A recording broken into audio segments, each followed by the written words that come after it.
Hello everybody, today we're casting the finals of the Summer Invitation, well the round of 8, the semi-finals, quarterfinals and hopefully the finals of the 1v1 tournament. A whole bunch of work has gone into actually fixing the stream after the slight disaster that existed last time.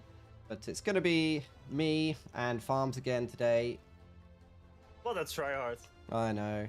But we are streaming now live to multiple platforms at the same time. All of the chat is now combined, and when we're in game, you'll be able to see which of us is talking. It should be working a lot better today, but if there is a problem, do let us know in the chat. We're just going to jump into the first game here.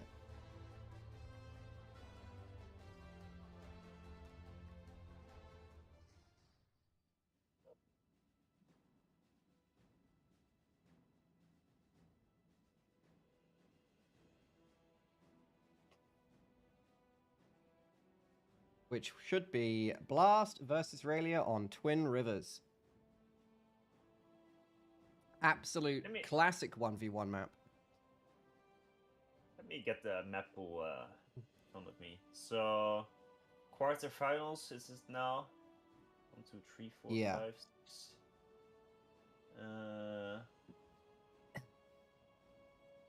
Rhaelya is ready.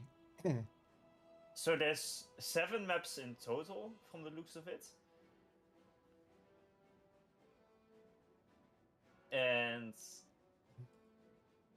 they both veto 2 maps, they both pick 2 maps, and then they veto down to the last map. I guess we kind of skipped that process for this game because we were in a bit late. Okay, we're going to jump straight into the first game here. No faffing about. We've got Blast playing in a yellow UEF over here. He's going for a Land Factory 3P gens as his first build. And down here in the purple UEF, we've got Rhaelya. Just realized there's some feedback on the stream.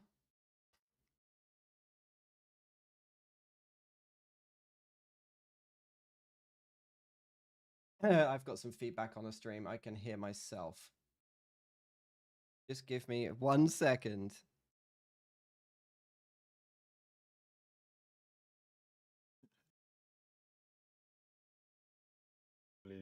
Okay, I just realized we had a slight bit of feedback on the stream. I could hear myself talking, and that was terrible. So that is now fixed. Don't worry. Let me like I will show, but no, I'm still waking up, dude. It's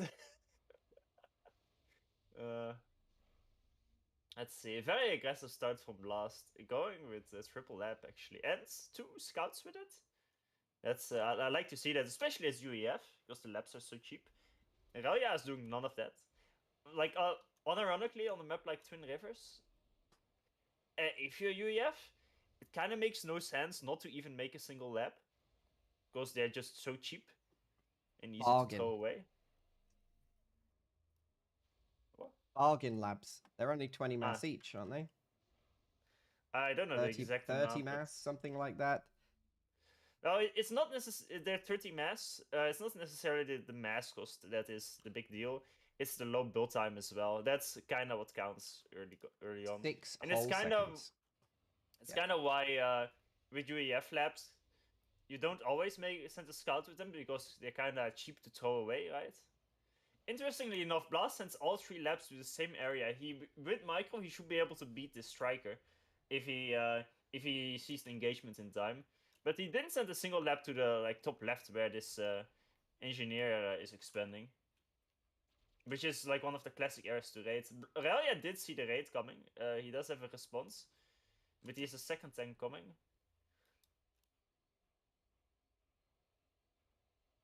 But I feel like the labs will not get a lot done unless they're being very well microed, but it's kind of hard to dodge these tanks. Yeah, you see the striker, it did take half damage, but he already lost 1.5 lap basically. So the early rate is defended. However, it's not that bad for Blast. Like, it forces Rhaelya to be defensive, and meanwhile Blast is just expanding himself because Rhaelya make no raids of his own. So the expansion will be, well, it will be kind of similar time in the end. I guess it's a slight win for Rhaelya early on.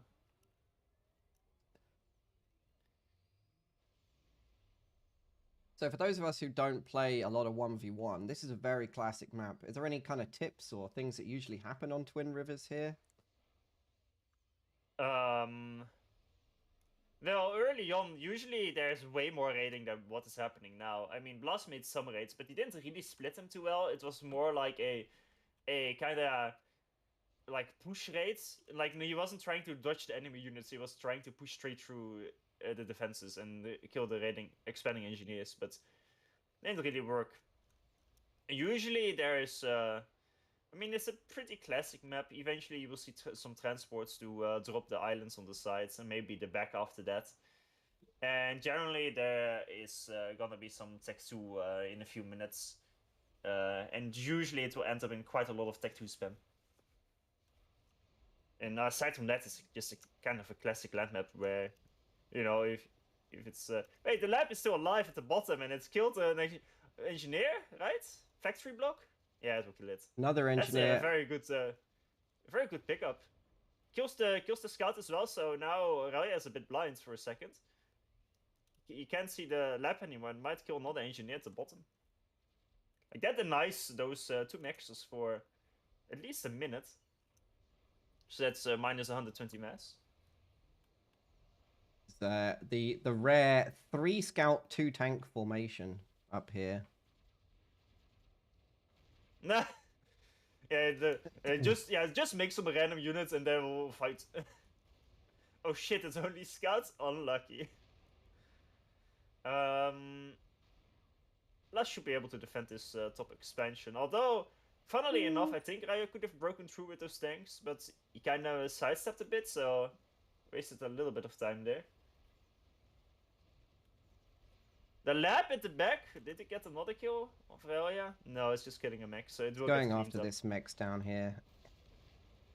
What is relatively normal here, because of all these raids that are relatively easy to do this early on, is you would build factories at your 4-max expansions, even in the back. I mean, so if it gets raided, you... yeah, exactly. Like, he went for a quick PD, but I'm not really sure. Like, a PD is about as much build time as a factory, but the factory is kind of always better. Because, especially this early on, if it gets raided, you can rebuild it. But you also want to make some random engineers everywhere, because even though these aren't tree groups, there's still mass in them. And if you reclaim all the trees on your side, it's like 10 to 20k mass or something. Well, maybe not that much. Probably more like 5 to 10k mass. But it's still 5 to 10k mass. So just... Chat notices there that Rhaelya managed to pick up all the mid-mass. That is about 1,200 mass of all those wrecks in the middle. He managed to get all of it, so greedy boy. What do you mean Chad managed to point out? He just got it with his ACU. Are they seeing the future? They're 2 minutes behind. Oh, yeah. Actually, he said he hadn't seen it yet, and I go and looked. They're predicting the future from 2 minutes. That's wild. That is actually wild. Rhaelya's going for a wall off in the bottom corner, but it's actually probably not going to work out if these tanks come in. Yeah, Rhaelya actually did not make a factory or PD in his expansion like Blast did. So it is vulnerable to this raid. There's only engineers there, so the raid will do quite a bit of damage. He did manage to get almost all the mid-mass from both sides, actually. Blast walked very late with his ACU. And there's already the transport drop happened on the top left from Rhaelya. Plus, he may have done an aggressive drop in the back, or they might have just somehow snuck through. I feel like they just walked through, honestly. So if it wasn't for the fact that Rhaelya didn't make a factory or PD at that bottom expansion that's now getting raided quite badly, I think he would be quite far ahead. I mean, he is ahead, because he will be able to secure one of the islands already, but this raid at the bottom, he's not focusing the maxes though, so... Guess he could have done a little bit more damage. He is max. He must be max priority because they're prioritizing him over. Okay. Rhaelya with the stronger trans agenda today. It is Pride Month. He has managed to get both the both the islands. Nice one, man. Yeah, let's go. Filled with engineers. So Yeah, both are tech to land, by the way. Already. Oh, it's minute 8, I guess, by now. So Blast has got a counter drop on the bottom, but there's already tanks and engineers there from Rhaelya, so unless this has got some more units, and it doesn't, it's just engineers, that is going to feel pretty bad to drop and then find out your enemy is already there. It is quite a late drop, yeah. T2P gen started for Rhaelya. No T2P gen planned for Blast, he's just going for pillars.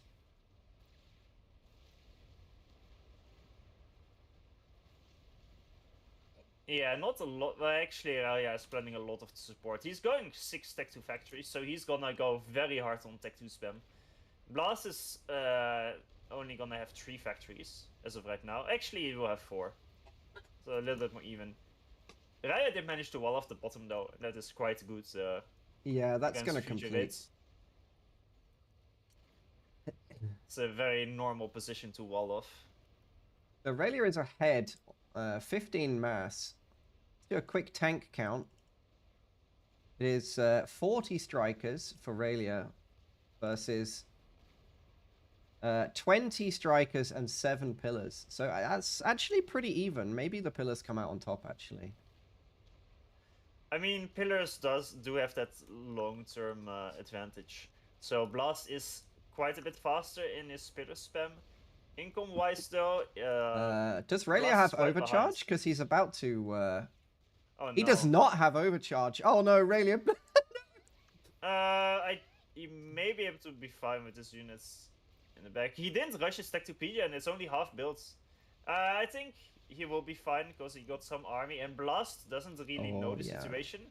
So if Blast commits on the ACU and he doesn't get it, he loses his entire army. I don't think Blast could go for it. There were too many units coming. But he did like 4k damage to the ACU. The ACU didn't really do much. So it's a small win for Blast, I think. Both air inti groups are roughly even. Blast has very slightly more in his group, but Rhaelya's are more split up around the map. The eco is now definitely in Rhaelya's favor with those 2 side islands. Yeah, I'm curious if Blast is gonna do some pillar drops on the side islands. I think that would be a great way to get back into the... Well, here we go. They're not that well defended. There keeps being a big fight on the bottom right against the pillars of Blast, but this is not going too well for Rhaelya. He keeps kind of losing. It's like defeating detail. There's so many more pillars from Blast there. It is important though that Rhaelya's ACU is relatively close, so he has an easier time securing the reclaim field, although his army is just that much smaller. He did build 2 E-storages and he finished PGen, so Rhaelya can OC relatively consistently now. We'll see if this Tech 2 PD gets cancelled. Maybe. Yeah, it looks like the engineers backed off. Oh, that was... I like the PD there, but it was a bit too far forward. Bit greedy. I think if it was like over here in this area, then I think he could have gotten it up. Sadly, old age. Sadly, he couldn't get it up.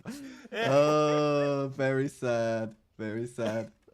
Nothing you can That do. wall is actually the best investment right now for Rhaelya. Yeah. That would have crippled him, I think. That would have gone all the way in here. Oh, well, he is kind of going around, and he just has such a big advantage in numbers that... yeah. Well, like, Rhaelya has a lot of pillars at the top, like double or almost triple of Blast, but he's not really doing a lot with them yet. Yeah. And, This is like... Again, this expansion, it is no PD or factory. This is like... this is Belgium, okay, here, and this is 1936 France. It's a classic. The classic blunder. No line. Yeah. Oh no. This raid is actually going to do a lot of damage. He... Ghetto gunships, maybe? No, he's going to be dropping pillars on it. I mean, it's very important. There's literally no AA with this entire raid, but there was never any aggressive air mates. to kind of deal with it, and I think he had some opportunities. Like even some random bombers would have done damage over time. But more importantly, if Rhaelya's ECU was in Belgium, he could have blocked this entire raid. And now this attack from Rhaelya, he broke through some. He broke a stuff at couple of front, mexes. He's but got all a the really nice reinforcements raid from in the Blast back, are by the coming way. Dude, look at this drop from Blast. He's stealing his opponent's mexes. What a monster. What a beast. 1 TMD for both players. Very sensible. This transport here survived. That was the luckiest escape of its life. The Intis just decided to back off at the last second. So this is some amazing damage from Blast. By the way, he completely needed this damage because he lost the side islands. Like, if I look at the total income now, let's see, Rhaelya is on 49. Blast is still down on income after all of this. Yeah, he did lose all of his back mexes though to a drop. Oh, I see. That's why. And now he sends his entire army back to deal with it. Oh, that's very nasty. He lost 8 mexes there in total. Yeah, that's quite painful. Of course. Also, importantly, there's only 2 T2 mexes from Blast. Meanwhile, Rhaelya is on 5.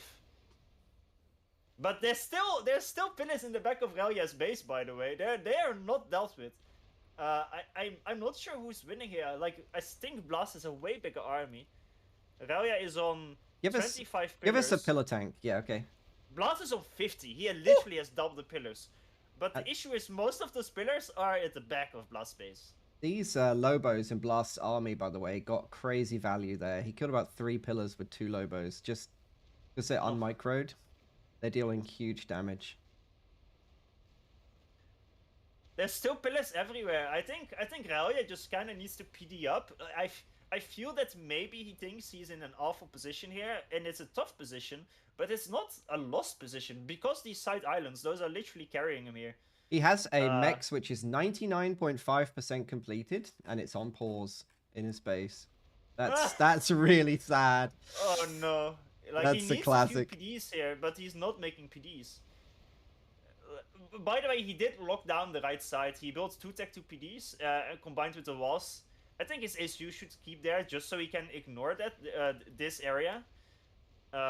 If that is on lockdown, he only needs to worry about the top, and you can kind of funnel units through there. But this recent attack from Blast, I don't think it's worth it. It's kind of an even trade, although this new front push may do something. I think this is a master nation. Yeah, I think so too. He kills 2 maxes, but at what cost? There's 5k reclaim in Rhaelya's base now. Like, he kills 2 E-storages, I guess, but there's not enough Tick 1 arties in Blast Mix.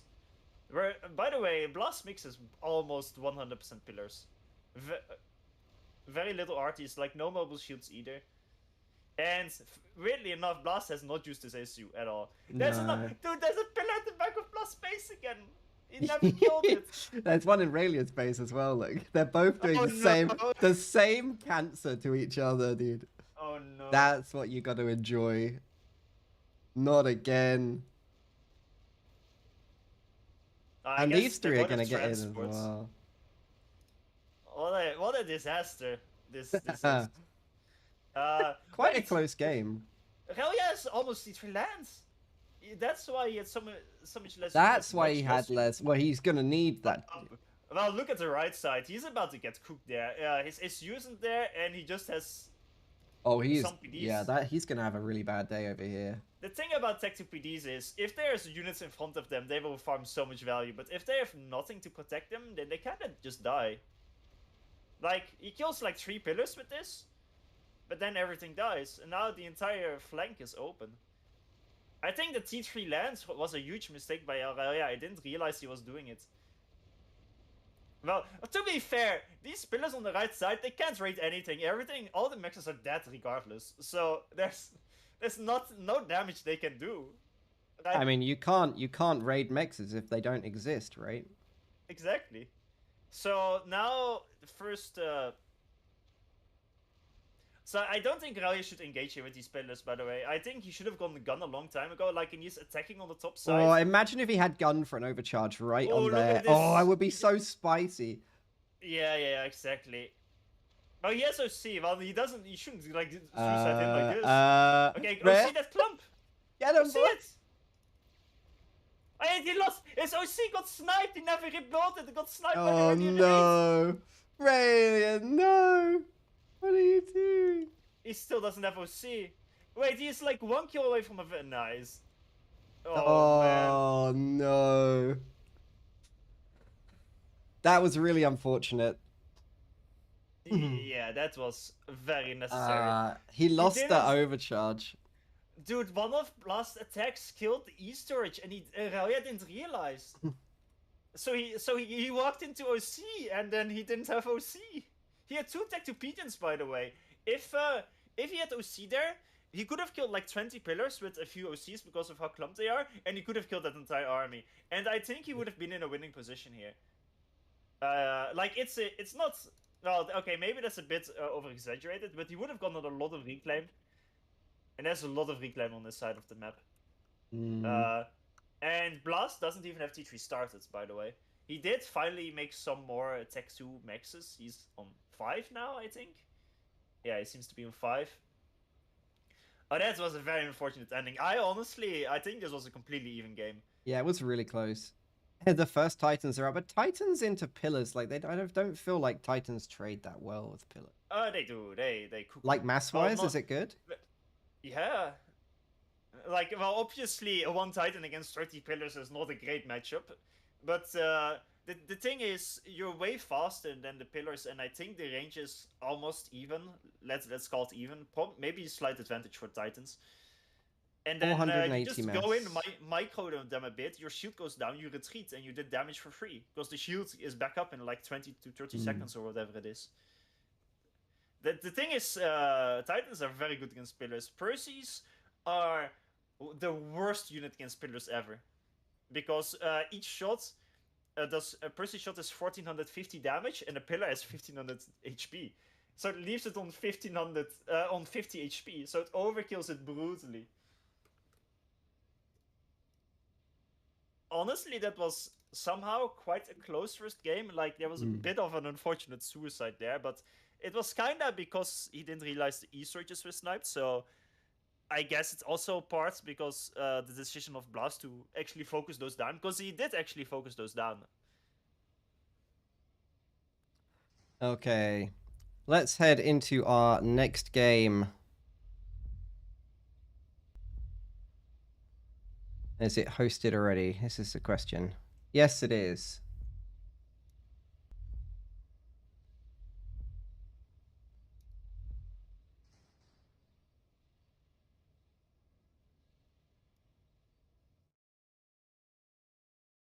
Okay.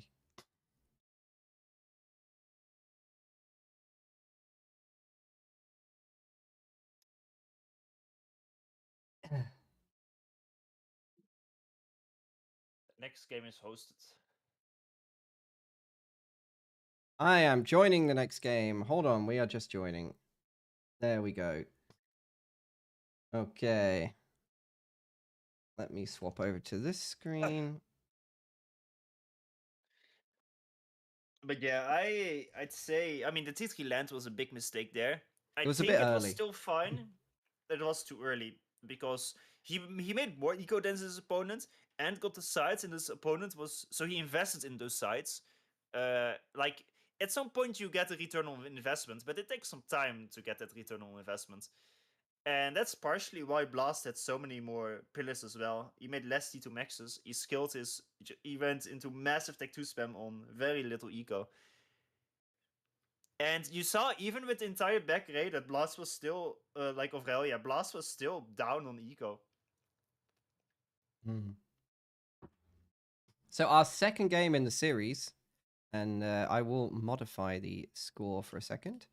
It's going to be on Mystic Land. I don't think I've played this map. I really don't play a lot of 1v1. So what can you tell me about this map?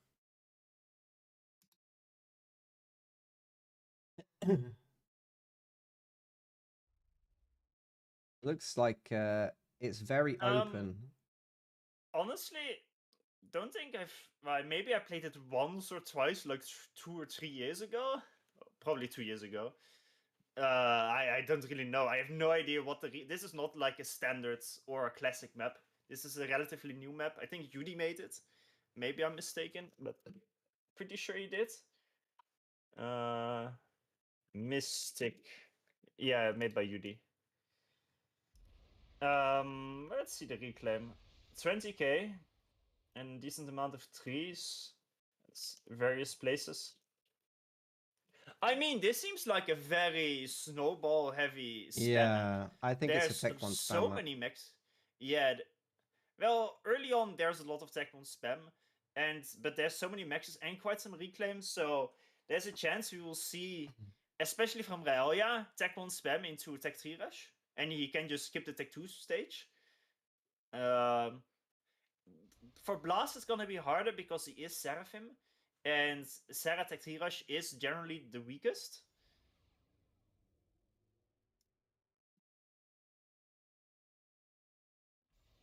Okay, so let me see if I can split the screen here. I'll move it out of the way of the chat, and we can see the builds. So in the top left-hand corner, in the yellow Seraphim, and standing there menacingly for a while before he moves to assist his engineers, that's going to be Blast. I don't want to be too mean and call him a cockroach, but Blast has a reputation for surviving the unsurvivable. He just hangs on in the game. And a couple times in the group stages, he was really up against it, crushed down to almost his core base, and he did manage to come back. So don't count him out. He's currently 1-up in the series. In the purple UEF, I don't know why I said blue. That's because I'm so used to saying blue EF. In the purple UEF with this lovely square P-gen formation. Look at that. That's incredibly pretty. Nice work. Perfect. No need to thank me. It's going to be Rhaelya. And he's going to be playing UEF. He's going for a second land. You can see in Blast Space, he is actually queued up. He's actually going second air, I think. Yeah, he's going second air by the looks of things. So slight difference there. Both players with engineers kind of spreading out from the base to get reclaim, pick up these rocks. Check out this. So far, what I'm seeing here, both of them went for a relatively quick tank to protect against the raids. So they're both playing it very safe. Yeah. But the distance between each other is quite decent. I don't really agree with these defensive tanks, and more so, I kind of disagree with the fact that neither of them made raids. Because Blast is Sarah, and just a few Salons. You have radar with them, so you can spot incoming raids very easily. And you can raid yourself. Also, your Salons can defend against Mech Marines if you really micro them like a tryhard. Like, it is possible. But as Rhaelya, Mech Marines are cheap, but he made for defensive tank instead. A bit of a weird decision altogether. Because now both guys with their defensive tanks, both tanks are idle there. First air, second air into first inti from Blast, so he's playing ultra defensively. His opponent went third air, and then Rhaelya is working on a bomber right now, so that will actually pay off, even though. By the way, I think the reason why the second air from Blast might be good, you go second air, make one air scout, and then make engineers from it. You don't need to make air from the air factory. You can just spam engineers. Well, you say that, but he is just producing inties. But yeah, that would have been a nice plan. I just figured it out. No.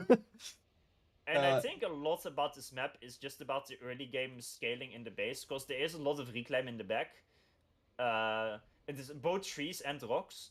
So a few attack moves in the back should boost your start by a lot. And you kind of want to scale out lots of spam and then expand to all the maxes on the map. But both players are a bit slow with it, I feel. Like, they are reclaiming, but not that much. The start of this feels a bit like a team game map, with the reclaim, with the early game fast scaling. I like how, so we've got Yudi in the chat saying he actually made this map, and he changed it recently, but I like how he's got these kind of Stop drawing. He's got these faces he's made into it. What a classic. He's also got this in the middle. Must be a millennial. He just puts lol in the middle of everything. Look at that. What the? I don't know if that's intentional, UD, but nice work with the map. 100% it's intentional. 100% intentional.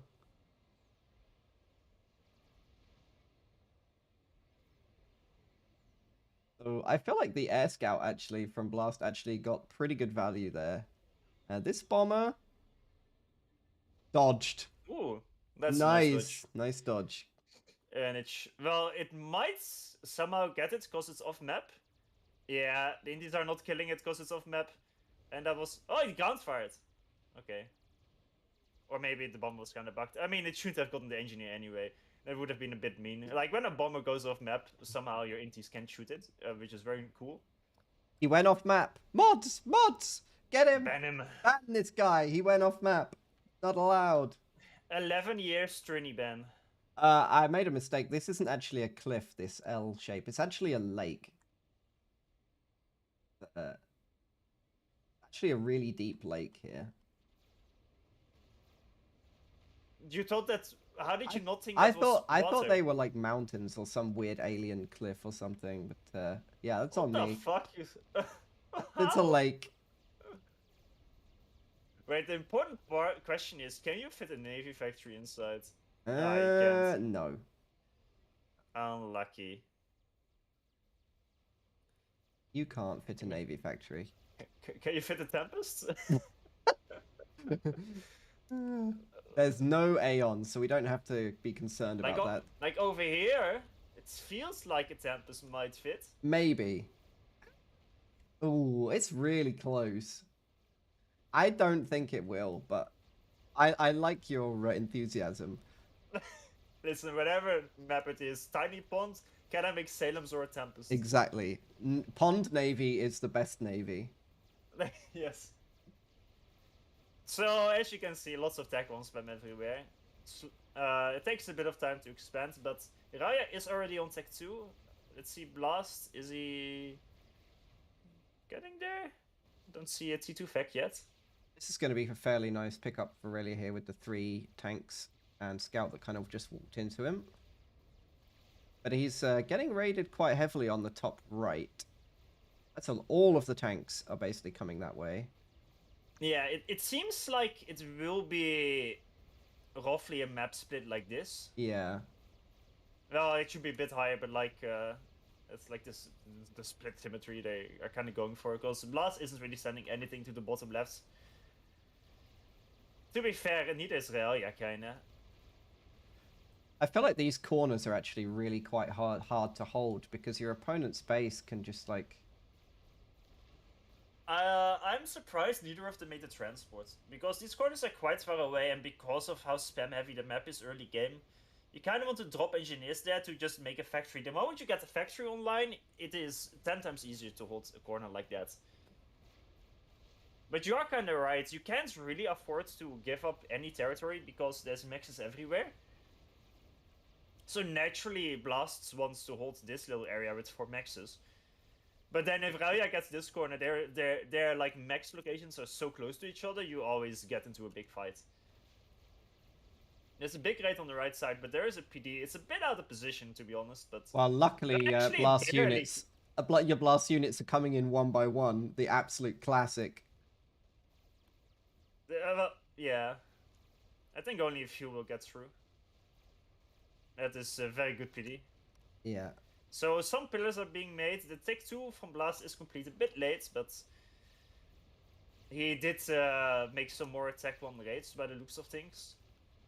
Because Rhaelya is on was only on 30 strikers, while Blast was on 80 tanks, by the way. Oof. So yeah, 2.5 times the Tech 1 tank count. Rhaelya is stalling 100 mass per second. I'm not sure about the logistics of that one. He's making T2 maxes. He's making his second Tech 2P gen. Yeah, he does not need that. He's already overflowing 1000 E, so... He is making multiple T3 maxes at once. He's just not reclaiming enough. There's still so much reclaim on this map. He's on 7.5k reclaim, funnily enough higher than Blast, but Blast has more income because he made more spam to fight for the map control. And these raids have, like, they haven't like touched the main base of Rhaelya, but they raided all the fronts bases and nexus. And that's kind of what's setting him back big time here. His ACU is actually looking quite vulnerable here. He's kind of surrounded by multiple unit groups. I think the fact that he's around the lake it makes it almost impossible to die here. Because... That's really steep, though. Can you actually walk in there? No, not because you can get in, but you can. It will ruin the pathfinding. The pathfinding. Yeah. Okay, fair enough. And he has enough pillars around him, right? And Blast only has Tech 1 units there. Basically, what Rhaelya needs to do now is come back with the pillars, because he went T2 faster. His T2 transition wasn't great because of the mass stall. But now Blast only has 4 Ilshis, while Rhaelya has 24 pillars. And he needs to do damage with them. Because if he doesn't, he's just behind. Get the mexes, Rhaelya! Okay, fine. I think Rhaelya's finally about to get uncooked from his mass stall. He just finished 3 Tech 2 maxes at once. Yikes. Better late than never, I guess. There's a lot of air for Blast, I feel. Yeah, 27 to 16 hits.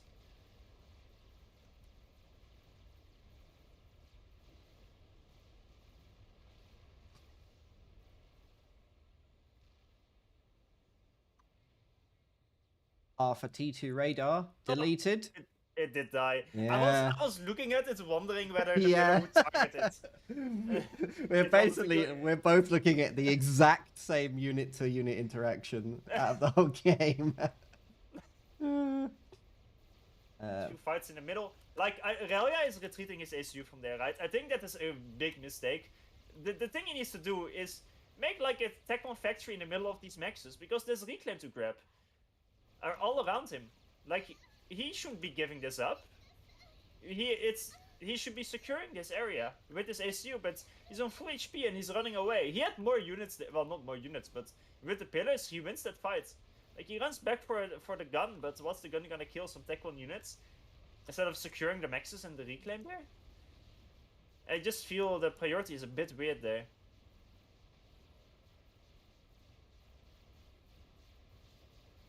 These pillars are kind of... This one pillar that killed the radar in the back is... actually, I wonder if it killed an upgrading max, but Blast right now made 5 T2 maxes. One is under attack by a pillar, but the pillar is doing a drive-by and leaves it alive. So that's a bit unfortunate. Not sure where that pillar is gonna go. Like, it's off. Oh, it's going back, okay. Okay, he queued up to kill the maxes.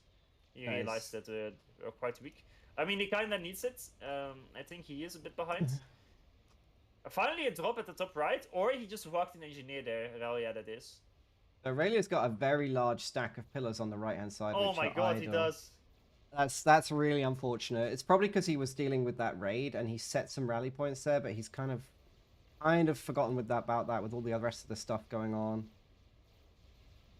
So I guess there's no T3 rush, like I said, at all. Both of them are gonna heavily invest into Tech 2, and I think part of it is because of the kinda cooked starts from Rhaelya. If anyone was in a position to rush T3, it was Blast, but he's Seraphim, so he doesn't really want to do it.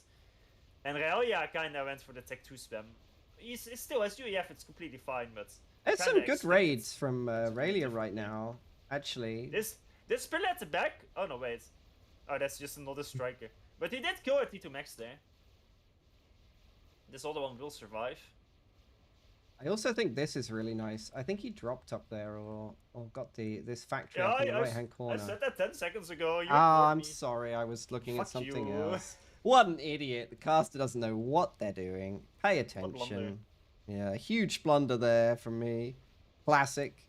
This is why I'm lower rated. By the way, I hate Rhaelya's unit composition. Blast has like Ilshis, well, some tanks left, but he also has some Phobos, Actually, Blast also has a very lazy unit composition. But Rhaelya is on 3 strikers and 70 pillars and literally nothing else. No shields, no arties, and that's what he needs in this fight. He, like, to fight against Ilshi's head-on with pillars, if you have some shields, you just have such better fights. He doesn't have the E to make shields. He's actually right on the edge already. He is making some Janus though, but Yeah. I kind of disagree with that too. I think he should be making some stingers. Because this army on the right side, he could be like sending some random gunships to do some damage over time. But you see these Ilshis, they're kind of crushing Rhaelya's pillars pretty badly. Because keeps kind of being defeated in detail. Also some mismicro from Rhaelya. Like walking away from the raid over here. Yeah, that's unfortunate. Are the Ilshis faster than the pillars? It's super equal. I think they're barely slower. Hmm. Yeah, they're a bit slower by the looks of things. But on the left side, a huge engagement, and Rhaelya's gonna get cooked there. Donates quite a bit of mass. And the top right is gonna get raided. He did not manage to make a PD, although I don't think the PD could have stopped that. Nice bomber from Blast on the right side, by the way. He snipes T2 radar. And is there T3 on the way? T3 started by Rhaelya and not started by Blast. So Blast is actually making gunships. Oh, true, yeah. So gunships versus Janus. I think the Janus should be already used because Blast has 0 AA. He does have 40 inties versus the 34 inties, but the Janus have AA, so kind of depends on the air micro. But considering there's no AA, there's no reason to not use. Like, both of them should use their air aggressively, funnily enough. Now the trades kind of seem to go in Rhaelya's way. Rhaelya seems to have gotten ahead on T2 Maxes as well. Well, here comes that air engage after the Janus. Rhaelya, okay, he has gun and nano this time, so I hope he won't just die by being cut off from his army by these Ilshis. But Oh, here we go. But he is going for him. Blast is going for him. No. Rhaelya should have expected this. There's the air engagement over the top. Rhaelya should pass everything and just focus on OCing, by the way. He can survive this with nano. He is about to get the vet once he kills one more unit. He can OC. There we go, that's his vet. And the pillars come. I think he dies. Oh, gonna be super close. No. One gunship comes in. Oh, man. That's unfortunate. Blast. Blast. That is so unnecessary. Just Sniper, sniper. Sniper. It's like Pepsi all over again. Again, by the way, Rhaelya had T3 and Blast didn't. Same situation as last game. Oh, slightly different, but roughly speaking. This issue was caught out in the open, and the thing is, he walked towards the Ilshis, and the Ilshis came towards him. So he didn't really kite for any time. He wanted to meet up with his pillars on the other side of the Ilshis, but I think he should have just kited towards the north here and went around the mountain like this. And because he has a lot of pillars at the top there that could have reinforced him, I think he could have survived there. Yeah. Emotional damage. Damn, not a unfortunate way to die there, because I think he was winning more clearly than the last game here. Blast was on 72 maxes, Rhaelya was on 10. Rhaelya had T3 land. He won air as well, by the way. Yeah, he won air, and he's definitely got momentum. Look at the amount of pillars he's got on the top of the map there. It's a huge advantage. And he's at T3. He's producing Percy's right now. It's actually kind of in his favor, but you've got all this stuff going on, and then it comes down to one little micro fight, and you make a move order in slightly the wrong direction, and like that's it. You're done. That's how FAF works. It's a very brutal game, 1v1. Yeah, I think if he walked away to the top, he could have lived there. That's kind of a shame. Like, it was a 2-0 now because of this, but it wasn't like an overwhelming 2-0.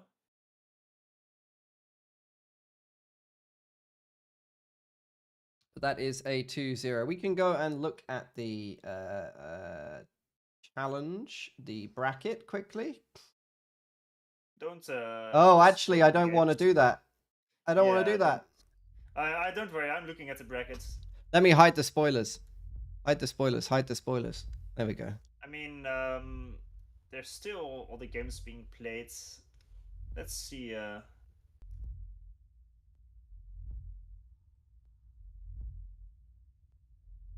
So we did just watch Raya versus Blast. From the bottom part of the brackets, probably should. Well, we're gonna handle both of the semifinals. I mean, we can't do all games, I guess. I feel So like we maybe can, yeah.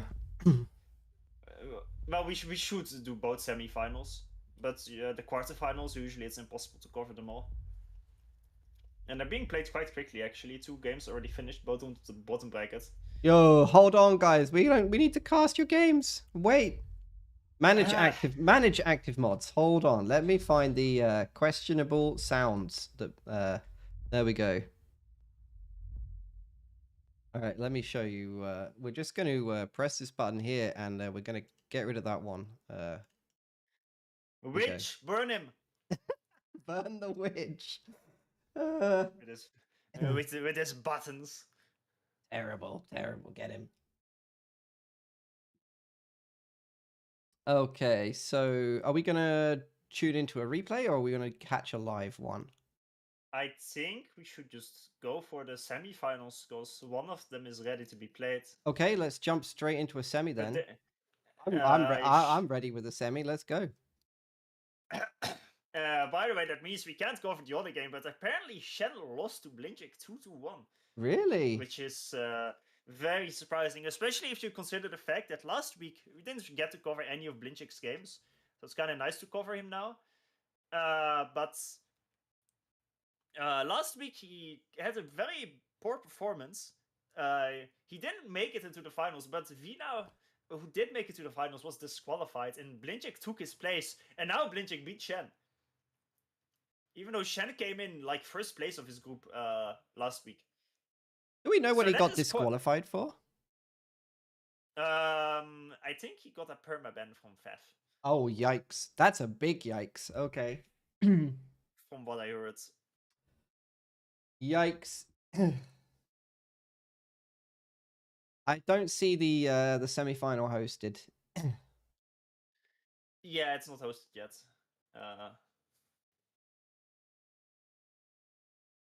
We can maybe watch the last game of Bully versus Neytron. Yeah. Which is wait, that's live actually. Let me see if I can watch it. No, not live. It's actually being played right now. That's what I meant. Yeah, Let's see if I can. I can watch it. It doesn't crash, so we can do that. All right, let's go. Bully versus Neytron is 1-1 right now. So it is let's the best of go. 3. Nice. So nice. Basically, this is the deciding match they're playing, and it's completely even right now. And then I will tell Blast.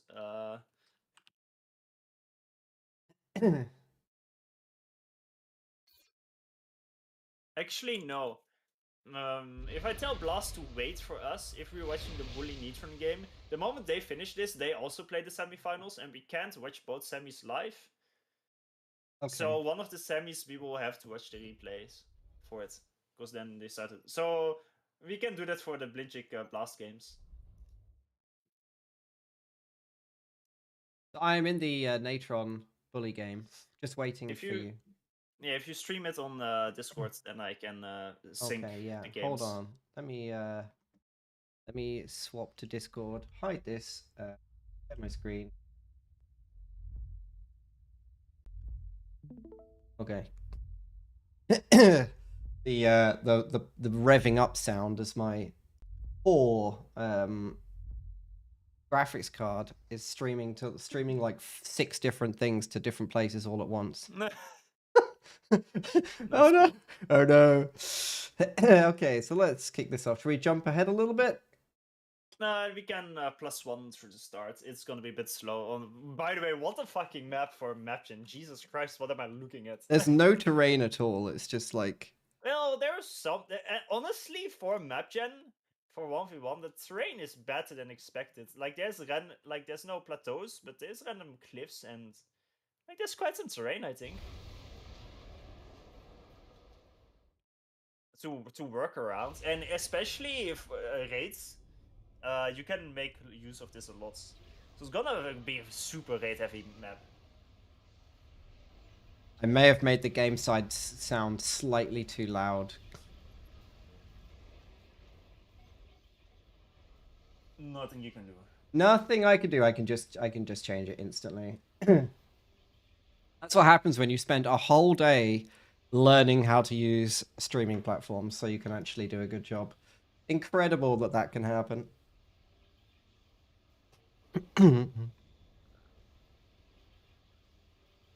Winter Jewel, that is a name I haven't heard in a long time. That may be the first ever FAF map I ever played, actually, Winter Jewel. It was certainly in my top 5 first. Yeah, definitely. You hit the old ladder and you have a 99% chance to get a 5 kilometer Yeah. map. Awful.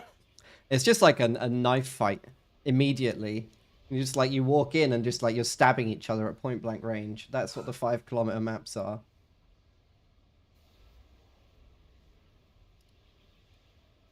Okay, so second land, third air for Neytron. Bully is going for second air and he's rushing a transport, which to me sounds very sensible due to the clusters of mexes. If we zoom out and we look at these clusters of mexes around the map here, that sounds very sensible to me. Yeah, it does seem kind of smart. There's a bit of reclaim. Well, on the map, well, there's quite a lot of e-reclaim around your start actually. Like there's a few nice tree group locations. How do you know if they're the tasty trees or not? You recognize them. they're not super tasty, but they're decent. The thing is, you play enough map gen, so you recognize the tree patterns. So Bully is going for relatively aggressive. He's gonna drop 4 engineers. Yeah, that is aggressive. That's super aggressive, and he's gonna just make a lot of facts there. Honestly, it's a very weird drop in my opinion, because naturally, Neytron's SU is gonna walk south. Oh no, where the fuck is Neytron walking? Neytron's coming here, and his units are going here. So this base in the middle is actually between the balls. So he's not going to get seen, I think.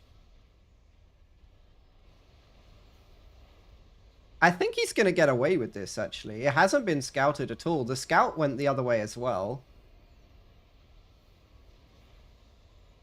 That is like a...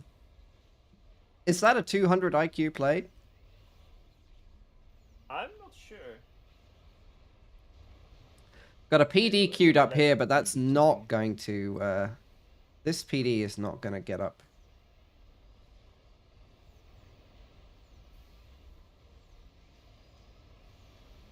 Does Neytron know about this base? No, he doesn't. It's still there.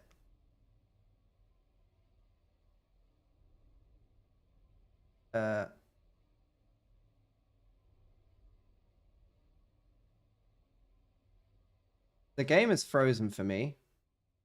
And I'm on +0. Oh. My game is not frozen. Oh.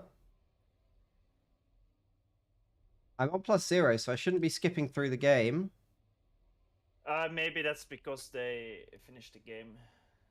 Does the game end if you, But I'm somehow... right. Can you stream my POV? Is that possible? Are you sharing a screen? You go live. Oh, yeah. Hold on.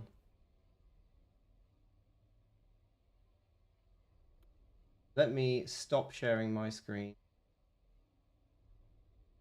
Sharing my own one. Your one. Okay, the quality... Yeah, don't worry about it. The quality is going to be low, but we'll make do.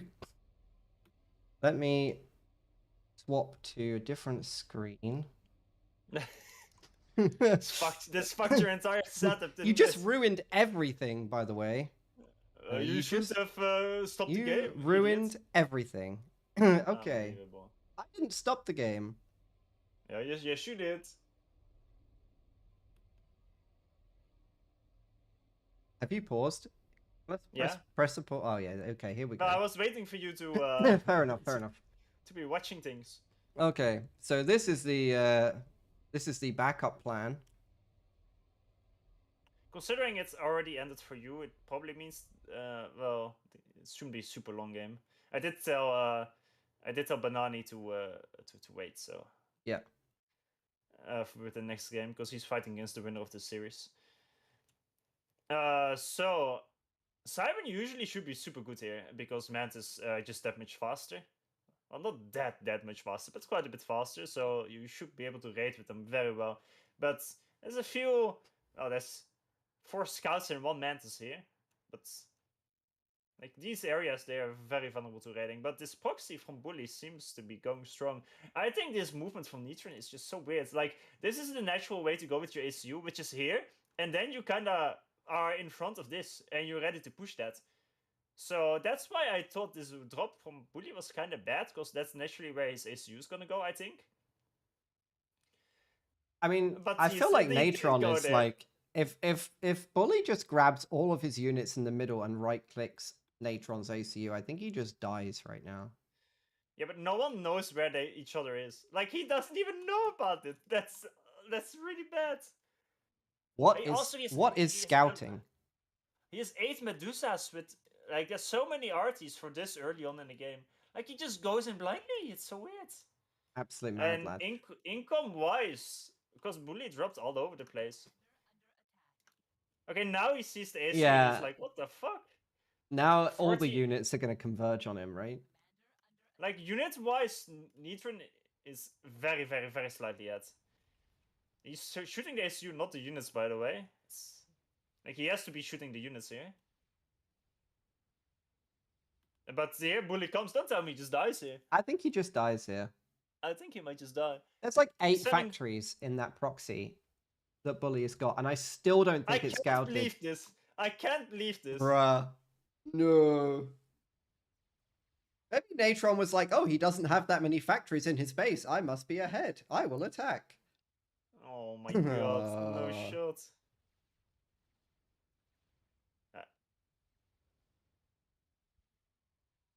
I can't believe this. I guess we didn't watch the best game of the series here. That's a bit unfortunate.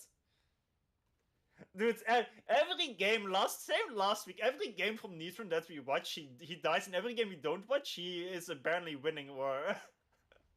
like, it's a 1-1, so... he's not very happy about it. Sorry about that. That's a bit of a sad game. That was a sad one. The idea of Transport Rush kinda just won the game, plus the fact that this was somehow unscouted. If this ACU of him walked here, by the way... It would have been so good for him. Like, he would have been fighting Bully's units early on, while Bully would have just been chilling with the ACU here, not really fighting, like, getting value with it. Both of them are raiding each other's backs, by the way, so that is relatively equal, although Bully did manage to establish this base here. That is... Yeah, that was a bit of an unfortunate game there for Neytron. And I just realized I still have the score from Rhaelya and Blast on the screen. Whoops. Small mistake. Let me go back to our primary screen and our primary display. Okay.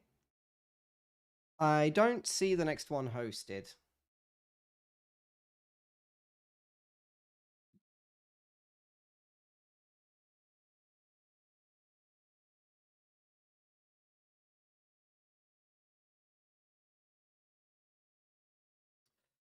Also, yeah, I didn't even notice. People are saying, yeah, they chose to blend in with the map with their colors. They were both camo green, actually. That is a good point. Okay, so they're doing the vetoing process now. Okay. Wait, that was really vetoes when you're done. Yeah. So it we should actually have be. some insight in what they're vetoing. Yeah, let us know the vetoes. By the way, this map pool for the quarterfinals. Actually, no, wait, it's the semis now. Quarterfinals only had one possible 20x20 map, which was Crossfire Canal, otherwise known as Pizza. The pizza map. Oh, he did it on Discord. I see. Let's see. But semifinals, the map pool: Saturn's Clutch, Gateway, and Rose as the 20x20 maps. Then there's Via Tree, Whitefire, Open Palms, Zerk Canyon, and Forgotten Facilities, which we watched north of last week. I can hear my echo, by the way. From you, I think.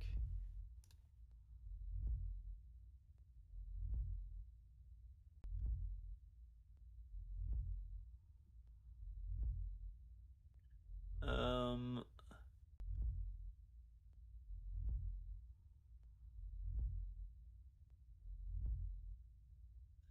So,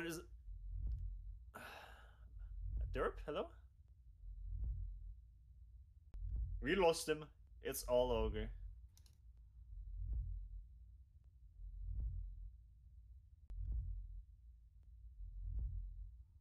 And he just insta-started it without asking. Oh, these bastards.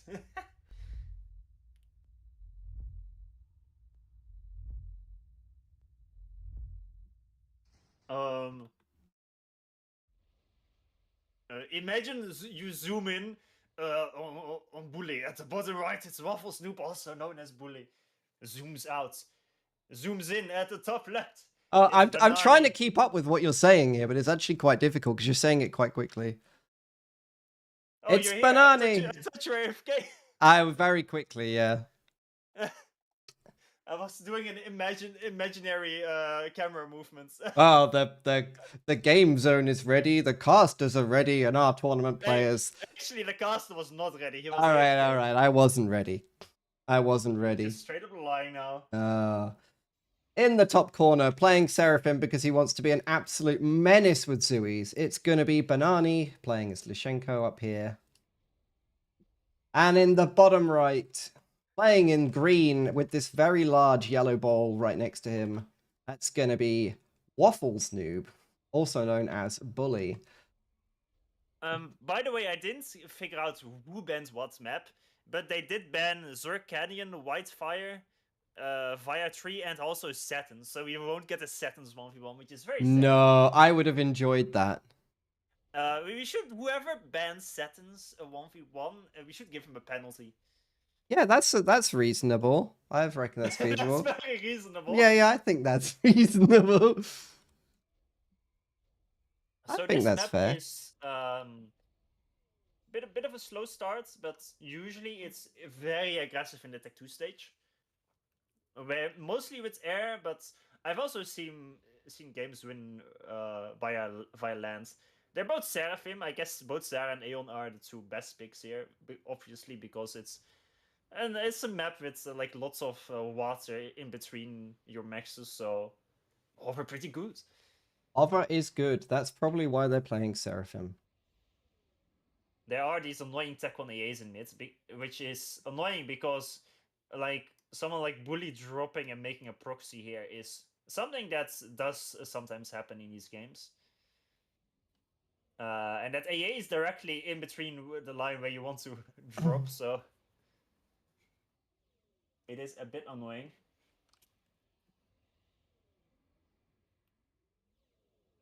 So who's your money on for this one? I don't know. This should be extremely equal, even. Like it's straight up 50-50. Apparently my volume is a bit low. Same issues last week, I guess. Okay, so what I will do, I'll just move farms up to all the desktop audio. So all that line in audio is up 10%, and I am now down sort of 15% from what I was. So that should balance it out. If it's not balanced out, then I'll do it a little bit more. Now I'm loud. call them. So let's see. Bit of early air aggression. Oh, bit weird. Just two inties duking it out. No transports or bombers made yet. Bully queued up a transport. He's making one right now, actually, but there's air above him. I think he did win the first air fight.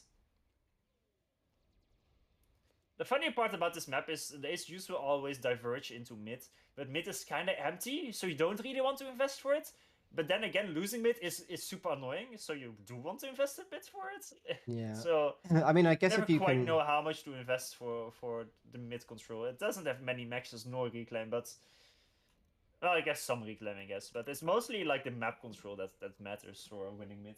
Yeah, if you get to like this point here, then you can kind of go everywhere and be really annoying if you can get to the little choke point of your opponent's area. Yeah, but it's just you don't even need to get past that, because as long as you own the plateau in mid, you just have so much more map vision. It's easier to do drops and to harass your opponents. You still get the maxes, of course. I guess these maxes, these ones, this, they're all kind of like vulnerable to Tech 1 RTs on plateaus. Yeah. So, important difference. Bully managed to make the transport. He lost air, but his transport is being able to drop where heavy likes to, and he's kind of getting away with it. There's a bomber from Bananai, but it went to the bottom left. He kind of was maybe expecting an aggressive drop, but that was kind of sent to the wrong area then. So Bully does get away with it. He will lose the transport probably to these inties. But it was worth it for him. There's a transport now from Bananai a lot later, but he did walk his engineers faster, so like he got the back like the back maxes made on the islands in the water faster than Bully as well. So aside from the transports that Bananai was later with, Bully is ahead on the few things. Sorry, what am I saying? All the thing Bananai was ahead on everything except for the transport. I swapped up my words. Funnily enough, Bananai is going for an aggressive drop on the top instead of dropping his own islands, but I'm very curious if like it's very aggressive. And Bully's ACU did not go to mid quite yet. I guess he does if Bananai does have air control. But it all depends on how quickly Bully will scout this. And this is what I was saying with proxies are common on this map. Bully rallies his bomber almost into the AA. Barely touches it.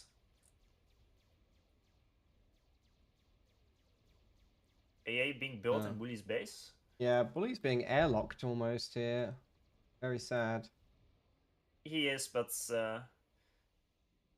with the Tech 1 AA, like almost all those intis from Bananai they're all red or yellow HP. So it looks like he has a big airlock, but it's not actually that bad. Bully does spot the proxy from Bananai. That is huge. That is super important. Doesn't mean he can stop it necessarily.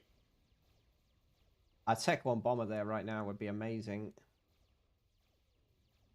But I guess he forces a Tech 1 PD. I don't think that was the right move. I think he should have continued building factories, because time is of the essence. It's now 2-2 factories. Bully can't really afford to make a Tech 1 bomber because they actually just made one. He's got one right here. Are still in the base. He's got one right here, and if he's paying attention, he might be able to deny this drop. Oh, he moved it. He moved it. Get him, Bully. Get him. No! Get him! What's no. he doing? Oh, he sees it. Let's go. Okay. Ground fire order given. That's going to deny the Hydra as well there. Boop. Oh, that's such a big pickup, man. Nice. Very nice. By the way, a bomber is going for the top as well, so that might kill 4 engineers as well of this little proxy here. That's also a big deal. No anti-airs with this army or mix or proxy at all. And the funny part is, Bananai had air control, but Bully is the one bombing. And this is a bit of a slow map with bombers in a way that you can send random bombers around the back, and you just can be annoying with them and farm value with them. And it's so annoying to deal with it. There's 2 transports actually from Bananai right now. Bananai is on 3.5 Tech 2 max actually. Well, Bully is on Well, I can see one one. T2 max and 2 halves. Hmm. So Banani is ahead on the T2 max count. Bully captured the AA? Yeah, he did. That's really funny. Oh no, like this civilian AA in mid. And now Banani is gonna capture the AA that Bully captured from the civilians. That's actually quite funny. It's my AA. No, it's my AA. Yeah. We got the second attempt to drop by Banani down on the left. This and finish the Hydro. He's trying to finish what he started over here, but this time there's no bomber. Yeah, I'm surprised he didn't go for a factory first, because Banani is a bit behind because that expansion area got delayed by quite a bit. He was fast in some other areas, but right now the big downside for Banani is he has less air. Bully has 3 air factories, well Banani only has 1. Both of them in C2 air, by the way. Oh, nice drop by Banani in the middle. Yeah, I don't think that PD is going to finish at all. And no, and these tanks should be able to kill this factory easily. So that's a decent investment down. The proxy did die, so that was kind of a failed investment. Bully is now gonna do his counter proxy in the exact same position. But he's got more engineers, so he should actually be able to just make a PD here and be super annoying if he wants to. Wait, he's gonna drop right next to the factory. Yeah, rush PD right in the factory. It's so unfortunate the first thing off of that factory was an anti-air, which is now completely useless. But Banani was making an arty from his factory, but he cancelled it. He cancelled it. He did. I've got a unit drop coming to assist, but the PD's already up, so those tanks aren't going to help. In comes another drop, but that's going to have Tech 1 arties. We've also got spam of arties around from the top right from Bully. There's a double transport drop from Banani that is going right next to the air from Bully, and they kinda just not seeing each other. I think he can drop. Bully has no radar. He didn't have a radar nor air scouts, so that's kinda lucky for Banani. Banani is also the only one that went for frigates, by the way. The first frigate's minute 10 is finally out. And I think it's a bit late because frigates can kill like 10 plus mexes on the enemy side of the map. All the little islands can be raided by frigates. And even some of the mexes, like in Bully's main base, all of these, they can all be raided by frigates. My circles are not very accurate, but I missed the mexes. Never mind. All that playing Osu hasn't paid off. You still can't draw a circle around a mex. Listen, I have to follow and click the circles, okay? Never did I study drawing them. Got a drop from Bully here on the bottom, but that's not going to work because Banani has already made a PD here. Yeah, that should be... Actually, the AA will just kill the transports, right? Right? Yeah. Oh, he just drops 2... Wait, all the engines were thrown off into the distance. That's quite funny. I've never seen it quite like that. Okay, so that AA and PD is a pretty good investment. AA killed 400 mass there. By the way, these drops from Banani, he secured his own island back. I kind of didn't expect him to be able to do it. So that's a pretty big win. It's a very necessary win because he was still down that expansion. Did invest quite a bit into it though. Yeah, mass income is actually even. I suspect that Banani's going to lose a fair bit to this annoying Zooey play that's going on in the top corner, but the frigate is kind of dealing with that. Is there anywhere on this plateau here that he can drop?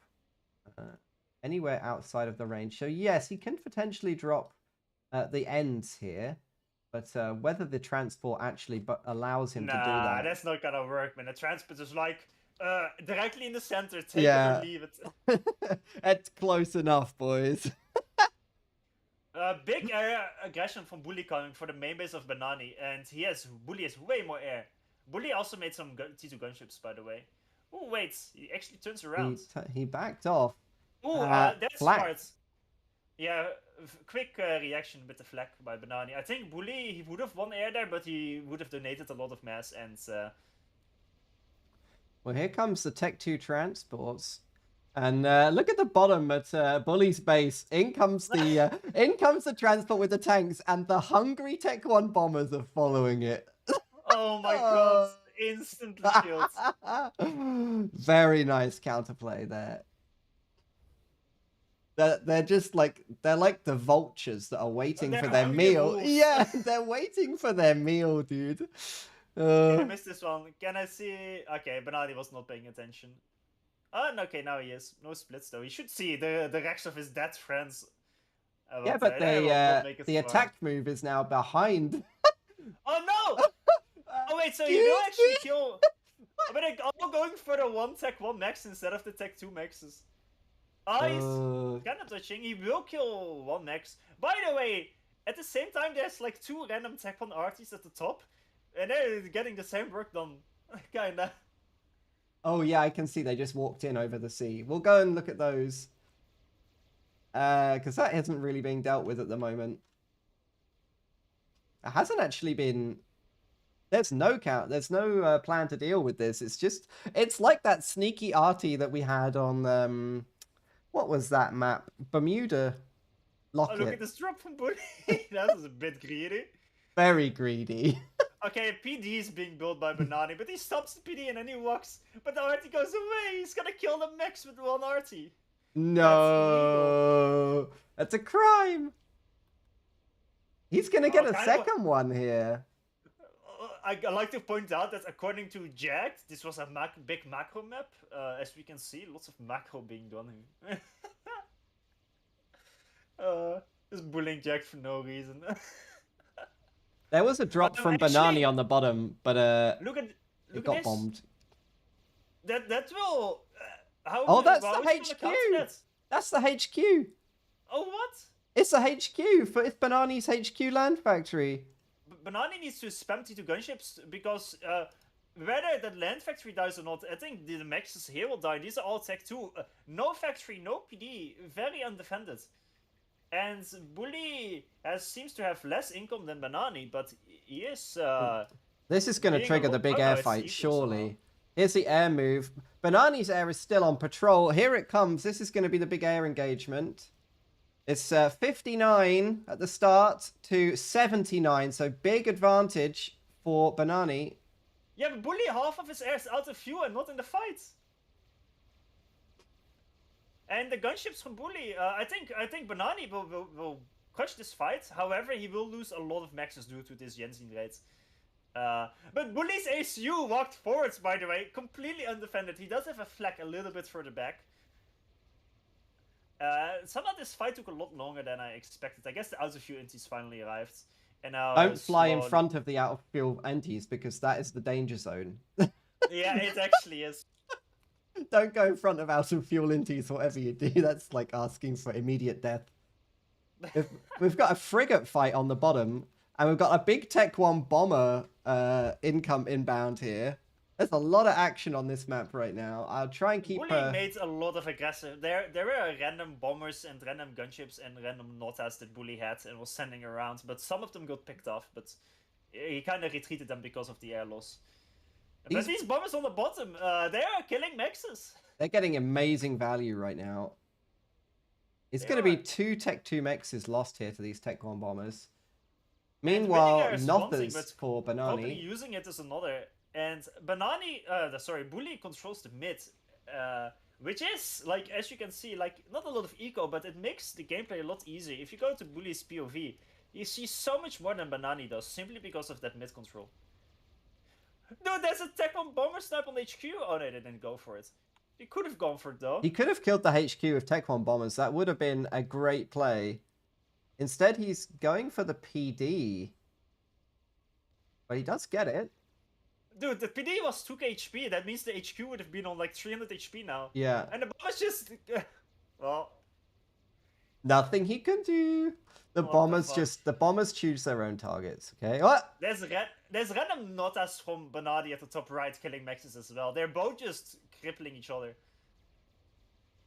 Great game. But now there's another big assault at at the mid, a couple of Yenzines. There's a flag with it this time, so he will kill a lot of the Oh, yeah. inties. All the inties from Bananai, no. It's a massacre. They're all half HP from the earlier airfight to begin with. I thought the Notha was going to primary the flak, but that didn't happen. I think it shot at it, but the flag stopped moving, so it kind of pre-dodged it. This would be so good right now. Yeah, but Bananai needs to make a lot of gunships. Like Sarah versus Flag is pretty good. I guess both of them have a lot of air production though. But Bully seems to be in a great position. He still has mid control. The air win from Bananai didn't really get much done yet. Bananai is holding mid, but here's the big reclaim fields from the airfight. And Take a look on the left-hand side, Farms. There's a Tech 2 naval yard, and it was under threat there. But there will be a destroyer out soon. There will be a destroyer for Bananai, yeah. If he can hold it. How many Nothas have we got here? 7 Nothas. That's quite a threat. If he can get the flak, he can clean up all these units for free. But Nothas, not the most accurate units in the game, I think. Oh, no, and he kind of... No, they are accurate, there's not a lot of AoE. They're accurate, they just don't hit anything. Oh, and this airfight will go definitely in Bully's favor. This is not what Bananai needed. Bananai is, well, looked to be ahead on eco, but I guess Bully was stalling for a bit, so now... They are exactly even right now. Exactly even. But there's another drop in Bananai's base. 4 tanks, 3 MAAs, and a Selen. Classic minute 19 drop. But the air loss is a big deal. There's 4 Notas coming for the main base of Bananai. Bananai does have flags. They all went after 1 pigeon. Oh, no reclaim on the PGen. He lost all the engineers. No. He not had the engineers. Okay, alright. Fair enough. But now he's Econ tanks and that's MAA. He's winning air. This is, look in the top left. Those frigates are just they're having a great day. Those frigates. I feel like Bananai is slowly kind of losing it. Well, his map control is now kind of this. That's it right now. Yeah, his eco is still fine, but he keeps getting raided everywhere, and the trades are not really going in his favor. Doing an Ilshi drop to back into his own base. Yeah, that's never a good sign. He lost 2 Tech 2 Maxes to this, and at the back he loses another 2 Tech 2 Maxes. His destroyer is out, but how much realistically is that destroyer gonna do, right? Because he doesn't have air control, so it will just die to air relatively easily. Unless he goes under the water. Nah, there's no torp bombers yet, so... Bully is building his first T3 Max. It's halfway. Actually, Bananai already finished the second. What the fuck? Look at this peak gap gameplay. Look at this T3 Max. Look at this bar. Let's go. I guess Jack was right. The Jack knows everything about this game. He knew it would go to T3 Maxes. No flak on this left-hand side. That's going to get dunked on by the Volthus. And no AA there is that's painful. Bananai is going to have to go into the water because those gunships will kill him quite quickly. He retreats his destroyer actually as well. No, the destroyer can go underwater as well, so that's not a big deal. But he loses. He's gonna lose 5 Tech 2 Max here. There's another one here that he will lose. Not sure what these Notas here are doing. They're going for an empty patch of land. They could have been. They could have unironically been killing the upgrading maxes of Bully. Fuck this area in particular. Right there. We don't like this area of the map. It's a bad area. Yeah. That area is threatening. We don't like it. But, so, is there a cruiser coming? There's no cruiser coming from Bananai. That would have been so useful. Yeah. He's making static flags to defend areas. Okay, a cruiser a bit to tickle them. Would have been amazing. Dude, look at the T3 Max in the main base of Bananai. No, that's not allowed. This is illegal. You can't do this. No shots. Not the T3 Max. The emotional damage that this is going to do to Bananai, you just can't calculate that. A big fight somehow in mid, like Ilshi, a big Tech 2 fight is going on. I wonder if when we will see T3 air or T3 lands by any player. He did lose the T3 Max. That's sad. I feel like T3 land is maybe a better choice just for the siege tanks. Yeah, it's hard to say. No, Forget it. see the emotional damage that losing that T3 mechs did. I'm just greedy retard. Oh no. Oh, I mean, he was slowly losing this. It was still possible. Actually, Bully was up to 300 mass income now. yeah. Almost. It says. Unless it was like a misread from the game. Temporary spike. But Bananai was slowly dwindling away. That is true.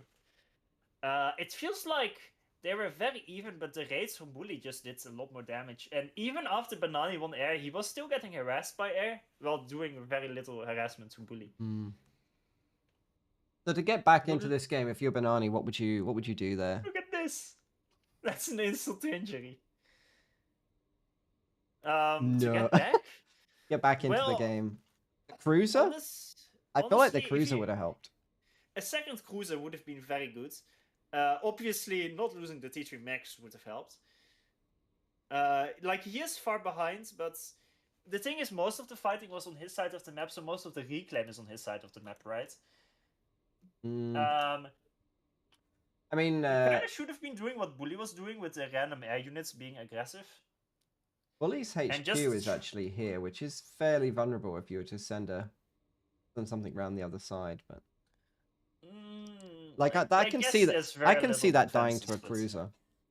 Yeah, sure, but or even I feel like a destroyer would get it from here. I think Banani's win chance here is to just T3 max up, and you can defend your core base with some cruisers, like you said, and the cruisers will still be useful by killing all the stuff. Like you just have two cruisers, like one parked here on the right of his base and one parked here. Yeah. And you kind of defend everything, right? Yeah, I mean, you can always retreat back along those waterways if the floaty hover comes for it, and it's going to kill all the air and like this, in like a really big... able to hold mid and eventually maybe go T3 lands and trade for a big mid push or something with enough AA because he's Sarah. And especially with the cruisers, like T3 air shouldn't be that impactful. Because most of his raidable maxes already got raided. And maybe that would be like a right move to do. It's hard to say. Let's go back into the... Let's go back to FAF and see if the next game is going to be ready. It is hosted. Let's join the next game. Wow, we've never seen this map before. Certainly not last week. Oh boy, Forgotten Facilities.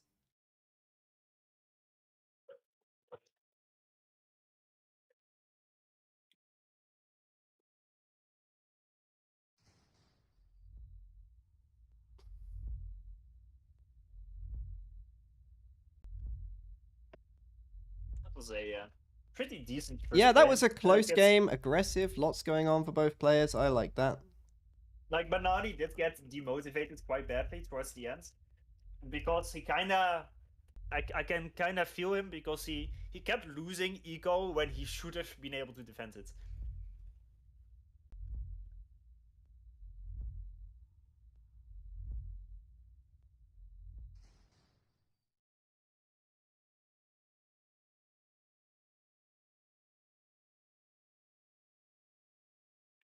Well, that is 1-0 to Bully.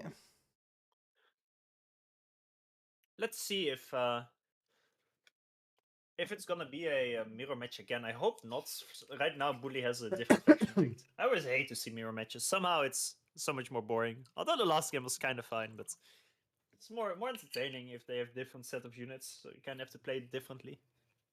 Because Sarah, especially on that map, I mean, I guess every faction is gonna be aggressive in the Tech 2 stage, but Sarah is kind of forced to do it because, like, Sarah T3 Air, I mean, no gunship, so there's kind of no reason to go for it, like, early on, if your opponent isn't. Like, as any of the other factions, you can do some T3 rush and do damage with the gunships, or... Something's not quite right there.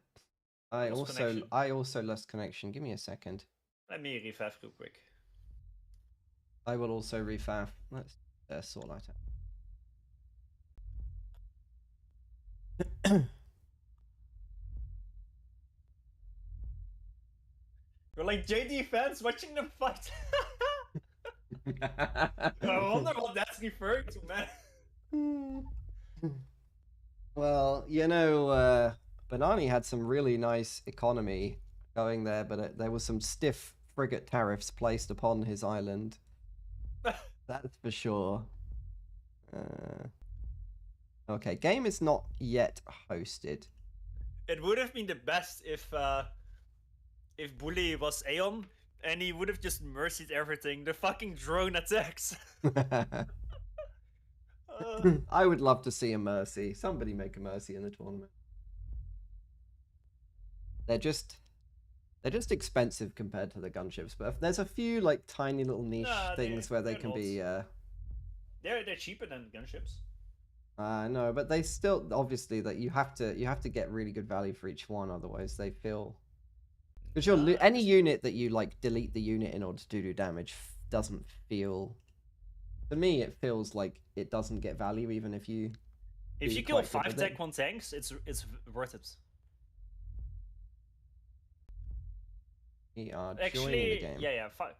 Is it 5? Between like 4.5, and then it's worth it. Because a Mercy I think is 230 mass, and a Tech 1 tank is a little over 50 mass.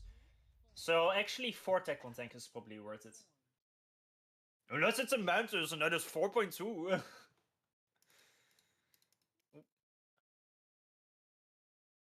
Okay, move me to observers. Thank you very much. Don't touch me. So, a Cybran mirror matchup. Again,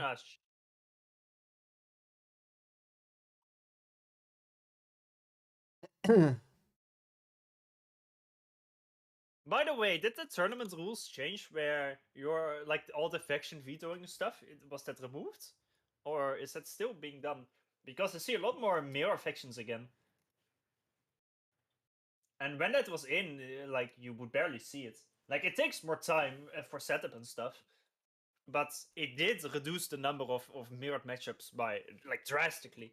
From, like, over 50%, if not 60% to, like, 20%. I'm just making up random numbers, but that's what it felt like. So, welcome to our second game of the series. I think that's right, isn't it? It's the second one? Yeah, it is the second one. Yes, it is. So we've got in the green Cybran down here, going land first, obviously. It's going to be Waffles Noob, otherwise known as Bully. And he is going to be attempting to... Actually, he's got a... We can see he's already queued up this cliff build here. But he's built that on the trees. So there's going to be a little reclaim going on. Oh, no, he's just cancelled it. Oh, no, now it's back. He is definitely trolling us. There we go. In the top corner, playing in the blue Cybran. And struggling with motivation after losing his T3 Mexes to Tech 1 units, it's going to be Bananai, otherwise known as Lushenko. He's going for a third air build. How does that name pronounce like Lushenko? Isn't that Lunishko? Listen, I don't speak Russian. Well, neither do I. Yeah, okay. I'm going to call him Luna. I'll teach him. Luna. Yeah. Luna man. By the way, Looney. Boom said, let's see if they do the Vina cliff build. I have no idea what that is, but I somehow feel like Bully is doing that because he's doing the cliff build. He is doing a cliff build, but he's actually building it right next to the pathable terrain, so it's not really that much more efficient. It's not like he was going up this way and he kind of like built the factory here on his way past or something. Yeah, I'm not sure. Like it feels like if your plateau gets raided, you have a closer factory. Yeah, this is a great place for a factory. Weird. It is, but this early, I don't think I would do it. Even like when knowing that you could do such a thing, I feel like walking this early with ASU not building in your base. Sure, if you go for mid for the reclaim, it's kind of fine. But I guess wait, let me see his eco. No, he was floating mass and E when walking, so he could have already finished the factory in his main base almost instead of this. I do agree making a factory there.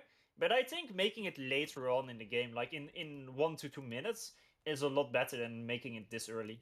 Yeah. Although I guess you Looney's do got get 2 a lot of land reclaim factories there. already. Looney's had 2 land factories for a while. Let's call him Banani. Banani, there we go. Looney, Stop man. changing your names, guys. If you stop changing your names, I won't have to suffer, and then you won't have to suffer. That's how it works. He's called Lunishko for like years now. Ah. Didn't change it recently. Maybe we He should did it stop bully. calling him Banani. Yeah, are you gonna call me the wiki every time? I'm just gonna call you Farms because that was your original name. Yeah, so that was Banani's original name was Banani. That's it. What you started with, that's what you get. I've just been. Okay, so Banani and Bully those. I can't believe we're dead naming people in Pride Month. It's just terrible. Can you believe that? Not Dude, allowed. Not allowed. We're gonna get banned. Last week I had to Google what dead naming was and I already forgot. That's okay. It's not important. I just remember it was some gay shit. Literally, probably. Okay, so this is going to be a fairly nice raiding mantis on the right-hand side for Bully here. He managed to just get past the tank. So that's really nice. That's actually going to deny like 3 mexes here. Quite some time, yeah. He didn't really deserve to get that pickup, but he did get it. As you can see, the difference between this here and this here is looking real good for Bully. Yeah, actually, Bully is the one that's gonna be raiding Banani there. And you would think that Banani would have a slightly better scaling because he moved his ASU so much later than Bully did. Like, Bully, that's factory that the Edge built, he's gonna secure a lot of reclaim with it. But he lowered his early game scaling because he walked earlier, right? So he didn't use the build power. And Banani basically had 2 extra engineers in his base for a full 1.5 minutes. But the bases look very equal. Banani is actually gonna stop to build a factory there, but Bully might be able to steal his reclaim in mid, which is not a lot, but like it's free, so yeah. I feel like we kind of why don't get it? We kind of bullied Bully for this factory, but actually because he walked there, he then had his ACU in the middle much earlier, and that would have denied any raids coming through like anyway. So I feel like that's actually quite a nice defensive play. It completely blocks the raids. You could see that Banani had like 5 tanks in the middle. He wasn't able to do anything with them because the ACU was just sitting there. I feel like that's actually not as bad as we thought. Yeah, now Banani sends all his tanks to the left side. He does at least have an engineer there.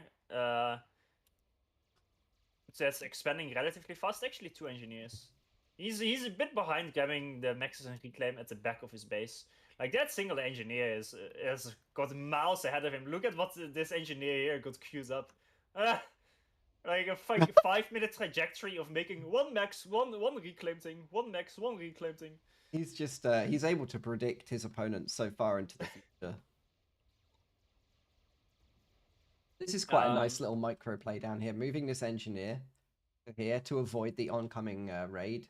He might actually get away with that. But there's more tanks he from moved Banani. it. I think he would have survived. Oh no, never mind. Okay, so that's a decent raid. He kills a max. He probably should retreat, but he probably doesn't know how much units Bully has. So that's kind of a necessary win. Like, Bully's start was quite a bit better from the looks of it. He stole Banani's reclaim, so he got 1k reclaim from mid. Banani got nothing.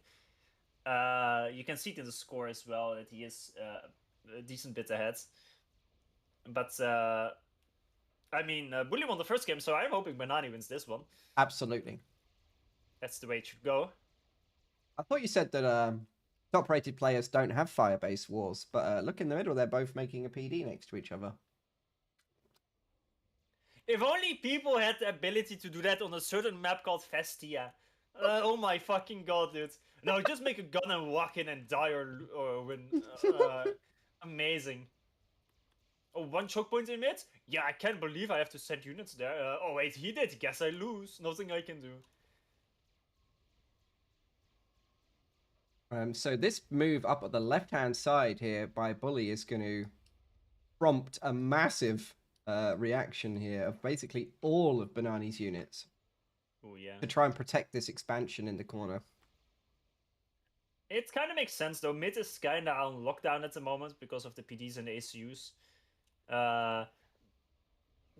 the top left, those engineers, would have been better for Bananai if he tried to send his units there earlier instead of to mid, because that is Banani's advantage. Bully doesn't have the bottom right secured. He has units there, but no engineers. And, okay, Bully just finished the transport, so he's prepping to drop there, and then probably gonna drop here like we saw last week, like for to raid those mexes. Yeah. But the top left gets raided, and that's -4 mexes, and the engineers die. So that's a very good raid from Bully. I'm curious if we will see a gun upgrade, and well, we will see one, but when will we see one is the bigger question, better question. T2 lands done from Bananai, starting at Tech 2 Pigeon. Bully is also finished his Tech 2 lands, but it's just upgrading maxes for now. So Bully just finished his first Tech 2 max. Bananai is slowly making one unassisted. Another nice raid here. Should be able to catch... Well, no, never mind. It should have been able to kill the engineer, but it just turns around.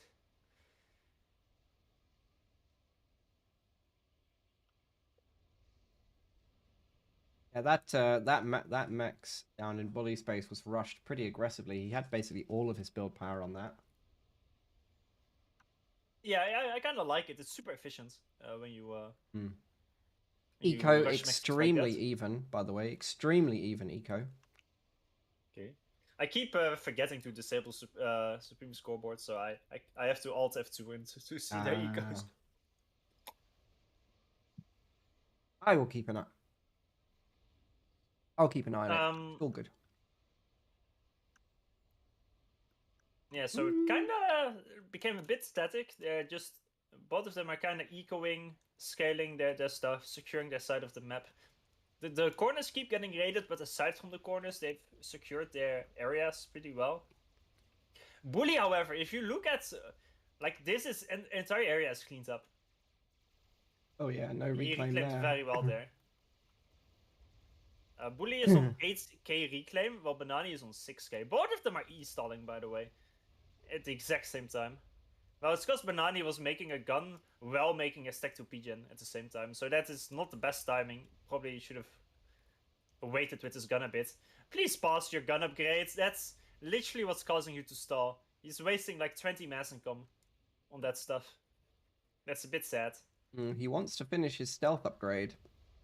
Oh, so while I was doing that aggressive Rhino drop from Bully, again on the plateau, kills a lot of mexes. 4 mexes. There's a counter drop from Bananai, which is idle for now, but it's also later, so it being later is a decent deal. Okay, it kills 4 mexes and... That's a pretty good deal, I would say. That's pretty good. He's also going to get the Hydro, which, considering as Bananai has got E problems, is pretty good. Nah, if Bananai finished his stack to Pigeon, so that will be fine. Yo, we've got the best unit on the field. Are you ready? Where's the beetle? Ah, I see. Let's go! Let's go, my hero. I mean, unironically, it's... I mean, you shouldn't build too many this early on, but I would like some hoplites too, as well. Like on a straightforward. Oh, I guess he's gonna do a big push through the center. Like Bananai got gun stealth and is making nano. Bully doesn't have an upgrade yet, so Bully is behind on upgrades by a decent amount. And this Rhino raid is doing the same damage that Bully did to him. There's a Jester to kill them, but it's 2 Rhinos, so it will take a lot of time. And Bully, honestly, is quite slower in sending some defenses. How are these units here? Where did they come from? I think they walked. I think they were dropped, and they walked here. I thought they were mountaineers for a second. No, I don't think they climbed up. Funnily enough, these 2 Jesters do deal with the raids. I mean, Jesters, after the rebalance, they got made a lot worse being used aggressively, but defensively, they're still super good. This is a really nice raid by Bully in the top left, actually. He's going to kill all of that again. But there's a factory, and I'm not sure if Bully will be able to kill the factory before his units die. And that's a big deal, because if he can't kill the factory, like, he kills 4 Tech 1 Maxes, but he loses 5 Rhinos, so it will be a net loss. Bully is pushing into the nano gun issue from Bananai. He doesn't know it's nano gun, though, yet. Bananai is a bit afraid. Makes sense, because Bully has a big army in mid. a big push on the right side as well. Well, not that big, but I think the PD should be able to stop it. Yeah, the PD will hold that, I think.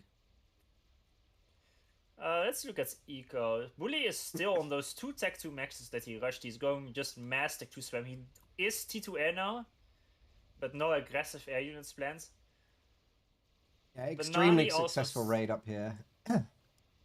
That's really nice for Bully. No, Who has gone up to? He's gone up to Tech 2 air, by the way, but he's only building Tech 1 air out of it. I love how you're saying the exact same thing I said like 2 seconds ago. No, sorry. Like word for word, it was almost identical. No. Even mentioning that it was just Tech 1 air. By the way, a little drop on the left. This is nice, yeah. That's nice. Is that engineers? No. Please don't die. Yo, please make this drop work. Do you know what's on the transport? Beetles! It's beetles! Let's go! Bananai, don't die to this rip mid, please. Yeah, he has nano and he has some support units, so he should be in a better position than Bully. This drop is kind of AFK though. Well, that G was fucked. Go! Well, he's got stealth, right? So they're not. Yeah. It's not seen at all. He's got stealth and cloak on the beetles. So yeah, they're invisible until the deceiver dies. Mm. Bully Here we go. Here we go. Okay, It's beetle time. Dude, he can go after the pigeon. I think that's the best target. Or he can kill 2 Tech 2 maxes. Is that? Yeah, yeah. Kill the other one. Yeah, that was very nice, very nice. Oh, I love that. What a move! Now I definitely hope Bananai wins. But yeah, Bully's doing a huge push from mid. Bananai's up like 15% mass income because of those 2 beetles. Because the mass income on this map is quite low. There's another little drop at the bottom right here. This is kind of a weird place for this army to be, but because it had a deceiver, it just wasn't found at all. Yeah. Even though it's right in the middle. I think Bananai's being way too careful. He should jump on this army right now. Yeah, he is. Like, at the end of the day, Bully is not in front of his army. Plus, he doesn't have nano. Oh, single beetle, let's fucking go! That was really good. Bananai is... that fight is a great position for Bananai, because it's right outside the factory for reclaim. Bully is farming it now. Bully has a way better, like, condensed army force. Bananai's ACU was completely out of position. And Bully is getting more value with his ACU, even though he doesn't... Oh, this beetle! Oh! That beetle did like 5k damage. Neither of them have really got the... He's in good position, but he should die now. Neither of them have actually got the energy to overcharge repeatedly. They're only like plus 200 each. Yeah, but Bananai ran out of units. He might just die. There's one more beetle. The beetles are kind of carrying Bananai here, but... it's hard to say. He might have enough regen to make this worth it. He OCs a flak. That's not really going to help him. Another beetle coming in. It's going to be close. If the beetles can kill the rhinos... Oh, no, it got primaried. Yeah. But I think Bananai will stabilize here, and eventually his nano will win versus Bully. Yeah. Like, why is he retreating? Like, he has to stay next to Bully. This reclaim field is the entire game now. There's, how much? 7k mass just in this little area? There's some tech to air from Bully, though, which is very scary. There's flex left from Bananai. Bananai just has to chase down Bully's SU. He got 70 more regen. Well, here comes the gunship snipe. But, Renegades don't do the highest DPS on a singles target. There's a flak. But it's kind of being put at the front. So Renegades are going after the power to prevent overcharge. Ooh. That's an interesting decision there. Very importantly, Bully dropped the reclaim with the transport and is stealing a lot of it, which is such a good move. And the Renegades killed so much of the power. They killed all the power. There's only the detective pigeon will die, I think. The gunships are too spread, I think. Oh, it's going to be close. There's not enough flak. No, it will die. I think that's game. There's no power left for Bananai here. How much is he on? He's on 1,000. On 1,000 he's got another detective pigeon. I completely missed that. This is recoverable for him. It's bad. It's a super bad position, I think. But he is same income as Bully still. But it's super important that he secures the reclaim field. Bully stole a bit of it. By the way, I feel like this fight should have gone way better for Banani because of his nano. But I feel that quite sometimes, like he did get 2k more mass kills, and Bully just had a bigger push in general. However, Banani was at times a bit too passive with his ACU, and that didn't help him at all. T2 transport coming from Bully. Is he evacing out? Is he? You coward! He is! He's leaving! I mean, that's actually kind of... Such a smart move. Yeah, it's kind of smart. Because he knows his opponent has no air. He's just, like, sending his units then, and he's going probably back to mid. He's raiding the mid from Banani. That is pretty smart. Yuri once again confused about the Jester balance change that happens before he temporarily left FEF for like a year. How long ago was that? Like 2 years plus ago. First time I heard about that. What are patch notes for 500, Alex? We don't look. Look, he came here to blow stuff up. He didn't come here to read. All right, he doesn't want to read. It's understandable. Dude, one of these gunships has 1200 mass kills.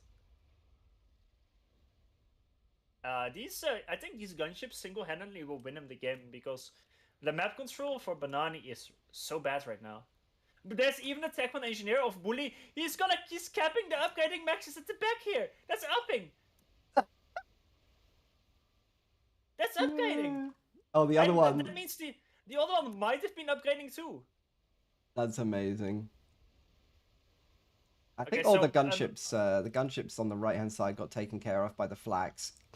They tried to snipe the power. That is great for Banani, by the way. Yeah, that's a big win. This is a kind of a good win for him as well. Another fight in mid, another big win. Bully is getting nano while he's suiciding a lot of units. Every win like this is what Banani needs to get back into. It's time he is to still push. far behind. He needs to push. Look at how many beetles he's got. Bully just finished 70 to maxes, by the way. Yo. Oh, he's doubled the mass income. Banani, you got to go right now. Banani is on 6 stack to maxes too. Banani, you got to go now. Max got capped. Oh my god, I can't believe this. Again, more gunships on the right, but they're not defended, but they are not being killed either. I think Banani is too passive with the ACU. Like, he's got to go right now. He has to go. He has 3 tech 2 pigeons, by the way. 3, so that's so much OC. He's also got like 10 beetles. He can. The issue is he has no intel. He has no idea that there's even an army there. This is the edge of the. Oh no. Of his intel. That's so sad. So bad. Banani, you can kill him right now. You just got to go forwards. The beetles will murder him. He finished the nano. He won't be able to kill him now. Like, he will not lose this, but he will not win it either. And he could have denied the upgrade, which is a huge deal. Nano is so important here. And Bully secured both corners. He dropped Rhinos again on the plateau here. He's even dropped engineers and is taking the maxes. Bully is walking in, which insane. Is... Bully is walking in. Just click in with all of the... Oh, no, he comes back. No. Bully walking in is what Banani should have done. Because Bully now is nano, so he knows that with the nano he's pretty confident. These beetles though, he needs to properly split them. He has got a lot. I think he's gonna try an all-in snipe, but he's shift-G'ing the beetles, which is the polar opposite of how you micro them. Because their pathfinding is bad. Yeah, you want to like spread move them and then shift-G behind Bully's ACU. Yeah. Well. Okay, well Bully sees them. Bully sees them now because of his ACU. Well, here comes the beetles. Oh, the rhinos are just primarying them. Yeah, Bully has a little thing called... oh, wait, some beetles do a lot of damage big to the damage. Army. Big damage by those beetles there. Bully has a little thing called Beetle Fire Priority, which is a bit of a scam, by the way. That is a cheat, by the way. That is a cheat. I'm very upset that that's even possible, by the way. But, by the way, Banani wins this fight, I think. He has flags. Bully loses all his air here. And he wins a 7k reclaim field, Banani. So even with a bit of target priority, he wins this. Because the beetles did blow up a lot of T2 units because Bully panicked and shift-G'd his army in. and that's why the AoE of the beetles really fucked him up. So in the top right, the mechs is changed back hands again. Honestly, with this reclaim field, I feel like Bananai should rush a T3 max. He can get back into the game here for sure. Bully is going T3 land now. The top left is being raided by some random bombers. I think I like that a lot. I think he should do it to the bottom right. A lot of gunships coming for... yeah, but they're going to walk straight into the inties. That's not a good move. He's going for a pigeon snipe, but he has 2 other pigeons, so losing this 1 pigeon is not that big of a deal, in my opinion. It's also, I think the gunships cost more than the pigeon, right? They do, especially considering that Bananai gets the reclaim from boats. If only half of Bully's air force wasn't out of fuel. Nothing he can do there. This might be a big comeback for Bananai. Let's go, Bananai. Yeah, maybe. Like, Bully kinda lost air. The top left, he is gonna look at him getting the reclaim here. These engineers, some of these engineers have like 1,000 reclaim in each. That is unironically huge. What is scary though is Bully is 70% to T3 lands, and Bananai is not started his land upgrade yet. Bananai is making his 4th stack to Pigeon now. I think that's a bit overkill for only having 80 mass income. He's floating a lot of mass. 40 rhinos for Bananai, 25 rhinos for Bully.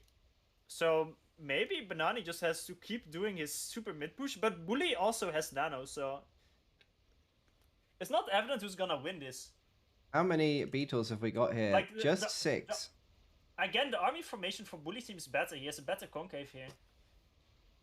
And a lot of the units from Bananai are in reinforcements, but they will take time. And the first brick is being made. Honestly, I feel like Bully should have gone first Trebuchet and dropped it behind his ACU, and then Gunfight in the middle of Bananai's army. And it would farm everything. Top left is going back to Bananai right now. Let's see mass income. Bully is at 109. Bananai is at 77. He is still behind. But he is kind of slowly making some difference here. Bananai is about to get his last vet on the SU. Has to be a bit careful not to idle his SU. Bananai? Bananai? No! Okay. No. Under attack! No. This, okay, he realized. Thank fuck. Okay, he got the last vet. He has too much HP, by the way. He was on 20 HP, so... It's fine. Because of all the it's vets fine. he got. But that is not what he needs. So first brick is leaving the base. In response, Bananai puts all of his Tech 1 build power in his base onto T3. That's now 70%. So it's a nice engagement here for Bully. This is too spread out. I don't think that T3 is going to be an overwhelming advantage. It'll be a couple of bricks ahead, though, I guess. Yeah, Bananai has way more tech too.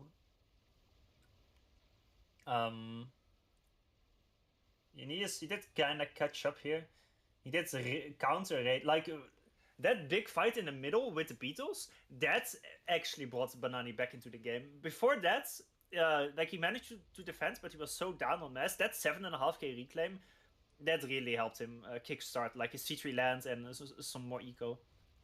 Kind of surprised he didn't rush the T3 max. He just made some random T2 maxes over the map, which is a bit more vulnerable. Do they have TMD, actually? I am not seeing any. There is 1 TMD for Bully. It's right here. 0 for Bananai. None for Bananai at all. There's a brick drop here. Yeah, that's going all the way around.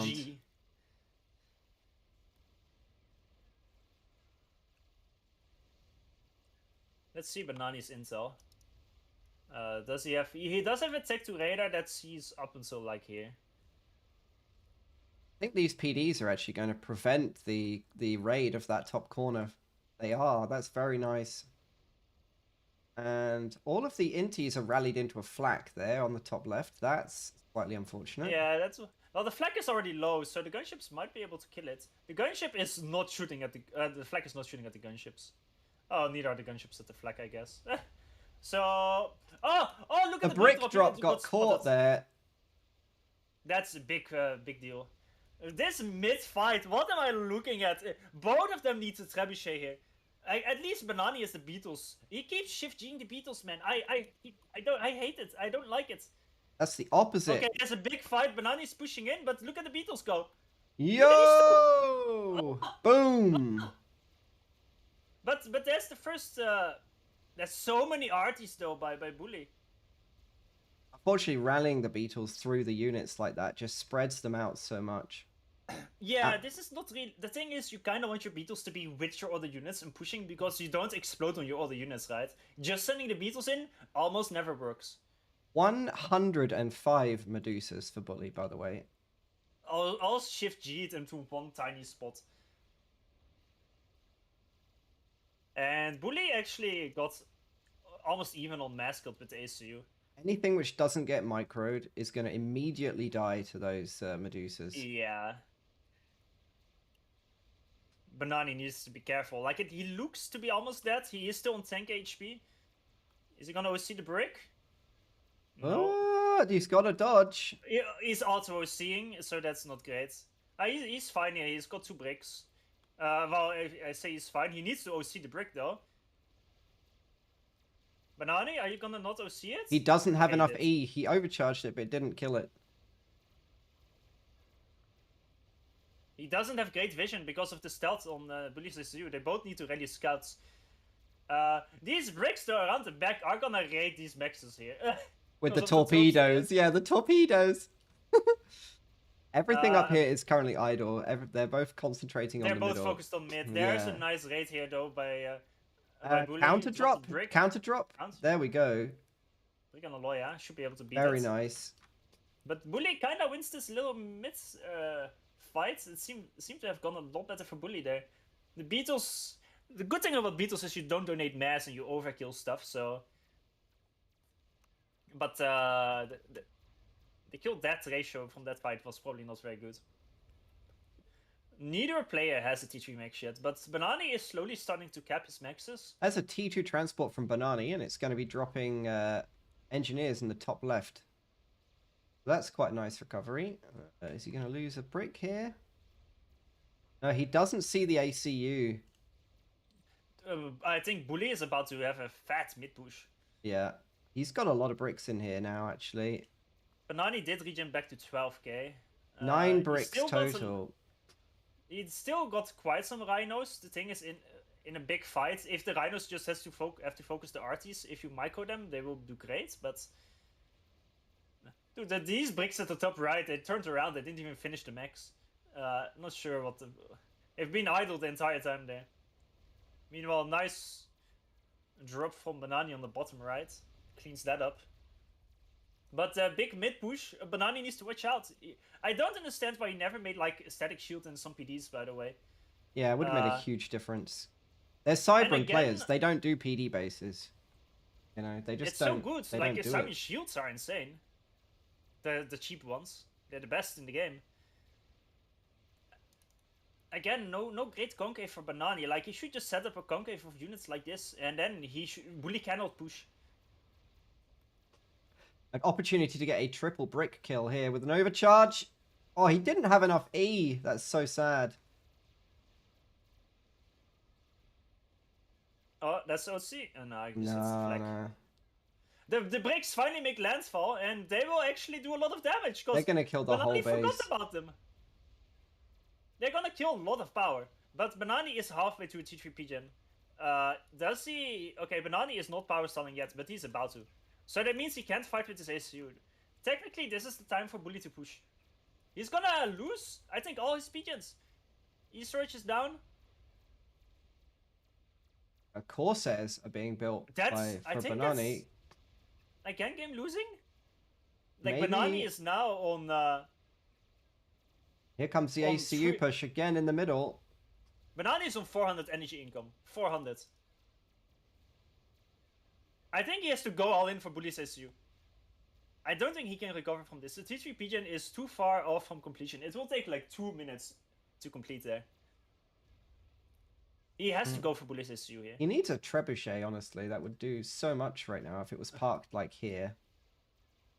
Yeah. Or even like here or something. Would have been great. Just especially against that Medusa spam. Yep. To be honest, wait, there's a counter raid from Bananai, but kills some Just going mexes, after some mexes, but that's all he got was like one mex.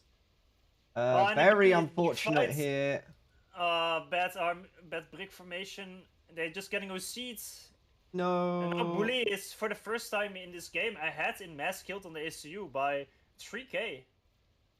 And now I think Bananai might not have time to win it anymore. Bully doesn't have a T3P gen, so he just has a lot of E storage. So he can't continuously OC bricks. He can just do 2 or 3 OCs and then he has to recharge. You've seen this little engineer fight that's playing out in the bottom right-hand corner whilst the game is being decided. The T3P gen is still not done for Bananai, by the way. It's on 90%. His E storage is right in front of it as well. Okay, he has to go for Bully here. Okay, this is the final push. Right-click him, boys! Right-click him! ACU priority. Bananai is not prioritizing Do Bully either. Wait, Bananai has to dodge. Ooh, well, Bully as well. Neither of them are dodging. Bully! This is really close. Oh my god, that was 1,000 hit points. Bully can still die. Wait, the unit stopped killing Bully. What the fuck? What? That should have been a draw, by the way. That should have been a draw. Were they not on the like priority?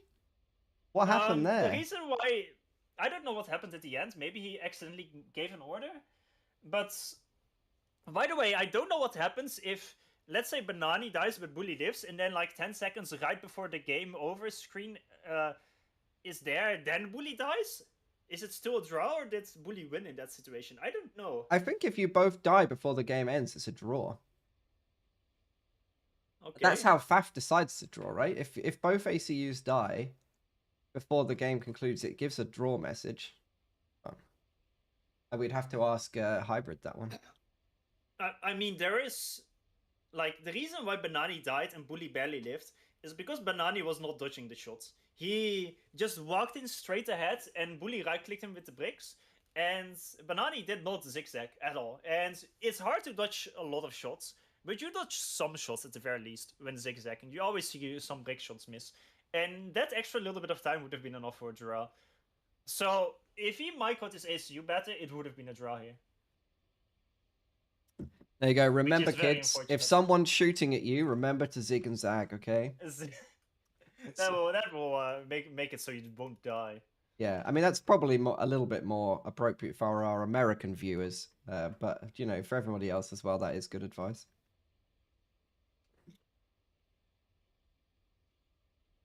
So I will jump back to the client here. I won't show the bracket, just in case we want to jump into a different game.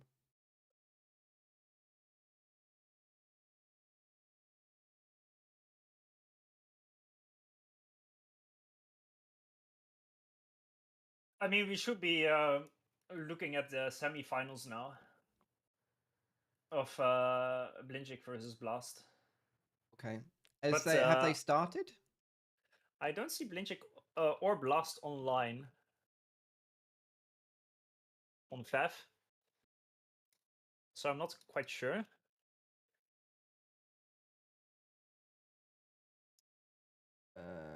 Replays.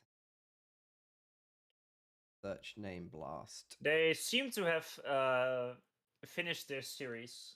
Actually, oh yeah, it's in the, it just updated. So we should watch that, right?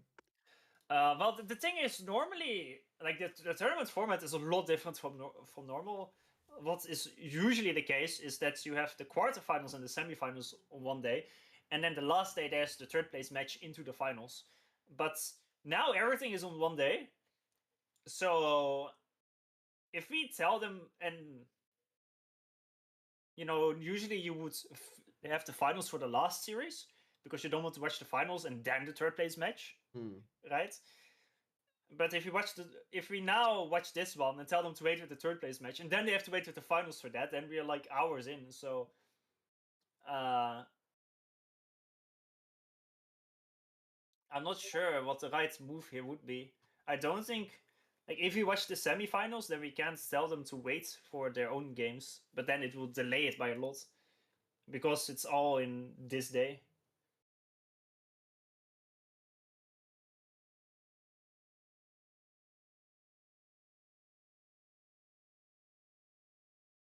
Attack priority doesn't work on Briggs Bully, but he right-clicked you, but he somehow lost the lock.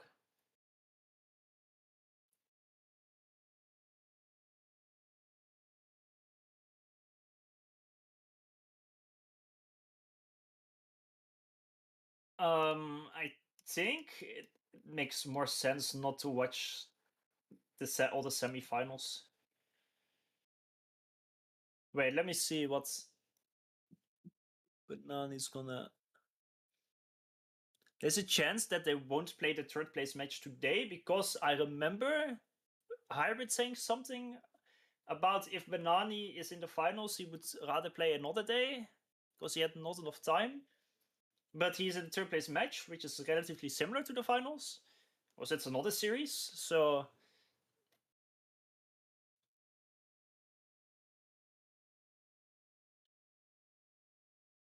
I'm not sure if they are even playing it.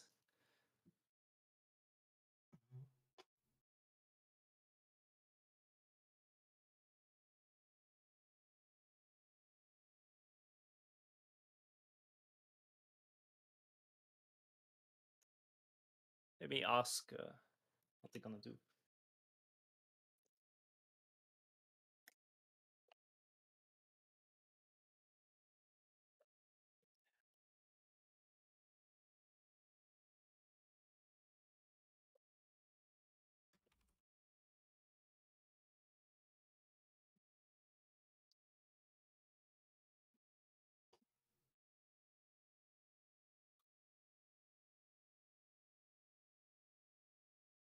I will let you figure out the tournament. The whole deal. You just figure it out. I will just use the camera. Easy. Where's Hybrid when we need him? MIA.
I don't want to show the tournament Okay, bracket they on will play. screen. They're going to play? Excellent. So all the semifinals, we're not gonna watch it because we will now watch the third place match. We can't cover everything, sadly. But Blast beat Blinchek 2-1. Is it okay That to means, show the is it okay to show the tournament bracket, or is it going to spoil? Yeah, you can show it now. All right, let me give it a sec. Because we won't be able to. If someone wants to watch it themselves, close your eyes. Spoilers, spoilers. And deafen yourself. Remove your sense of taste and feeling. And unplug yourself from the internet as well. Exactly. So Blast beats Blinchek 2-1. That means the third place match will be Bananai versus Blinchek. And the finals will be Bully versus Blast. So So we're far, gonna get Blinchik versus Bananai first, yeah? yep. And Bully and Blast will wait for us, which is a bit unfortunate for them, but that's the way it is. Yeah, just enjoy the game. Throw some memes in the chat. Enjoy it, because you're going to be suffering next, right? So get to enjoy some other people watching. Is the sound Is the sound balanced? By the way, there were some people saying the sound had a slight issue. Some person was quieter than the other. Let me know if that's fixed, or if you want me to adjust it a bit further. This is not like the old streams in which I couldn't change anything. All fixable now.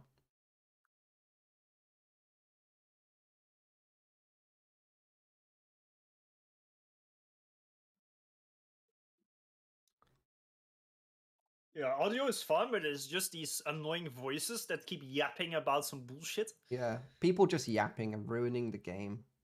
A bunch of yappers.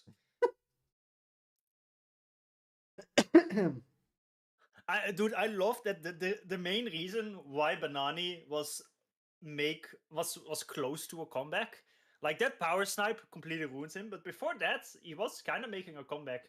And I love that the main reason for that is because of the Beatles. Those single-handedly allowed him to get this comeback. Yeah, Beatles, great unit. They carried him hard. We just need to make sure Bully is banned from using Beetle priority, because that's clearly unfair to Lame. Beatles. L in chat for Bully. Yeah, get out of here. Get out, you bastard. Yeah. No primarying the Beatles. Can you imagine if StarCraft had like Baneling priority for Marines? The whole game would it would immediately be broken completely. Like nobody would even play as Zerg anymore. That's what you're doing, Bully. Do you understand? That's what it's doing. Yeah, get out of here.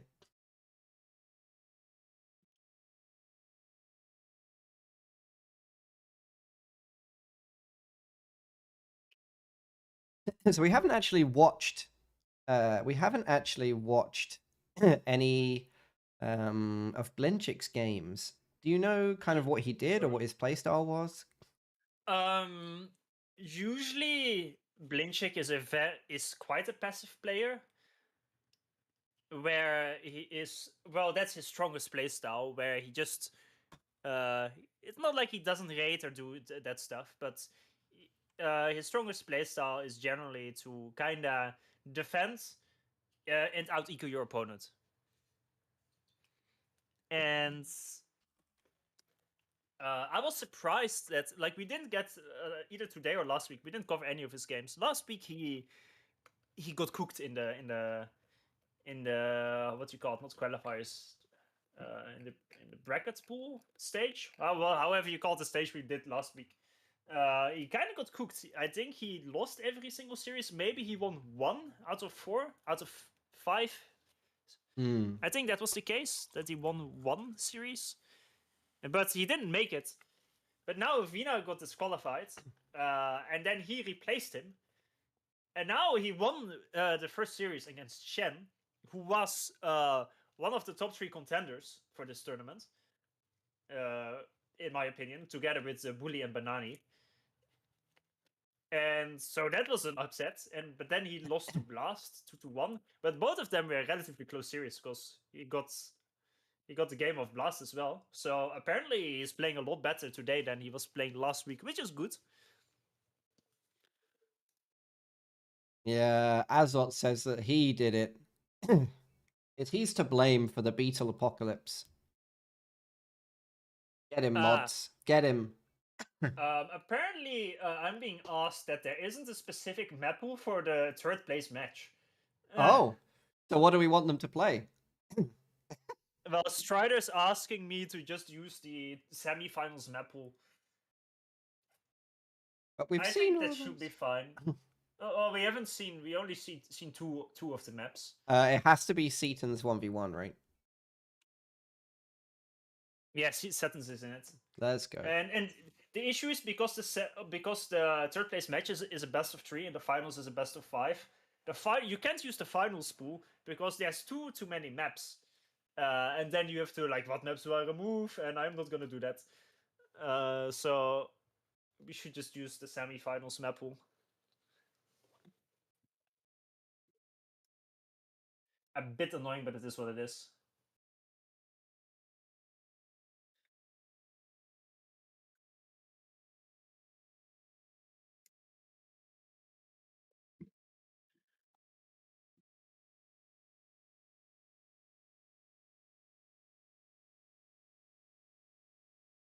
Okay, I assume they're doing the vetoing now. We know the right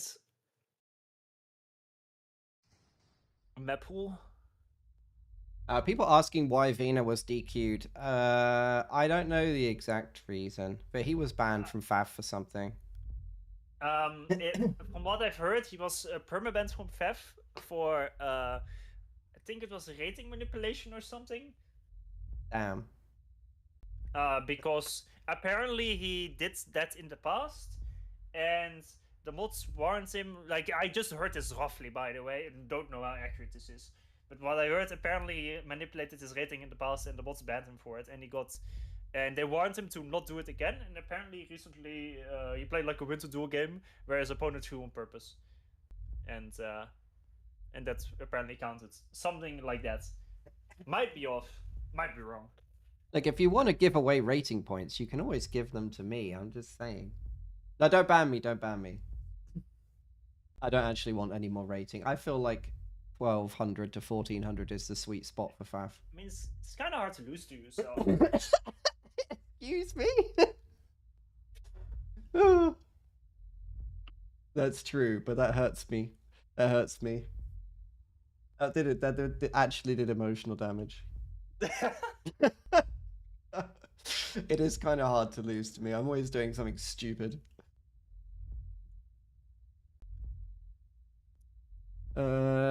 Still don't see the game hosted. Just waiting for them to drop that. No, they're still doing their Picks and bans. Let's see if I can This- see in the. The thing is, the actual tournament chat. Even though I told Blast and Bully that they would have to wait with the finals until we finished watching the third place match, they are already doing their own vetoes. So that kinda is making the chat a bit of a disaster. And meanwhile, Blin is apparently not here to do the vetoes.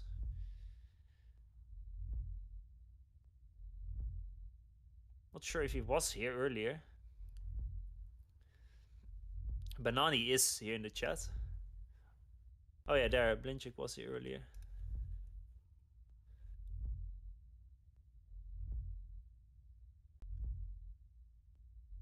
Oh, I pinged him again, even though Strider already pinged him.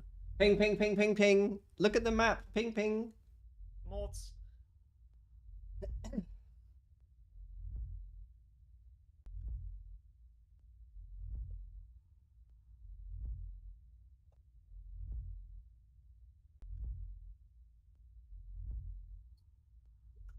Oh, apparently you can see the chat messages twice.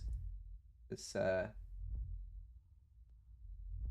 if you're watching on Twitch, you see them immediately, and then if you're watching, and then you see them come up later, because I've got a chat bot which is basically mirroring all the chat across all the platforms that we're streaming to at the same time. I'm not sure how I would actually remove that. I think Twitch automatically shows the chat. I would probably have to disable that, which is maybe not that cool. Who knows?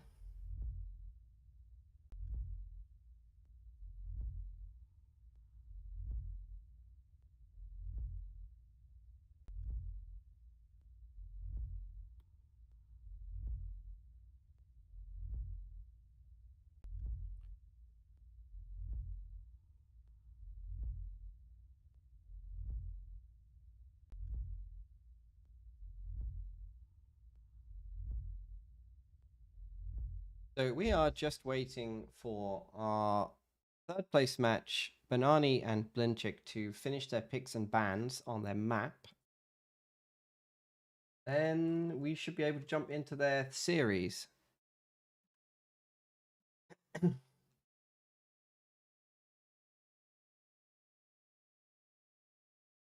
Yeah, right now Blinchik is MIA, so we're kind of searching for him. No, I am not. Maybe some others are. Who knows? Was he expecting to play today, or like the rest of the thing today? Or I mean, he is. He's just finished his game, right? So maybe he went to Yeah, have some lunch. I looked back at the chat and he was here earlier. His last message is, I guess 1.5 hours ago, but that was before his previous series. In the meantime, we can maybe let me think of a game to watch. Let me quickly go through some games to see if we have an interesting game to watch. There is a couple of series that we could pick out from earlier on that we didn't see. Maybe one of Blinchik's games.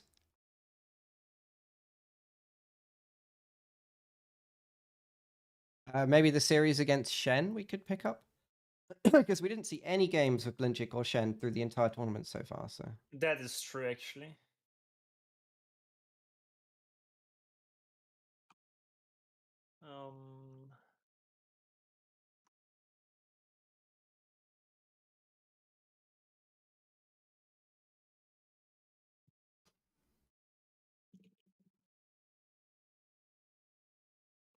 Yeah, we can while we wait.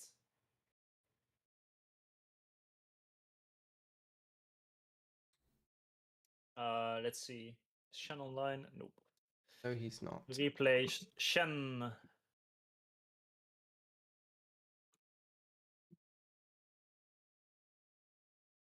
I only see team games. I must be searching incorrectly.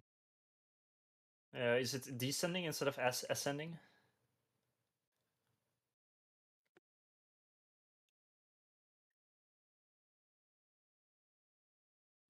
I see the game.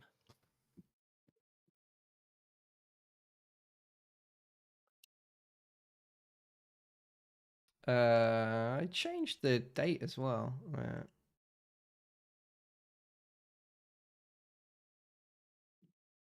Okay. No, I can only see 2v2 games for him. Be searching. I'm trying to find today, but Apparently Blinchik just sends Hybrid a message. I can't play match for third, need to go, sorry. And he just left. huge. What the fuck? Oh yeah, what was another day, dudes? That is so anticlimactic. Yeah, I'd rather have it be on another day at least. And fucking Strider is doing the who did that? Was it No One Cares or no? It was Syndicus with the sentence tournament where like, well, people aren't here for the captain's pick. I guess everyone leaves the tournament. Strider's like, okay, Bananai third, Blinchik is gone.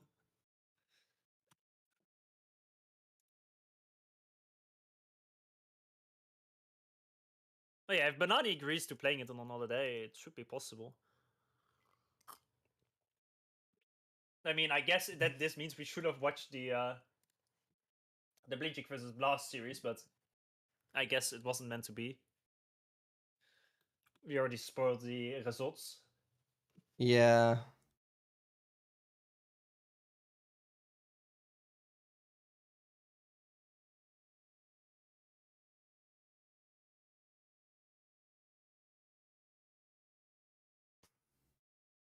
So if they did want to decide whether we play the last two games tomorrow or whether we just do the final, I'm fine with either.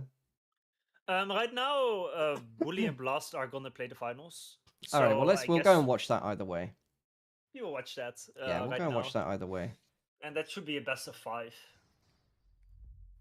Very nice. Let's go and see that.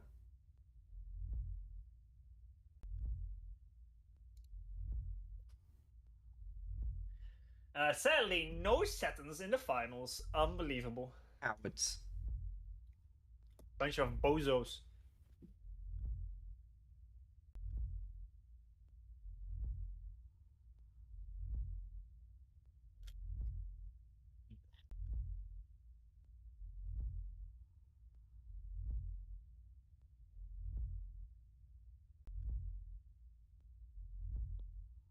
Okay, bully. Wait, can you put the map pool in front of the screen so people can see it? 1 second, I can. And I just need to go and find the map pool. Tournaments, so FAF forum. Have to verify the time? Verify the time? Human. I'm not human.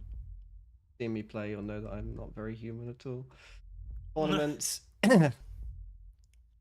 Spring Invitational. Let's...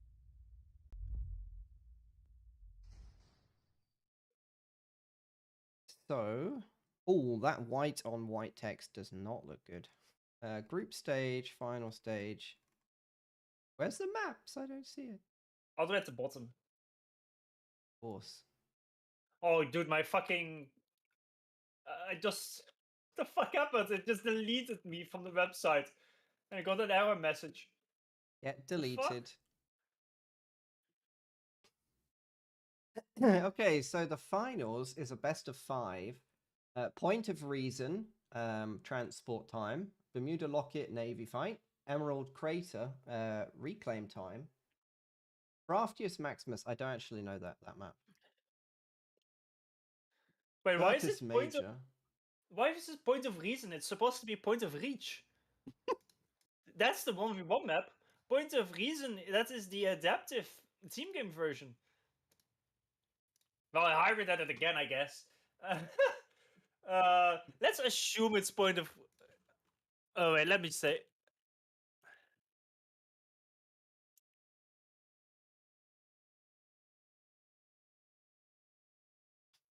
Says best of 5 here for the...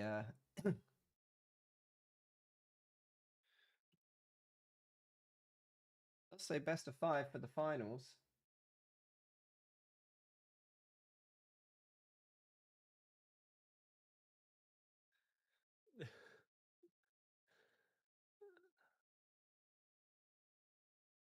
Like, I assume it was like a mistype by Hybrid. I mean, I made the same mistake myself before. Finals not best of 7? No, but this tournament is already quite a bit longer than usual because there was the qualifier and then there was the group stage where there were last week where there were 5 best of 3s, and now there is a best of 3. Basically, they have played like 8 best of 3s or 7 best of 3s. So the finals being only best of 5 is completely acceptable. The semi-finals also weren't best of 5; they were best of 3s. Like normally, I would say best of 7 makes more sense for the finals. However, because of the rest of the setup of this tournament, it makes more sense to have a little less games in the finals and semis. Okay, well, we'll go through the bans here. Blast Chilled initially banned Distortion. That's his ban, and then what else? Blast banned Diversity. Blast banned Diversity. No. Bully banned Tech. And it will actually be Point of Reach. That is confirmed. Oh yeah, Craftis Maximus. Distortion. Then Bully banned Certus. Red Rocks is now banned. Okay.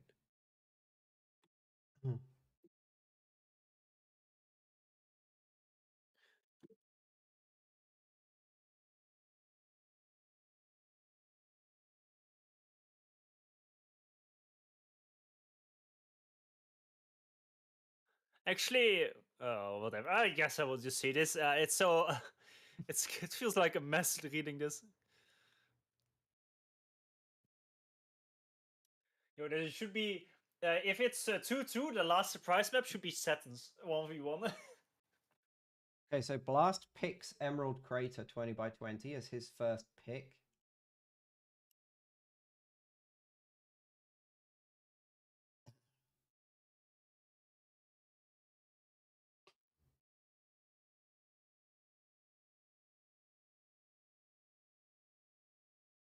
First team lead, Nokka hybrids. I mean, I don't like to jump to bully an ex tournament lead. The thing is, a hybrid is more is more active. Well, he's not that active from time to time, but he's trying to get more system working. The thing is, No One Cares was kind of doing it because no one else was willing to. So you have to keep that in mind. Basically, if no one else wasn't there, no one would have been there. It's kind of like, well, no one wants to do this kind of ungrateful thing, and No One Cares kind of volunteered to do it, even though he wasn't that motivated himself. So it is a bit different. There you go. There's the picks and bans on the screen.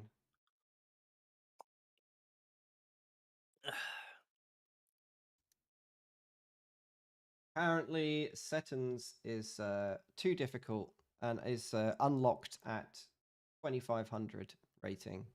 No, he says 1v1. 2400, but Bully is actually 4 rating above 2400. A global though. Okay, so first game is Distortion. We have not seen that map yet.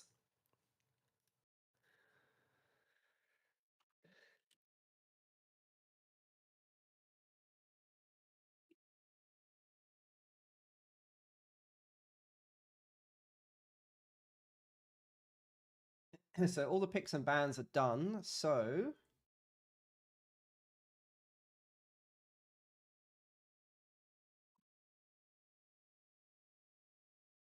you can't get out of it by saying you're not 1400. Sorry, 2400 1v1. This is actually global rating that we're doing this on. So I'm afraid you have to play Setons.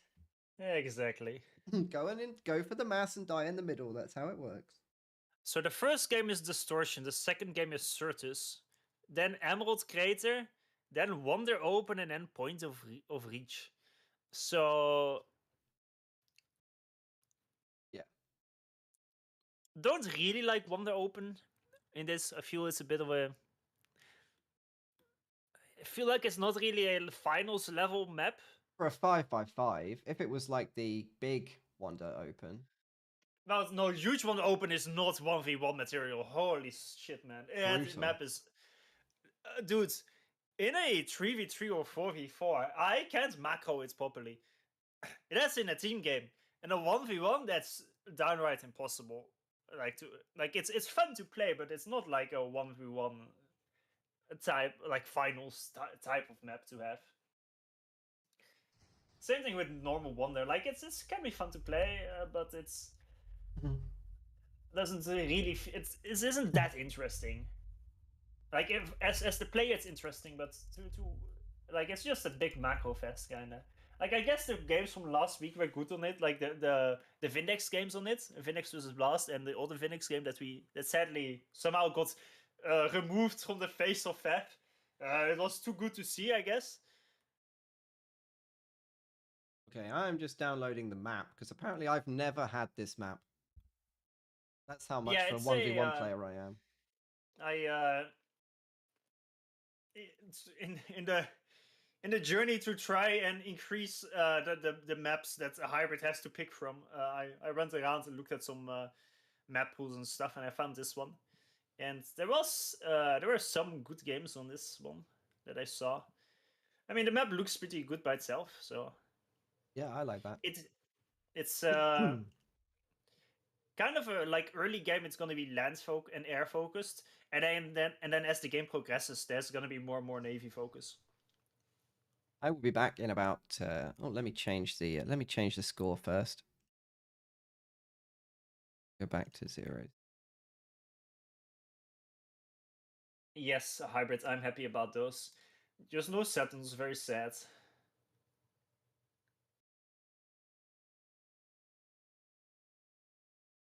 Not happy about diversity and wonder being in the pool though. Diversity as well is like a C tier 1v1 map, I'd say. Well, maybe B tier.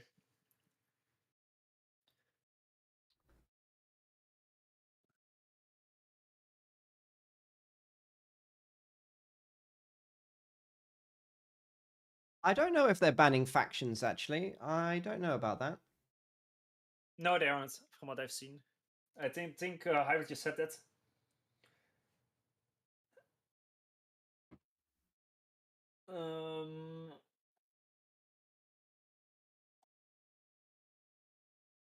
I don't know where he said it, but I saw him say it somewhere earlier.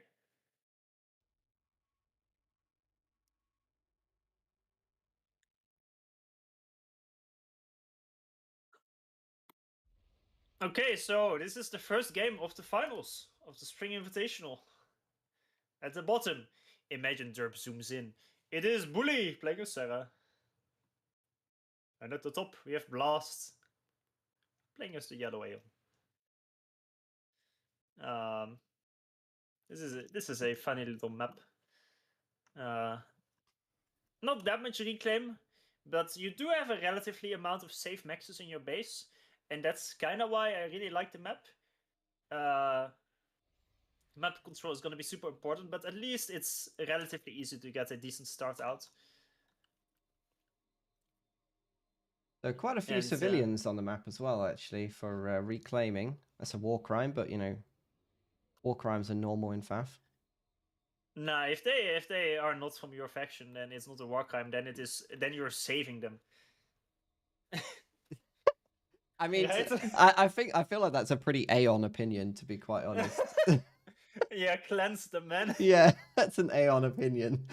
So Waffle's going for he's going to be going for Seraphim, and Blast is going to be going for Aeon. What do you think's the trade-off of that in this situation? Well, the only thing I think about is I'm happy it's not a mirror matchup for a starter. I don't think any map has a particular advantage on this map. Any faction has a particular advantage on this map, to be honest. Of course, Aeon and Sarah, some hover, is going to be useful, especially in the early game. And eventually hover flag, I mean, it's always going to be useful on the water map, no matter where. But generally speaking, I think this there's a decent chance this goes into a long game, because it is relatively easy if you look at Blast. Like, he has just one choke point here below his base, and then there's basically one choke point here, and it's a decently wide choke point, but it's the only choke points. Let's say worst comes to worst, he loses a lot of map control. He still has his entire corner where he's basically safe, right? And eventually you will lose stuff to Navy, but Navy pathfinding can be a bit annoying because of the islands and the choke points through the water that there are. So it can take some time to actually lose Navy. So you have some more time to defend. And if you lose land this badly, so your opponent wins it, technically you should have some advantage elsewhere, like on air or in Navy. But it is very easy, I'd say, to defend your main base on this map, and that's why I feel like we're gonna be in for quite a long game. I would quite like a long game, honestly. I would like a long game here. I watched one game on this map when I watched the replays to see what kind of gameplay it would be, and it was, I think, Bananai versus Blinchek or Swato or I don't remember, but it was Bananai against someone, and basically it was a 55-minute game, and it ended up with Raz Boys. Let's go. But the Raz Boys were being made before Full T3 Max. Like, it was a completely cooked game, but it was kind of funny. First Aurora by Blast tried to raid the corner, but he actually gets caught by the ASU. That's a very good pickup for Bully, because this engineer would have been undefended. And it would have, with some micro, should have gotten killed there. Yeah, he's kind of unlucky that the... kind of unlucky that they... aggression from Blast, sorry. Yeah? Kind of unlucky that the ACU went exactly to where he sent that, to be honest. That's a nice bomb. He shouldn't have a bomb over an MAA. Honestly, the bomb killing delaying this factory, that was a big bomb. Next bomb here, question mark? Was nice, but... the bomber is gonna hide. He doesn't have a lot of intel. I think he missed the engineer at the bottom with the scout. Well, now the scout and the Inti arrive, but the bomber is taking a break. The Inti just dies for free. That's a bit unfortunate. But nice early aggression by Blast. Bully's scaling was a little bit better, but This bomber delaying that factory in mid is quite good. Blast leaves his base very late compared to Bully, I have to say. Well, we've had one bomber, yes, but what about second bomber? There's no engineers to raid yet. Honestly, this engineer here, it should get killed. That's a very vulnerable engineer. Second bomber is probably going to go for the engineer in the corner. And I feel like it will deny that factory. I feel like the engineer is locked. It's beelining for it, right? No, not quite. I think it's going to He's lock the killing factory. the factory! Got him. Oh no. That is quite a bad loss for Blast. Like, killing denying the factory is quite good. Where's the bomber? Is this a stuck-off map? Did it bomb the inside? No, okay. Yes, it did. And it denied the factory, actually, which is... It's better than we expected. This other bomber just... Well, the other bomber is providing intel. That's what it's doing over there. Yeah, it is. We're gonna stay positive. Eventually, there's gonna be an engineer that's gonna come there, and the bomber will also aggro on it and kill it. So it's not being completely useless there. Little bit of a raid from Bully is gonna deny and kill the engineers in this expansion. It's pretty good. Meanwhile, Bully got his PD up in that location. I mean, there's not really 3 groups to run over with an early scout, especially not on this map, from what I can see.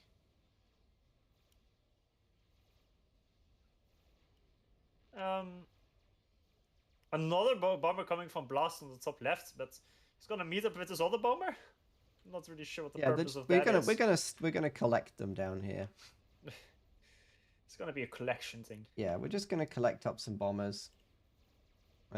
It's fine. Okay, so Blaze Rush happened by Blast. The first 2 Blazes are out on the field. Bomber locked. Meanwhile, Bully is starting to put Yenzins already as well. Yeah. Funnily enough, that's the bomber that gets locked. Meanwhile, the one that's camping the Mexes is still chilling.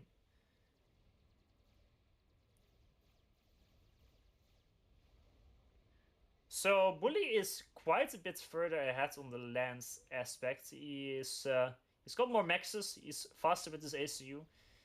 His Tech 2 is also out already. Dude, the bomber got moved away right when the engineer arrived. This bomber.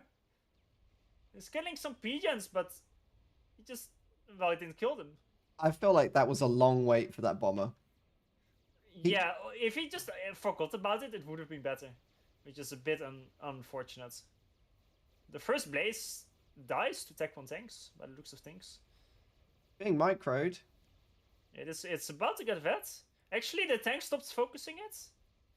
Will it get the vet? Oh no. Dude, I got the... I had it selected and it got the vet after post-death.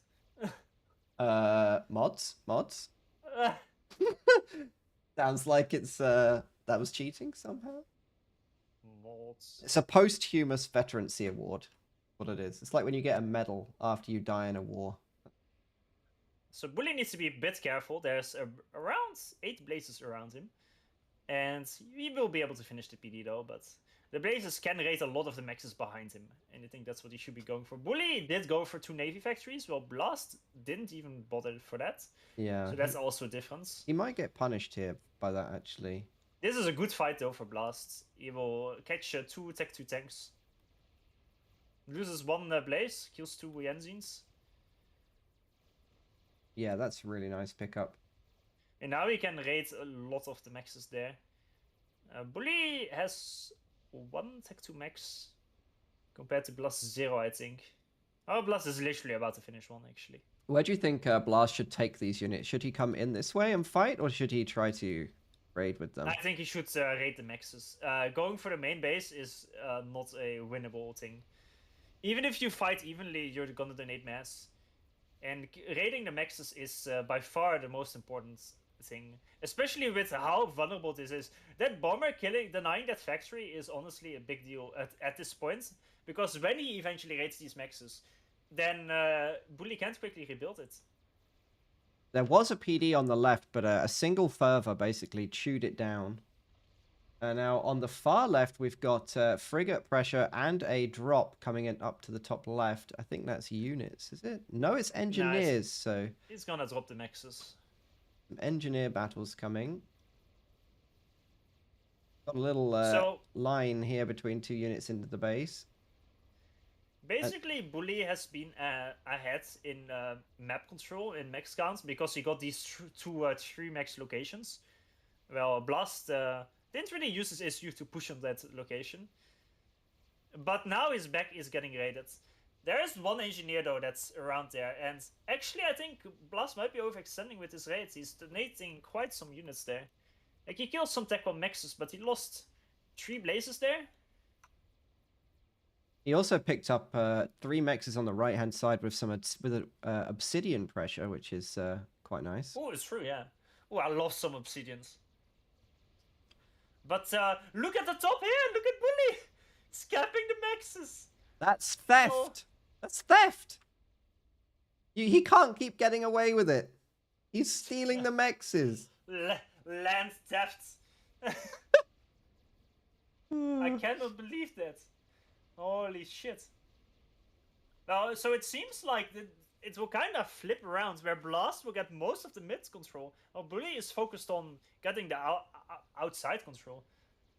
Like, a lot of maxes from Bully did die in mid now, to kind of equalize it. But Blast is losing all his top maxes, and there's 2 frigates there from Bully, and they will be annoying. Actually, there's gonna be 5 frigates. I think Bully, yeah, he stopped building Navy, which is the correct move.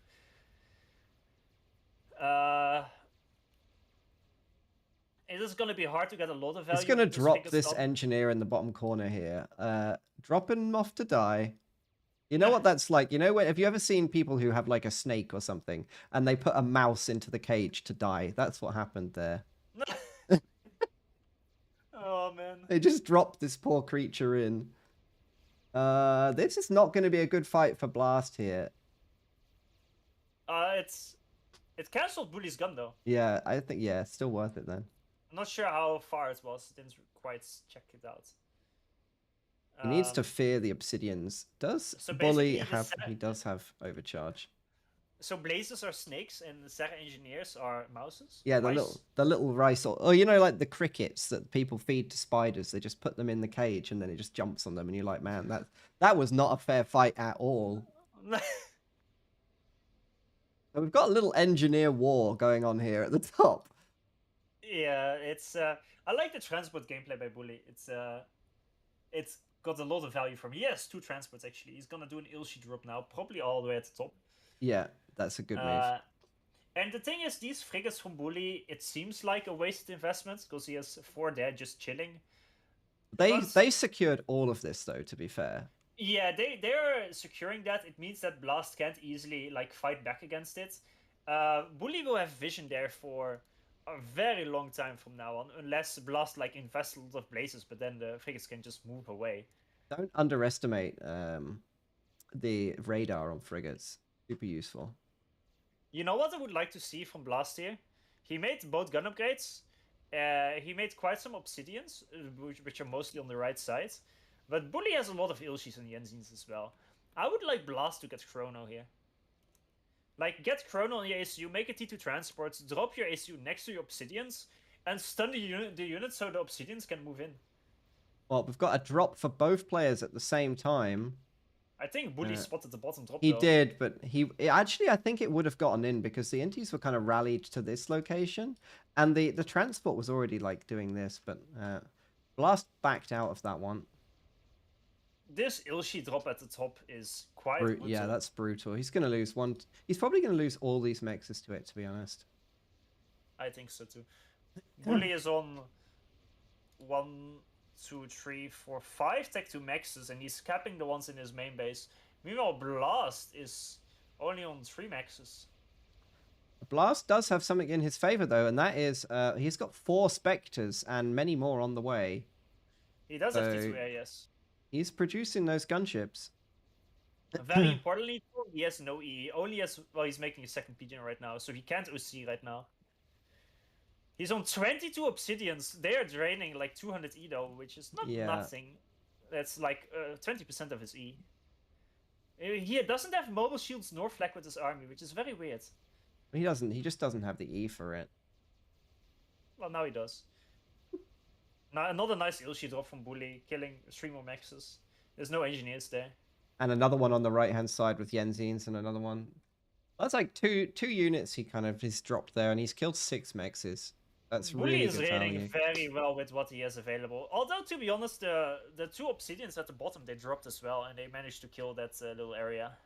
What will win, 2 obsidians versus 2 ilshis? I don't know.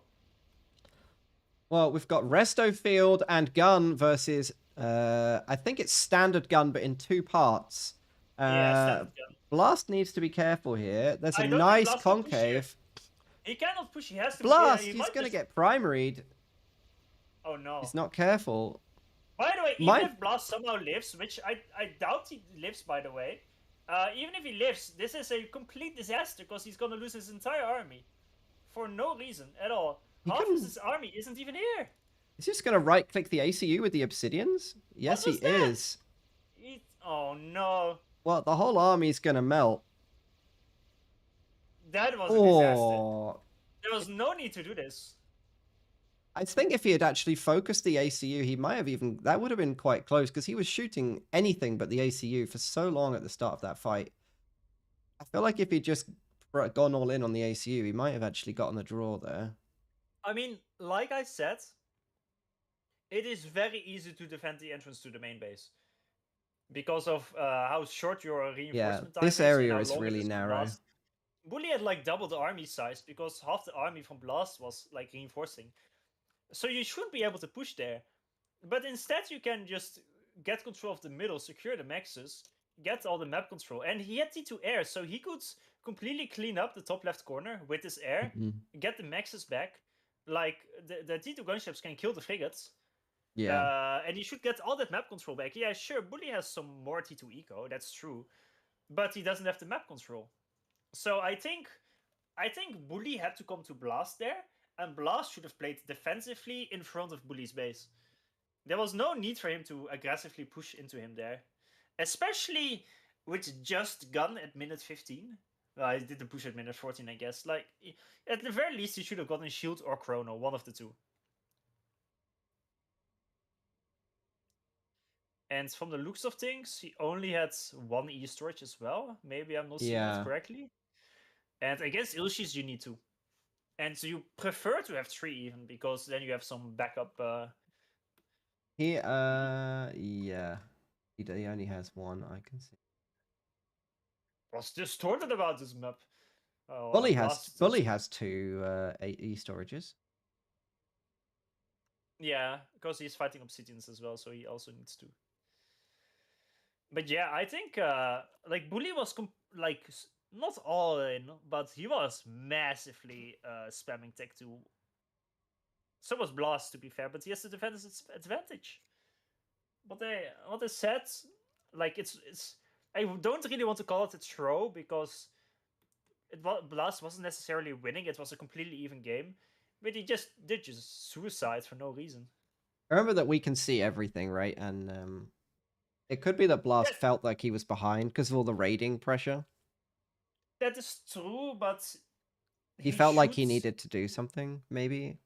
Yeah, but that doing something was completely winning the center of the map, which he already did, right?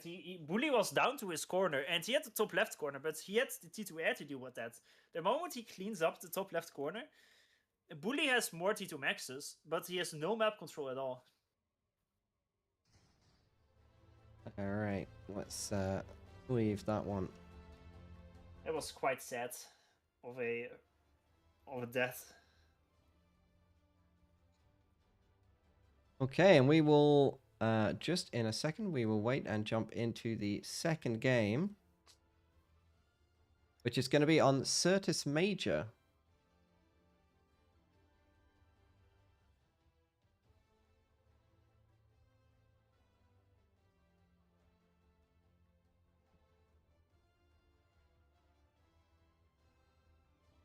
Who's Major? Certus. Is that right? Okay. Certus? Yeah. Sorry. Major Certus? I think he's in the UEF army, I think. Are you joining? They're impatient. All right. Calm yourselves.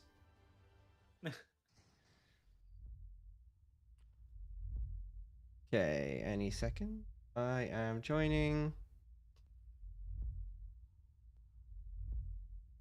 Waiting for the go.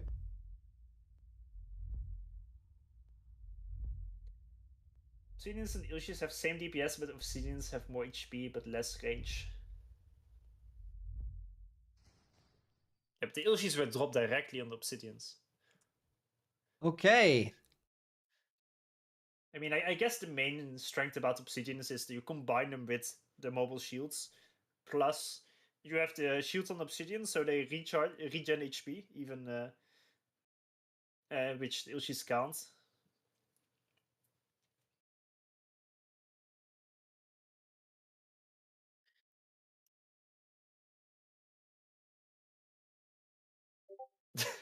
And the players sure as hell are ready. Got set. Ready. On your marks, get set. Blast has not picked a faction yet. Oh, maybe he's gonna play random. Just don't pick UEF. I mean, on this map, any faction is fine. There's no ups and downs, I'd say. UEF does feel strong here. Strong tech 2 and strong tech 3. Especially on this map, and the choke points, the Percies will be huge. And this map is not really a sniper bot map because of all the choke points. I can see sniper bots get decent value, but it's I can also see them just hit the ball and do nothing. Let's go over onto the game zone and see how these guys are going to get on. How did you say so little in so many words, Bully? Incredible. He says my gun AC was gonna clean up the right of the middle area easy. I only went left because he was pushing. Yes, but Blast can fake a push and then not actually push. And then Bully is not cleaning up the right side. Also, him cleaning up the right side doesn't mean he owns the maxes. He left for food. Maybe he did. Before you joined, they were talking about Blast getting his food soon. Oh. It's going to be performance-enhancing drugs. Also, Andrani was right that you should make the chat size a lot smaller. Really? I think it's nice that it's big. No, it's not at all. You don't like it? Hold on. No, I really don't like it. The thing is, it will require a stream restart in order for that to take effect. What? So. Why? Don't you have just a slider? Yeah, but that's not in OBS. That is being added outside of OBS because it's across all 3 streams are being combined. There's a bot that's reposting every comment from the other streams into each one, so it's all nice and even. It's not a. I will see what I can do. He said he will go and get his food. We should start a replay ? Hybrid says Blast has to go for 15 minutes. He said it 3 minutes ago. Okay, we can catch a. Let's see. Replace Shen. Tonio. Let's just dodge back out of this then. Let's also try to watch a map that we have not watched yet. So, Crossfire Canal, Blinchek versus Shen. It's the second game of their series. I literally am unable to find it. Let me link the. Just send me the thing in URL. Discord, and I will. And then when it's joining, I will. Yeah, just share the POV. There we go. A joining game. And whilst that is, I will attempt to make the chat slightly. I'm attempting.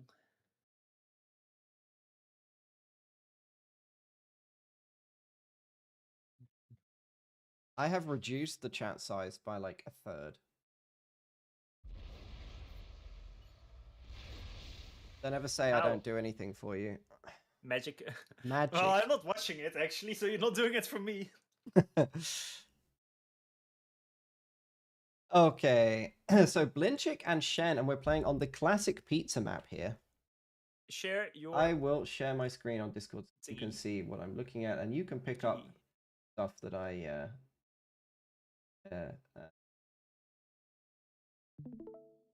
so you'll be able to pick up on the things I miss. So we'll just... You want to go +1, +2? +1. Okay, let's go +1. Let's have a quick look here. Playing in the blue EF, we've got Shen. And Fuck you for that. and in we've got a evil purple seraphim looking to devour the galaxy. That's going to be Blinchik. Small Did you not rating realize difference. it's not actually blue EF, it's bloof?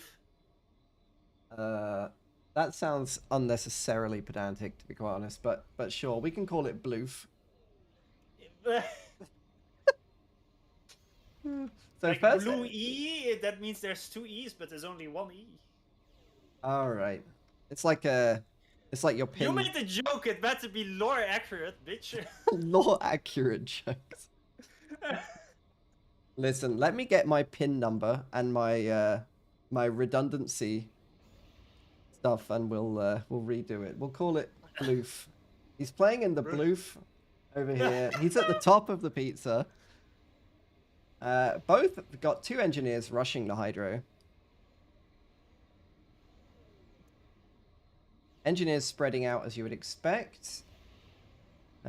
Manual reclaim orders for Shen. No manual reclaim orders for Blinchik. He is instead opting to use the attack move here. The start is always so awkward on this map. It's the mechs like, feel very far apart. the maxes are very far apart. You do have a lot of reclaim, but you have to manually reclaim it through the start. The hydro is awkwardly placed. All at the same time, you have to transport rush, and it's just so weird. All of it. It feels so weird. So Inties and... Oh, that's some nice micro there. He can catch the scout. He does. And he'll probably win that little Inti fight as well. So that's quite nice for Blinchik. Yeah, he does get the first air win out, but the transports... Wait, there's no transports from Shen yet? Well, what did he make from his air factory? He made... Very much... Well, Blinchik has just got his first transport now. Yeah, but Blinchik made a transport in 2 ints, but... Like, Shen rushed an Inti and it kind of just died, and... Yeah. Like, it feels like after that Inti rush you should have gone instant transport, because Blinchik should have been distracted by that Inti anyway. Yeah, when he was fighting here, the transport can... I mean, maybe Shen was stalling because he just finished the transport and he's on 200 E and minus 100 per second. Well, now the transport's out for Shen, but it's going to fly into the Intis here if it's not careful. He's going to the wrong side as well, and he didn't move his SU, so... Maybe he can use this to win air. I mean, Oh, that's brutal. This doesn't seem like a great start. This really seems like a fucked start. He drops where he doesn't want to drop. He should have at least dropped over that little ledge. He does kind of win air, but... He could technically pick back up and go again if he wants. Yeah, he has no E, right? Well, I guess Blinchik has no E either, but... Shen stalling. Blinchik has E in the bank. I feel like the power scaling of both of them is way too slow. But at least Blinchik dropped the hydro to build. Like, the early air seems a lot better from Shen. Okay, Shen also dropped the hydro finally. He's now doing a little bit of an aggressive drop, but it's so delayed. And he won't even be able to make it towards the... Oh, he's using that damaged transport. He no. he went all in there. Oh, that is unfortunate, Shen. Blinchik is also moving his SU out, and Shen isn't, so that's another advantage he has. Like, Shen dropped the hydro, but he didn't drop his 4 max, and if you compare to the left, like the expansion of Blinchik, it's a lot slower. Blinchik also got his proxy up on the top left. Yeah. So map control is looking not great right now for Shen.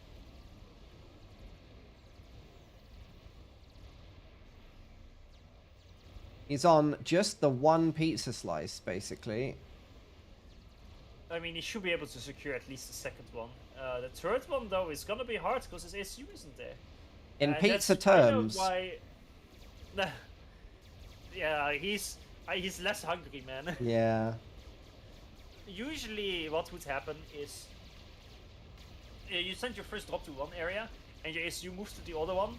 Even though your ASU is not necessarily playing to do a lot, but it's better than just chilling in base as functioning as 2 engineers. And it's kinda because the drop on the other slice is gonna be later.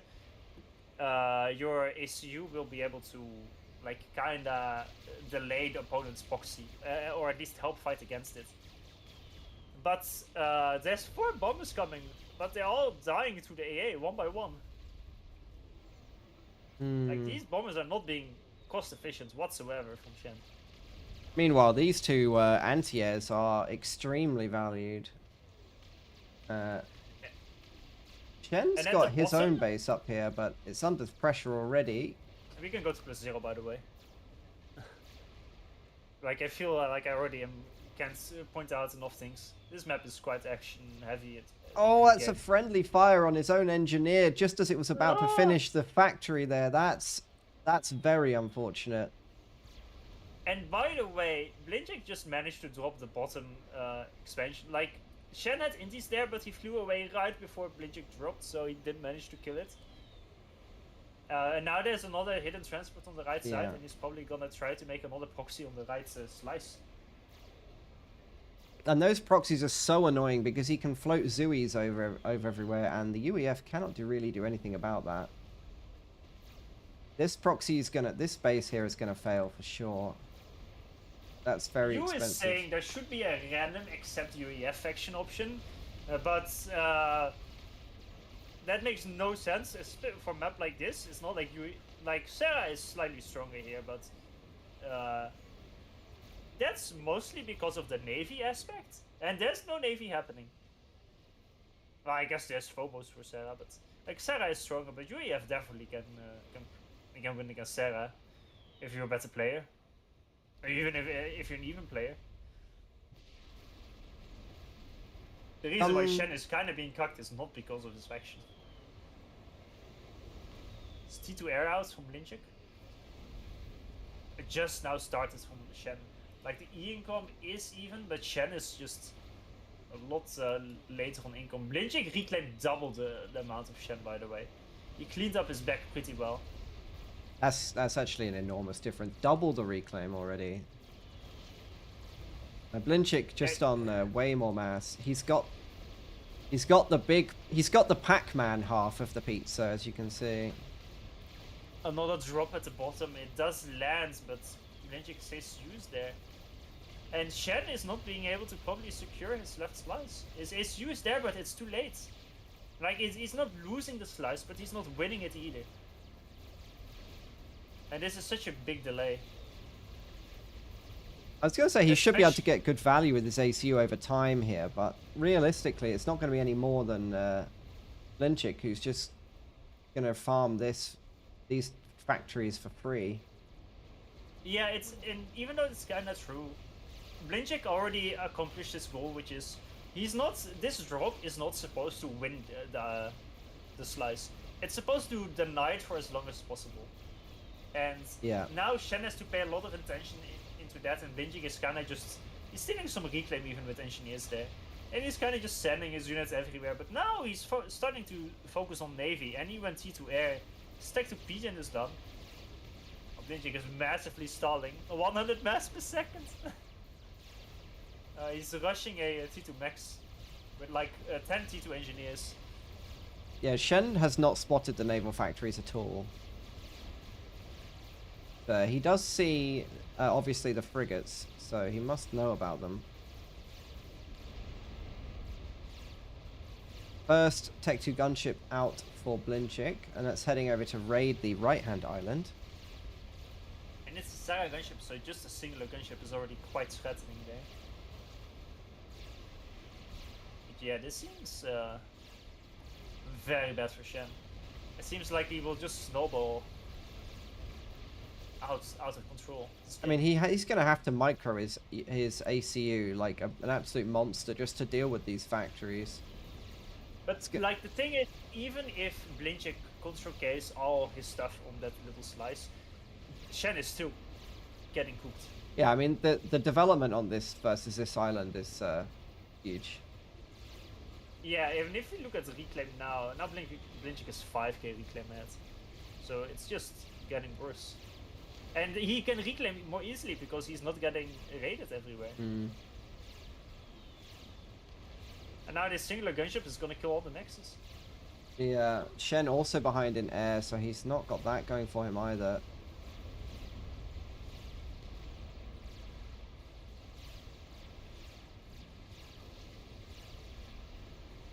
So how should Shen handle this air on the right? Should he just suicide on the gunship, or it's undefended right now?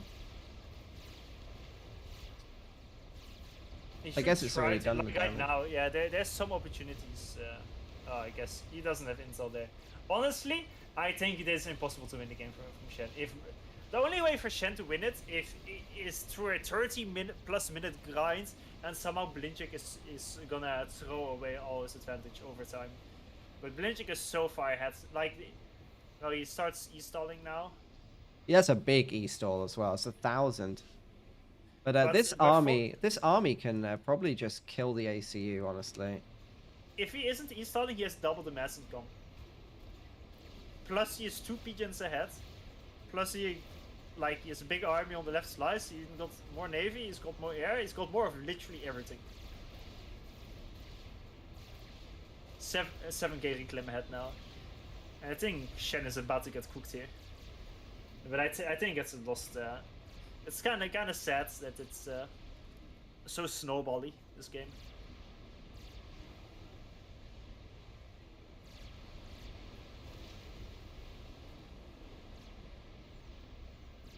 Well, there's a Tech 2 transport loading up units for Blinchik, so he's going to start pressuring the right-hand pizza slice. And Shen is forced to withdraw his ACU from the left-hand pizza slice because there's just too many units.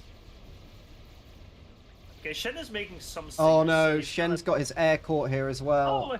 Oh, you're better ahead of me. That's not good. Oh yeah, that air loss. Hulk base control K. Mods, are you watching? Mods! No matter the situation, if you full base control K, you are banned. No. No matter the context, unlucky. I think the emotional damage of losing his air, which is one of the few things he had going for him. He had like 6 Tech 2 gunships.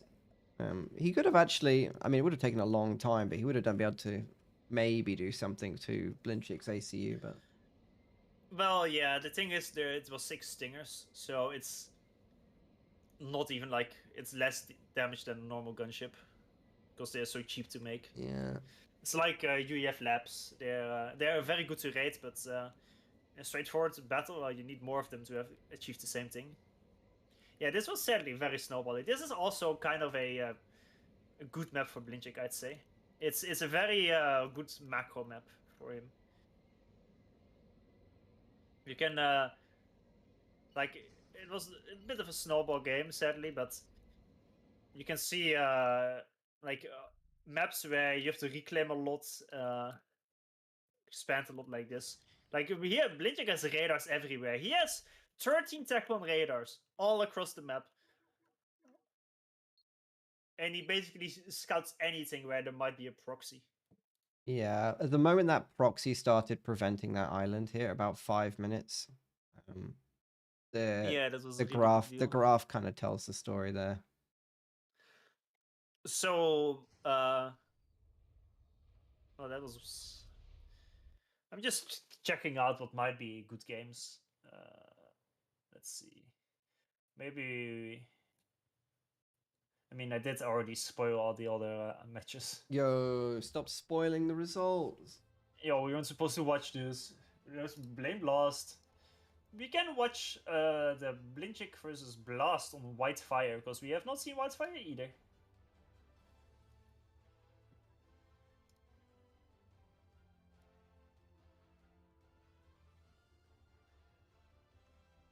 There you go.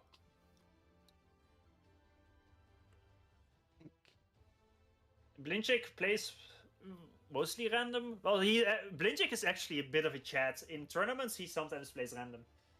What an absolute Uh, monster. Yes. So maybe right now he's also playing random in these games, but who knows? You do now, Blinjik doesn't get the satisfaction of killing his opponent's base because he base contra Kate. That's unbelievable. Okay, so we're going to be on White Fire, which is a map we haven't seen before. If I remember correctly, it's the one with the reclaim in the water. Is that right? Yeah. Yes, it is. Zoom in front of their bases. Yo, we got a T3 naval yard wreck. 2 of them for each player. So that's 15,000 mass available for both players. So blast. Yeah, so basically this map, as long as you're not UEF, you're fine. Although maybe with the Balance recent UEF team? destroyer Balance change, team? it's better. But generally speaking, Aeon and Sarah are good because they have hover, and their T2 Navy is also very good. Siren, well, the early game frigate spam is very good for it, and also it's Salem's can now defend a lot better on a map like this with because they have the highest range. I played a 1v1 on this like 1 or 2 weeks ago, and basically I lost kind of a lot of map control, but because I had Salem's against, I think it was Aeon, I have now more range, so you could kind of sit in the bay and like shoot over the islands into the enemy navy, and they can shoot back, right? So you can kind of abuse the islands. That's so unfair. Well, it's not because I lost all my maxes because I had to abandon it. So it comes at a cost, but it can work out. I just realized my game was paused. I was like, wait, is Blast AFK? No, I was Oh, AFK. I'm at 1 minute 40. That's fine, I will just plus 10. The start here, we should plus 0 this probably. +2 or +1? No, plus 0. The start is pretty important here. Well, they're both basically massively reclaim boosted starts, right? Where they're building almost only E. Is that right? Yep. So you're supposed to fully abuse the 3K reclaim in front of your base. Scale as fast as possible.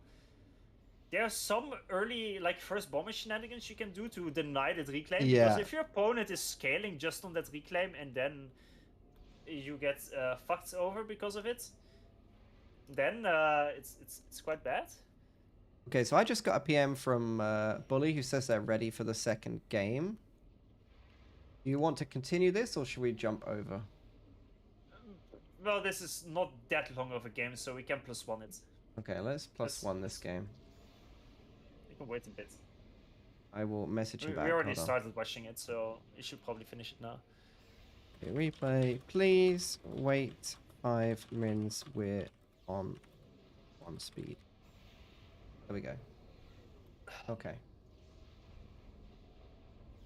So basically, I'm kind of surprised by by some of the decisions from Blast. Like, he rushes the Hydro in front of his base, but instead of getting the Hydro that's closer, well, he's kind of getting both at the same time. But I guess it will be fine. This E balance is amazing, though.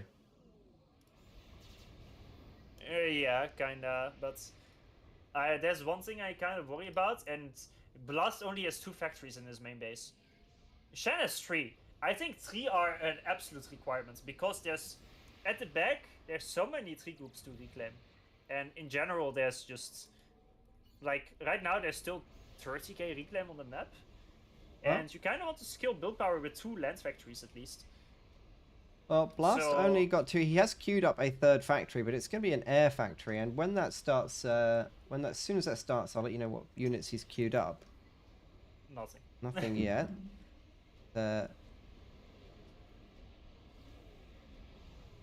Mr. Map. Well, the score is 1-0 to Bully, but Blast was eating dinner, so we are kind of watching some other games in the meantime. At the moment, after this one is done, then we go back to the main series. This is kind of a diversion. A short diversion because we didn't want to leave people sitting and watching nothing. It's not a super long game, this one. We're at +1 speed. We'll go back to the finals pretty soon. So Blinchik is about to arrive at the second HQ to reclaim, but Blast is a lot later. And actually, Blinchik has a frigate there. So if you don't know, that frigate can ground attack that reclaim power, and it's gonna Yeah. slowly damage it. Which he isn't doing right now, but it is very valuable if you do that. It takes a lot of time to get value, but it's worth it. A single frigate is only, what is it, 250 mass? Yeah. A little bit higher than that. So you can easily like deny like 600 reclaim from that with the ground Blast's frigate is murdering engineers right now. There is absolutely no mercy at all. He got a little bit confused there and started shooting the naval yard, but his heart was in the right place. Yeah, he had NG priority, but it was targeting one of the worst possible targets. Tech 2 mechs for Blinchik already finished. One as well for Blast in the same place. Okay, seems like Blast is going subs only mode. As Seraphim, a bit of an abuse there, but... Why are Seraphim subs the best subs? They used to be the same as every other sub, but because of the torpedo rework, their torp defense is now so much stronger that, you know, it's hard to... Let's say you send one destroyer into 10 Tech 1 subs of any other faction, and the destroyer cucks them. Like an Aeon destroyer, let's say. But the Sarah destroyer kills... The Sarah subs kill the destroyer. I mean, if you are going up against Sarah subs and you got frigates, Aeon frigates are the best frigates to have, right? That is true, yes. I mean, the weakness is it's hard to raid with the subs on this. Blinchik could be in danger with his ACU, but... Nah, he's not. He'll just be able to get out of the water if the subs come for him. Like, he will, at the most, let's say, if all of the subs shoot at him at once, he will take like 3-4k damage at most. And then he should be fine. Tech 2 Navy started from Blinchik, but these subs are coming for him, and he doesn't have a lot of build power to make torp defense. Like, these subs are an actual danger for his main production. There is an arty drop going top left. Oh, I like that. There's only really one nice engineer there for Blast, wow. I will just use the map to keep an eye on that one. Let's use the map, everybody, whilst we watch this raid on the main base here. The raid should be dealt with. There was a quick enough reaction to make the torp launcher, plus Blinchik can kind of abuse the subs by emerging them from the water into the factory so they can't take damage, but it's a bit of an abuse. I mean, it's not a banned abuse, it's just some weird gameplay thing. You could definitely be doing a lot more damage with these, but they're kind of just a little bit idle there. It's a fervor drop, so it's not that strong. Fervors are kind of retarded. But he denies this for a bit. Another archer drop on the right side. I would have liked some more non-arty units, because as Aeon, it's a bit weird. Let's see the T2 max count actually. 4 for Blast. Blinchik has way more eco. But one max is actually dying to a frigate in front of his base. Well, those fervors are actually going to get in. Ooh. The fervors are doing sick damage. I didn't realize. I thought they would die faster. And all of a sudden, Blast seems kind of fucked. There's a T2 sub that is not breaking through the Tech 1 subs. But the moment the second T2 sub is, I think it will be able to. Well, those Tech 1 subs are gonna be given a move order. They're going to break off and retreat. Tech 1 bombers rallied in to try and deal with the fervors. But look at the eco. 90 income to 35 for Blast. Yeah, Blinchik is on 13 T2 maxes. He just went all in on T2. And Blast, because he went for so many subs, he can't really deal with it. Yeah, and he needs to make those subs pay off right now. Otherwise, like he's done. Blast has 6k mass in Tech 1 subs, but they're being chased away by 2k mass in Tech 2 subs. And the eco disparity is enormous. Potential proxy for Blinchik on the top left. Well, here's the subs, and one tech 2 Isaac sub suicided. crushed. Yeah. Yeah, I mean, they have higher range, but in a straight-up battle, Tech 1 subs kinda beat every other sub in the game. They always have. This might cause Blinchik to lose, unironically. He couldn't really afford to lose that, because... But he doesn't have any naval units left. There's a destroyer coming from Blast. Yeah, he loses another Tech 2 sub, he just idles it. And he has 2 torp launches, but 2 is not enough. Well, Blinchik maybe just... Blinchik is floating with 2k mass. He just completely over-ecoed, I think. 1 destroyer is done, but I think it's too late. Funnily enough, he has some Tech 1 arties that are helping in Navy fights. They are crushing the frigates. He does kinda hold here. There's a big air fight, which seems pretty much like a draw. He did defend here, but the destroyer from Blast should be able to kill quite some mexes. Like the T2 mexes at the front, very greedily made. I'm surprised Blast didn't go second cruiser to kill all the T2 mexes at the bottom right corner. Look at that in the air HQ from Blinchik! Where's the air HQ? Right. What the fuck is the position?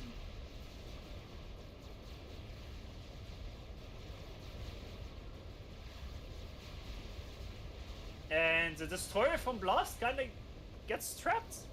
He submerges it to escape, but it might still die. I don't think he's going to escape. Oh, the last torpedo. Close. Yeah. Oh my god. Here's the second destroyer. But Blinchik has double the eco, and that proxy that we saw earlier is about to pay off. Oh my god. That is going to absorb loads of Blast's APM for a while there. He doesn't have gun or anything on that ACU. There's no units anywhere to support. It's going to be another drop here into the middle island, so loads of pressure. I feel like there would have been a way for Blast to make this work, because Blinchik suicided 3 Tech 2 subs. So Blast had like 15 Tech 1 subs, some frigates, and a destroyer versus like 1 destroyer and 4 frigates. But Blast just went for the Tech 1 top defenses from Blinchik, and he lost everything, and Blinchik got all the reclaim. There's no way Blast can afford this many engineers. Nah, he's stalling big time. That's mad. It's completely over here, I think. Like, I think he should have gone second cruiser, just camped the main entrance of Blinchik, and the cruiser would have killed all the outside T2 mexes. He could have killed like 10 T2 mexes, I think, from Blinchik, and that would have evened it out. We've got another naval engagement here. It's going well for Blast. There's only 1 destroyer left, and it's actually low health. No destroyer focus, though, on the destroyers. Will he kill this one? Nope. Did he lose intel on it? He did? Oh, he doesn't even know it's a destroyer. It's just an unscattered blip. But with the torp bombers, I think he just has not enough mass to invest into trying to win this. He's going to try and trade destroyers in the base here, but all the reclaim is going to be going to Blinchik, and Blast calls GG. In a small choke point like this, it's very hard for Sand destroyers to be properly microed to dodge enemy shots. G. Okay, let's go jump into the other game, which is already hosted. That's a win for Blinchik, and with his superior eco there.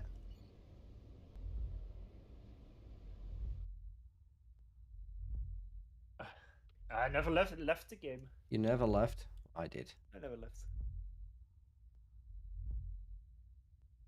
And Nice background.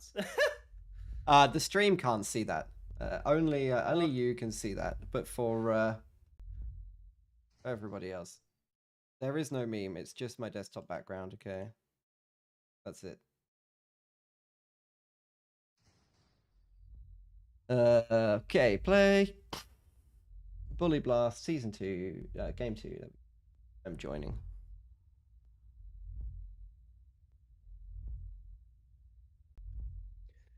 So we had a little bit of a break from the finals because Blast was eating. So it's a best of 5, and Bully is up 1-0. Okay.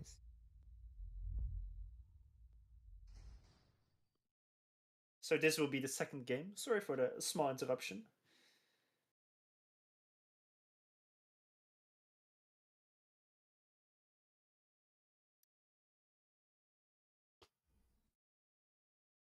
So we took a short break from the Bully versus Blast final. This is the finals of the tournament. We took a break because the players wanted to have a quick food break. So we also just decided to watch a replay on a map we hadn't seen before. You're doing this on purpose, aren't you? I'm saying exactly the same you're saying because when you're talking, sometimes I'm fiddling around with like 6 different things on 3 different screens and I don't pay attention. All right.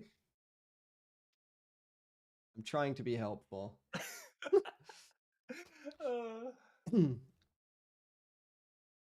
Blast, get in the game. We're ready.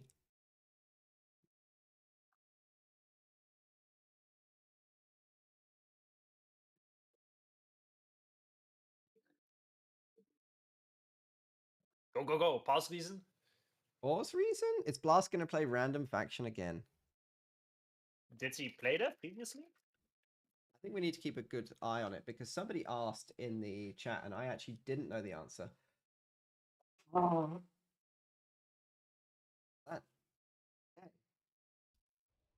I didn't see whether he swapped his faction. Yeah, I think that was random. Then gets Aeon. Aeon versus GF, nice matchup. Okay, so this is going to be the second game of our best of 5. In the yellow, Aeon, purging the galaxy of all the non-believers. It's going to be Blast here, left. And if we zoom over all of the reclaim in the middle, of which there is a very large amount, to the right-hand side, with a sad face, that's going to be Bully. He's playing in green EF. Zoom out, zoom out, zoom out right now.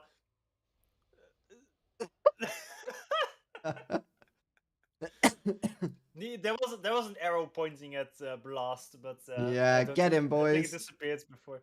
Blast is actually crippled. His legs are on backwards there. That's very unfortunate. I hope he draws. Zoom out again. You're missing. I'm missing the action.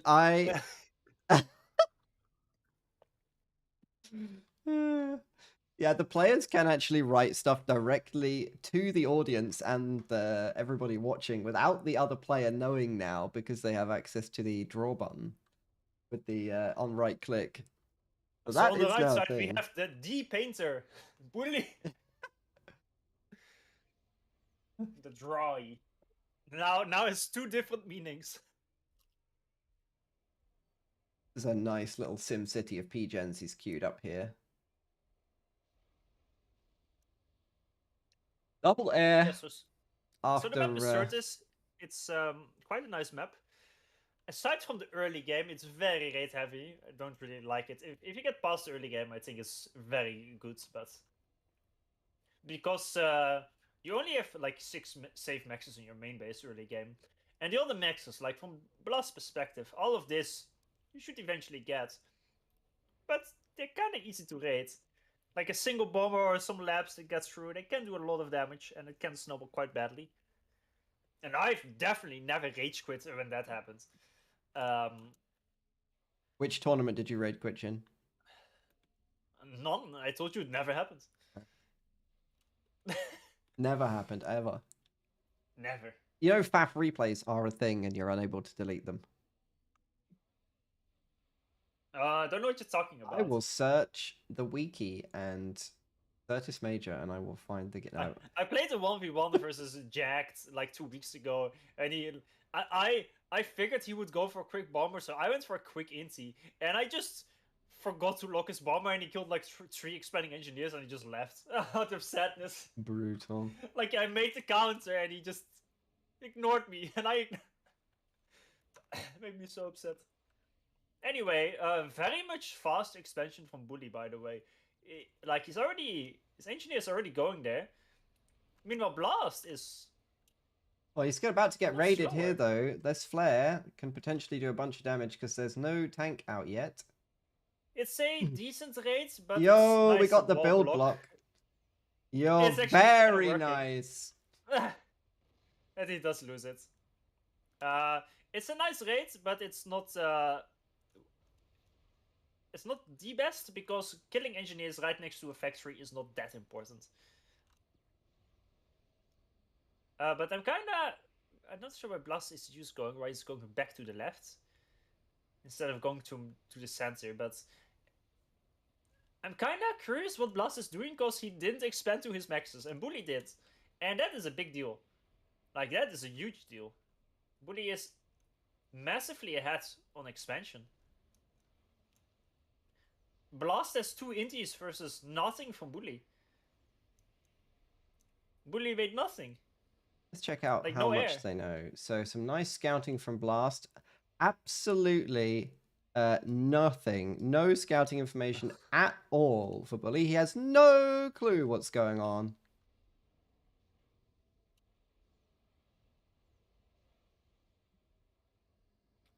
Both players opting for this cliff build.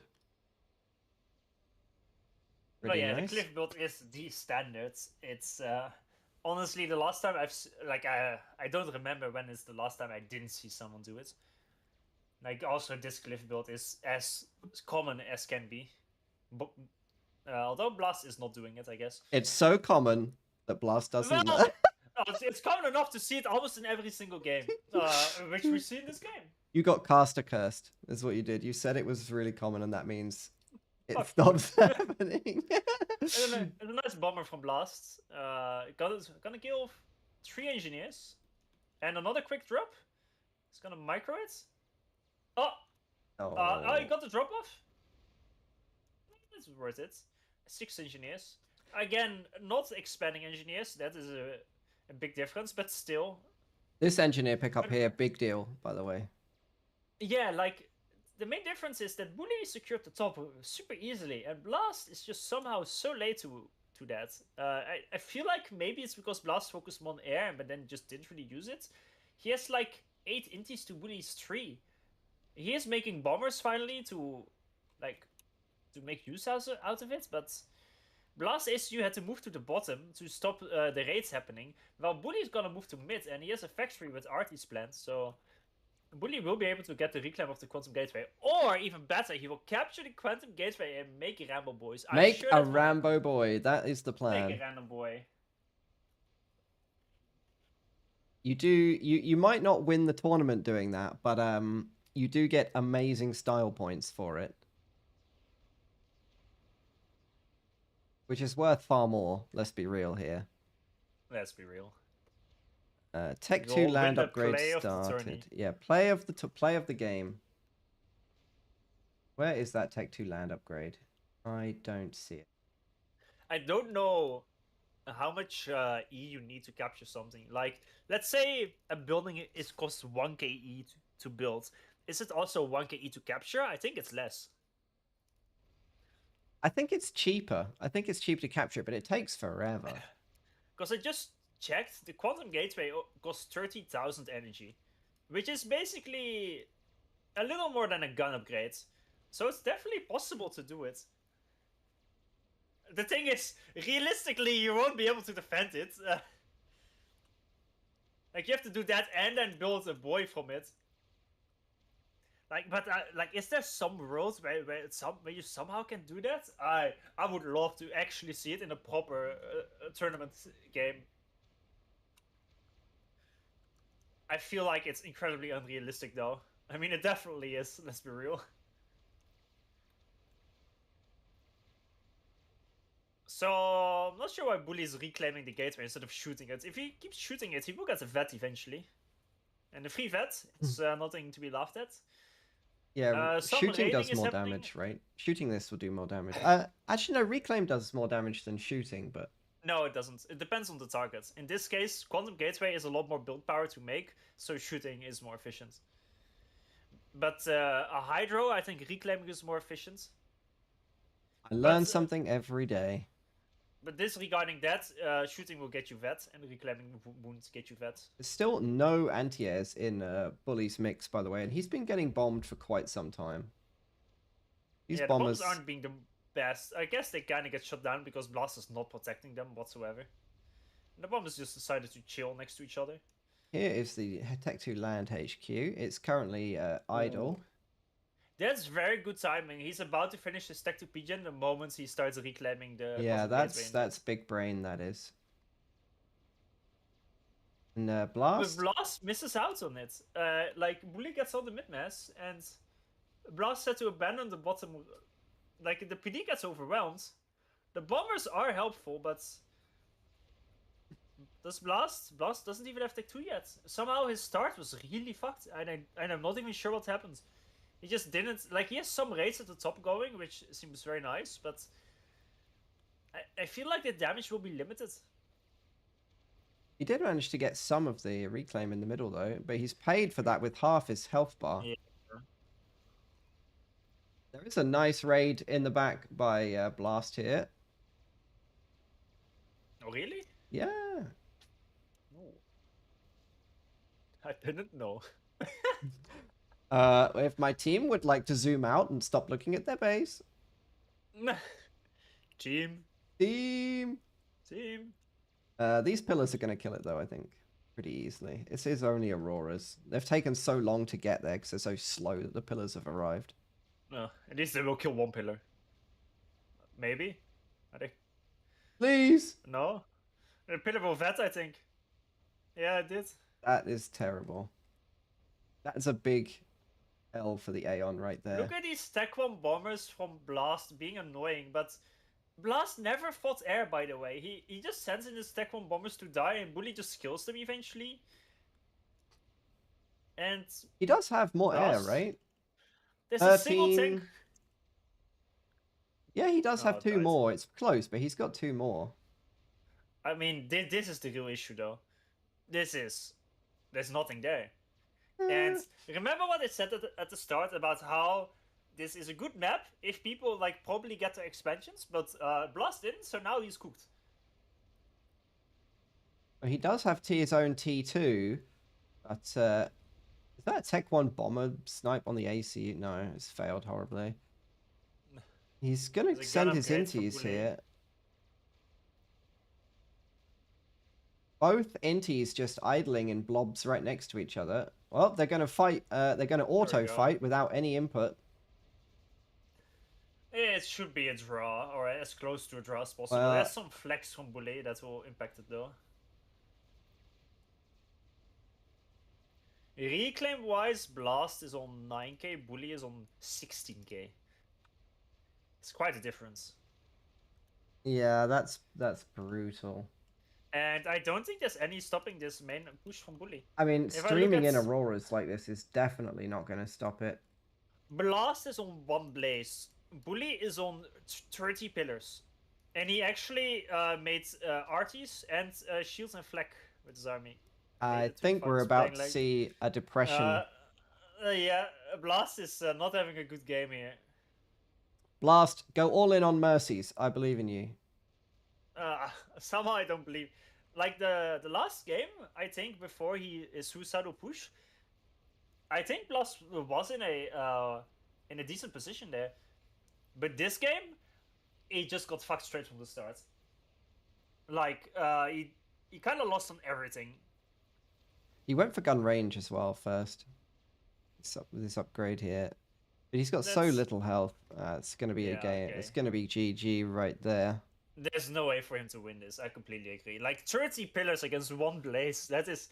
You can spawn 15 obsidians for Blast, and I think he's still losing hard. And that's a big army for this stage in the game, 15 obsidians. Maybe that's what we need. We need a tournament where the casters can just spawn in armies to balance the game. Spawn in the mercies. Yeah. That would be quite funny, actually. As long as you spend the same amount of mass, like, even it out. Okay. Let's remove the score. We'll jump back to the next game. It is a best of 5, so there is one more game to play. What, are you assuming Blast will lose again? One more game to play? There's at least one more game to play.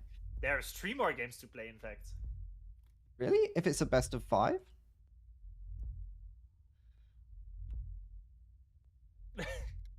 You have a lot of faith there. I wish I had your positive mental attitude.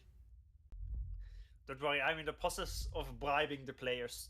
Yeah, make it the best of let's bribe a small amount for go into the game.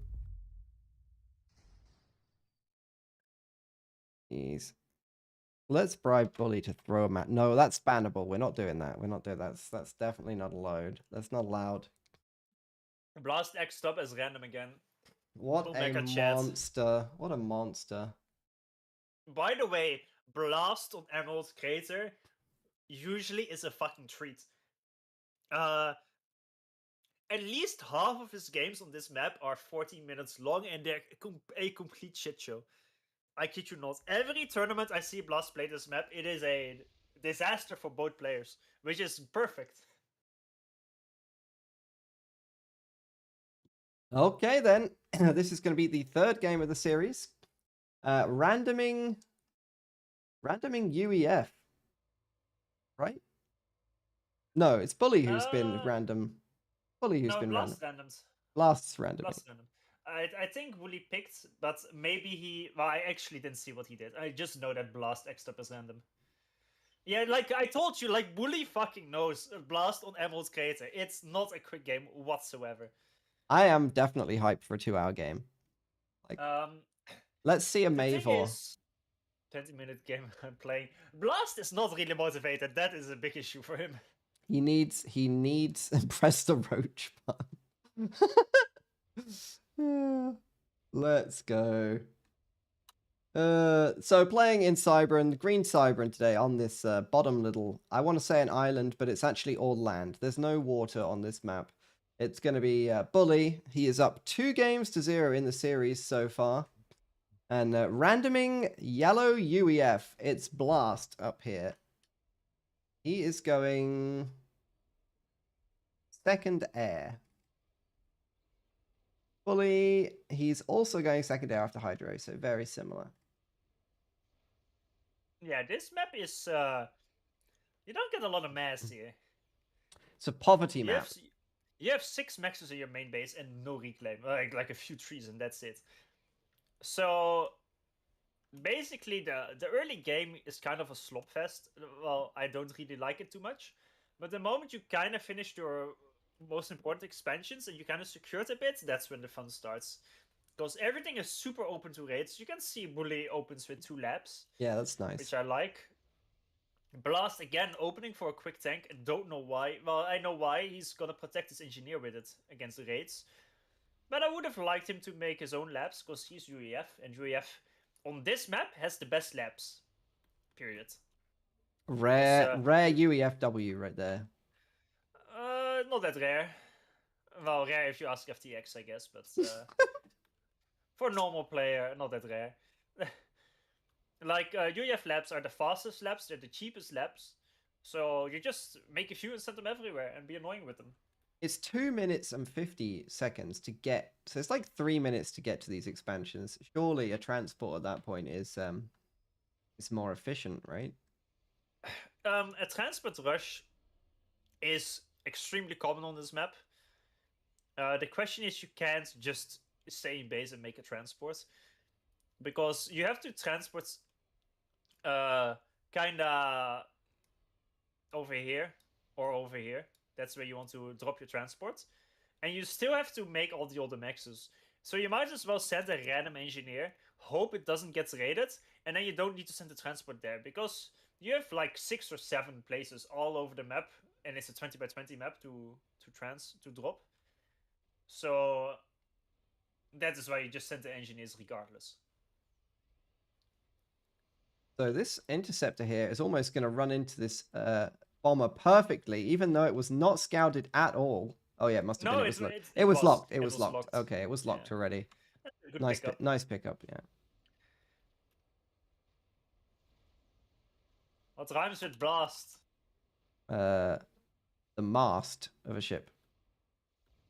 There needs to be some StarCraft level copy pasta where it's like that rhymes with blast. Like spam this something ass to root for blast, something like that. You know what I mean? And I don't know what rhymes with it. Is there any Derps or- is there any FAF unit in the game that rhymes with blast? Someone in the chat will know. But it should be an emote as well. We need a roach emote, you know? I feel like we definitely need a roach emote. Like in StarCraft, there was this Mexican player. Was he Mexican or something? And his name was like Juanito or something, and it was spam this Dorito to support Oh yeah, I Juanito. remember that. And it was like just that, nothing else.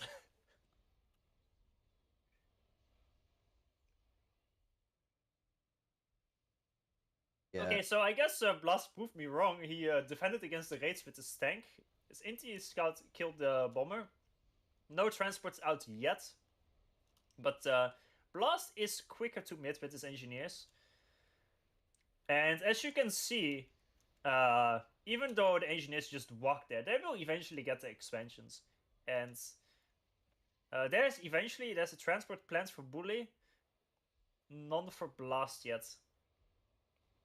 But this is why I would like to see UEF always make a few laps. Like bottom left, bottom right for Bully. Completely undefended. You could have easily made a random lap, just send it to AFK in the corner on the max, and it would kill the engineer.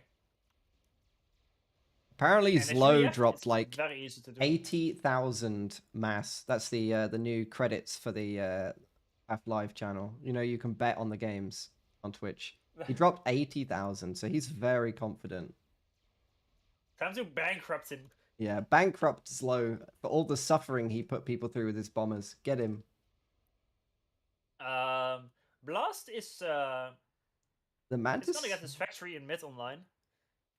And maybe Bully's engineer will get. I mean, I'm a bit biased rooting for Blast because I want this to be a. Yeah. I don't want this to be a sweep.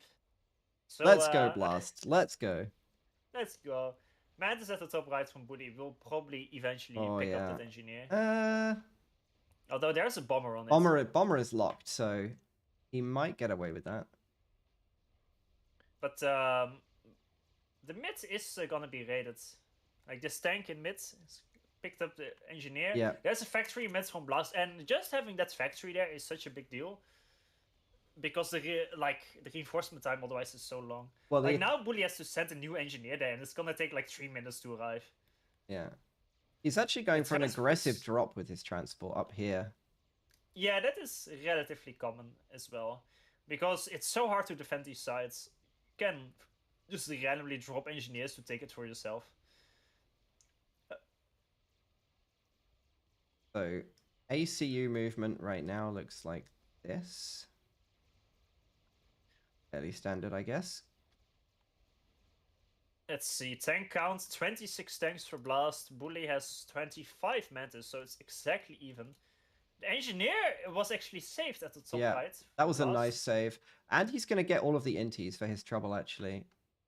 He will. And there's a tank at the bottom left from Blast. Right now, it seems like Blast is actually doing a bit better than Bully. Let's go, Blast. Not a huge margin, but his expansion seems a bit more secured. His ACU was a bit fast. He's got a factory done while Bully's only halfway. It's only like small advantages, but they add up. Or they could add up.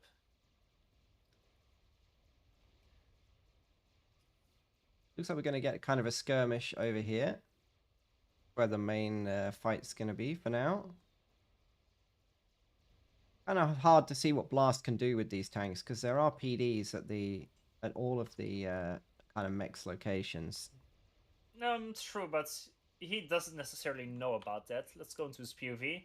He does know about the PD, actually. He does. He's having a pretty efficient trade here, because he's kind of defeating in detail Bully. Half the units were moles. That's partly why, I think. I see. Like, he shouldn't be donating too much, but it's kind of fine. Bully drops the top right the moment Blast Intis move away. Oh. That is unfortunate timing. So Bully should be able to secure that for quite some time. That's a lot of build power. He should be able to like make a PD and an AA. And until we see Tech 2 in the field eventually, I think Bully will be able to secure the top right expansion. This tank is AFK. Oh, that's very unfortunate. A real opportunity going begging here. That's a big misplay, I'd say. Like, 3 maxes, 3 technical maxes doesn't feel like a lot. On this map, it's a lot. That's like if Bully has those 3 maxes, that's what is it, 15% of his total max count or something? Big opportunity to steal the technology with the 3 engineers Steal to the 1. Let's go. I don't think it's even worth it. Like, what would you even make at this point? I don't think you would. Well, at this point, nothing. But it is a huge. He basically will shit on his opponent. Tech 2 shields for your brick army is what you would make, right? Oh, true. That yeah. would be Oh, brutal. yeah, Yeah, let's like go. way later in the game, that's gonna be huge. And eventually the fat boy rush, fat boys on this map. I can't imagine that. Never seen a T4 here before. This air fight is a bit messy, let's say, for both players. Neither really realized they were having an air fight until half the inties were dead. But that's definitely going to go Blast's way. Okay, let's see if he's... Okay, Blast finally made his own transport. Actually, no, that's the second one. Actually, this little area here got raided. I guess the PD never got online. He made a radar, but... These units stopped chasing, which is exactly what happens to me when I try and defend a raid. Oh no, he drops the engineers and they will instantly straight into the Mantis. He's gonna reclaim the Mantis? Reclaim them! He's gonna try and pick them back up. No. Land on the Mantis, crush them. No? He can make a ghetto with his labs. That would be a great idea, actually. Do it! Do it! Okay, Blast does know about the top right. He just had a bomber there. Yeah. Issue is the bottom left. So Blast is has 1 versus 3 corners, which is a bit of a downside right now. But he is winning mid though. Bully has no maxes in mid. Blast has 4. Also on the right side, Blast is raiding as well. Although Bully once again kills this expansion here. Well, not once again, but just like the left expansion now kills the right one. Blast lost 4 maxes in his main base to 1 Mantis. No. I mean, I guess they can be easily rebuilt, but it's still like a couple hundred mass of income he will lose. And he stopped chasing the Mantis.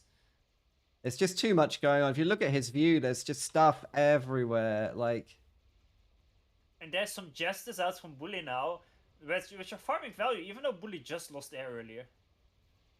Like, Bully is being a menace with these Mantis. Yeah, he's bullying Blast right now. He is. The eco is creeping in Bully's favor. It's 30 to 50 right now in mass income. It's a real shame that this tank wasn't able to capitalize on that because that corner went... And there's no... Oh, there is. There's 1 Lobo in this mix, but... I'm going to arrive a little bit late. I think the main reason why Blast is behind right now is because he didn't build PDs in those 3 max expansions. And Bully did. Yep. So Bully built PDs in both of them, and Blast was unable to rate it because there's PDs and he only had tanks, and Bully just killed it with a few units. And that's a big deal. There's Tech 2 air on the field from Blast. There's some Stingers, and Stingers on this map are really good, in my opinion, because of how fast they are. There's no Tech 2 from Bully on the map. I mean, you need air control, but Bully has a lot of production on air actually, so I feel like he will win air back. And Blast is kind of getting overwhelmed in a lot of areas right now because he probably is mass stalling hard. He is. So he just is able to build less units. The Bully is queuing up random AAs next to the ACU, which is smart. Probably scouted the Tech 2 air. Yeah, he did. He did scout it, yeah. So he knows something might be up. And it's hard to do an ACU snipe with Stingers. But they are good at just raiding and being super annoying. But Bully wins mid. Slowly but surely. He just has way more units. And he has 90 Mantis compared to 55 Strikers. And it used to be the same a few minutes ago. There's actually a nice little concave here, but I don't think that's going to be enough to win the war. Nope. Bully maneuvers his way out of it, and then he kills this as well. That was a nice raid. Okay, he does kill 1 expansion. That is a very important win, but he lost mid in the meantime. So his main base is kind of getting overwhelmed. It is a bit of a machination. I don't think this is that bad for Blast. The issue is, I don't think he will have air at all. But I think he should be trying to clean up these bully locations. Like the top right, can easily clean it up with his gunships, but he's not doing it. And those are important things to do. Very important, I'd say. Bully is now also making. Bully's also making Tech 2 gunships right now.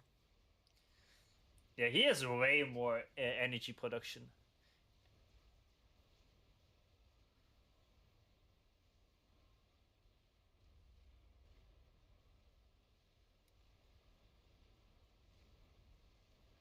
Well, gunships are going to the right. This gunship's coming to the left to secure this.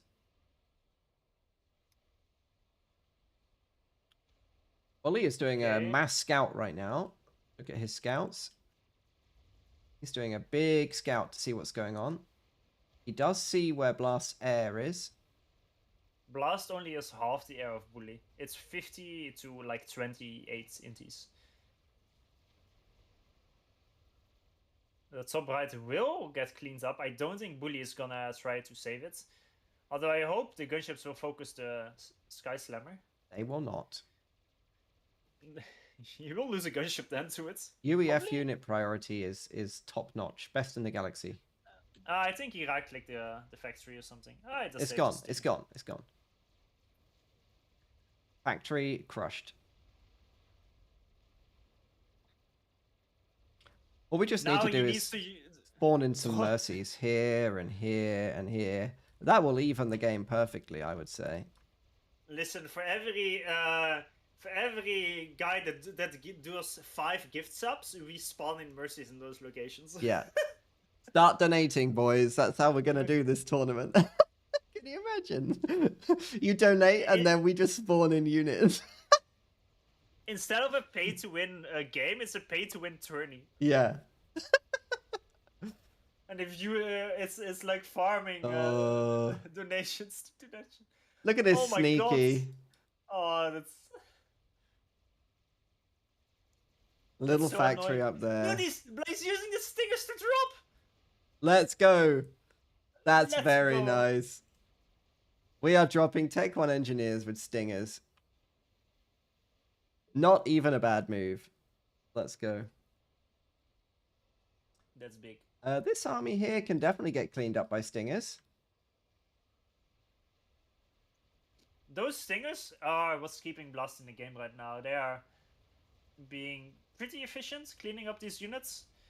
And he needs it. Although this fight at the bottom left is not so well for that's a very good result for Bully down here. By the way, this game is a good example of Blast doesn't have air control, and he didn't have it for the last like 4 minutes. But his stingers are still having lots of value.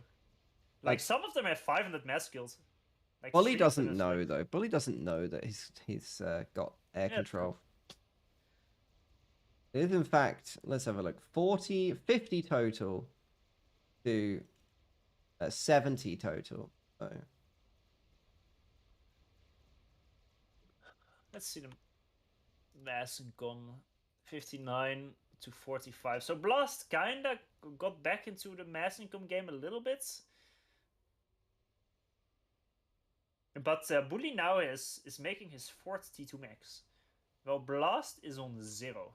Yeah, Blast is not going to find that factory at all, is he? He's just going to keep wondering how Bully gets round and steals that mech space. He's never going to find the factory.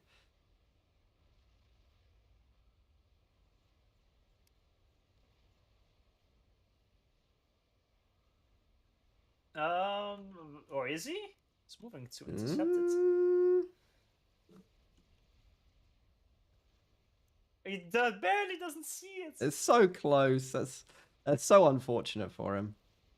Yeah, well. So right now, it seems like Bully decided to make some plays with his gunships. And he's every right to do so. Honestly, Blast keeps making more stingers. I don't think he should. Bully abandons this army again. Bully is just too scared to engage, which is Blast's saving grace here. Thing is, Feels like 800 rushing. units for free again.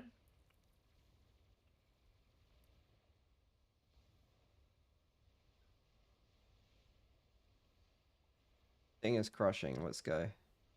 G2 lands out for Bully right now. First the Rhinos on the field, minute 19. I guess it's been out for a minute. Blast also Oh, has yes. pillars in this kind of a maneuver, where he's sending his. Oh, that's just HQ, okay. So they're That's going where he makes to his pigeon, okay. they're going to have a T2 fight down here, and everything else is going to be just peasants fighting with Tech 1. Just peasants. Yeah, just villagers, the whole rest of the map. I would really like for Blast to like split up his gunships and like send like one gunship like to raid here, one gunship to raid here, and just be just annoying with that stuff. There's no anti-air in those bases, so slow bombing with gunships is totally viable. Did he find the factory? Yeah. Let's go to PvP. That's a big win. Did. A big win there. The engineer is being chased by a tank as well. I think he locked it. Yeah, the engineer finally does. But the tank is shooting the ground. Can the engineer reclaim it? No. It's a reclaim range, I think. Let's go Bully POV. Yeah, you can reclaim it. No, that's fucked.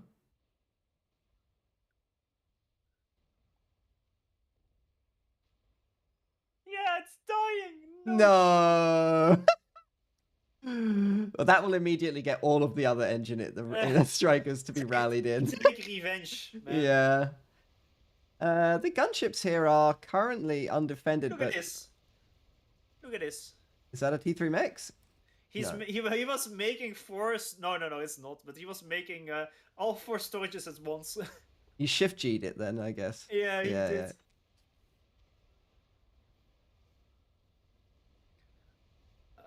Game is kind of stabilized map control wise, but the eco is not even right now. Bully is a long way ahead. Yeah, Bully. We also have a ghetto gunship, by the way, on the right hand side. Yo, he could be loading those labs into the Stingers. The Stingers are about to run out of fuel. He needs to refuel them. How many out of fuel inties? 30 out of fuel interceptors. Oh my god. That's a big yikes. He can't use the interceptors to deal with this run by here either, because there's flax and they will tear his poor Stingers apart. Are we going to get... as well. These locations, they're still not fully built. Oh, that's really sad. Like, the raids got dealt with a long time ago. The Stingers are now out. They're starting to get out of fuel. They're so slow. They have done a lot for him, but right now, Bully is 6 capped T2 maxes in his main base. Blast is on 3 maxes. So the Renegades are now a very long away from their interceptor support, and he might fly into flax here if he's not careful. They could definitely be picked off by interceptors. He can see them. He just doesn't know where the inties are. Okay, that opportunity is going to be closing right now.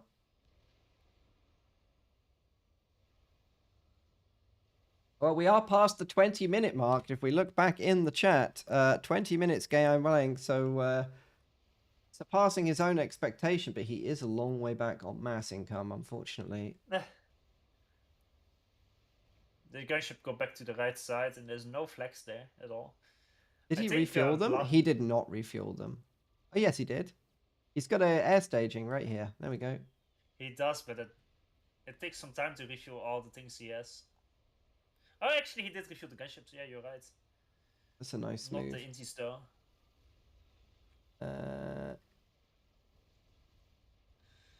Big engagement at the bottom. There's a lot of riders from Bully, though. And they're kind of stacked nicely. Not enough arties to properly deal with them, so he should be able to win this battle.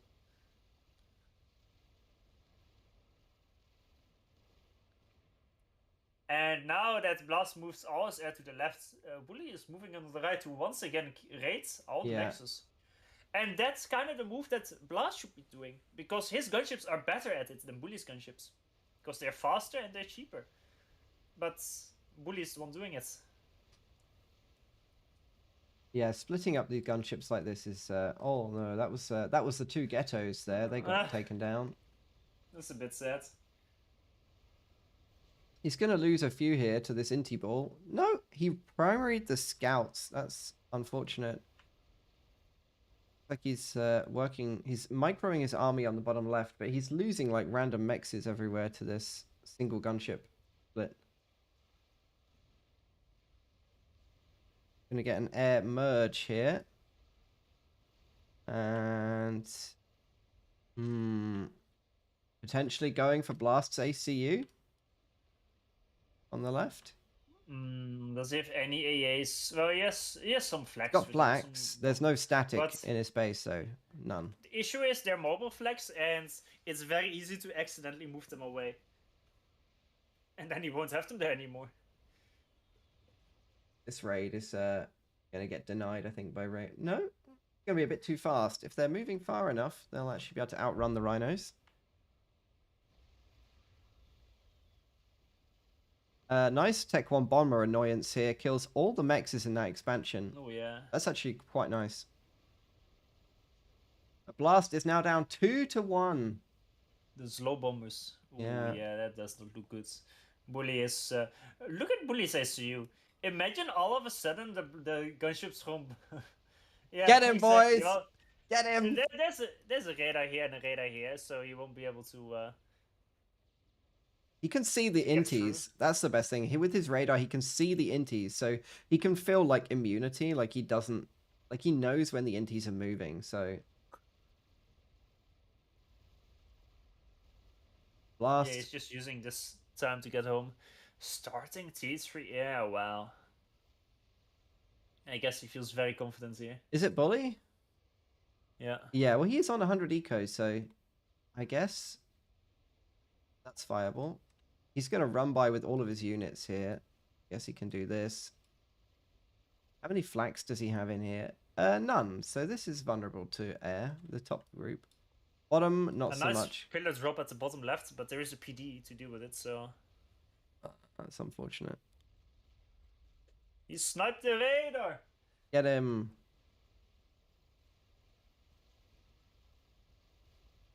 Yeah.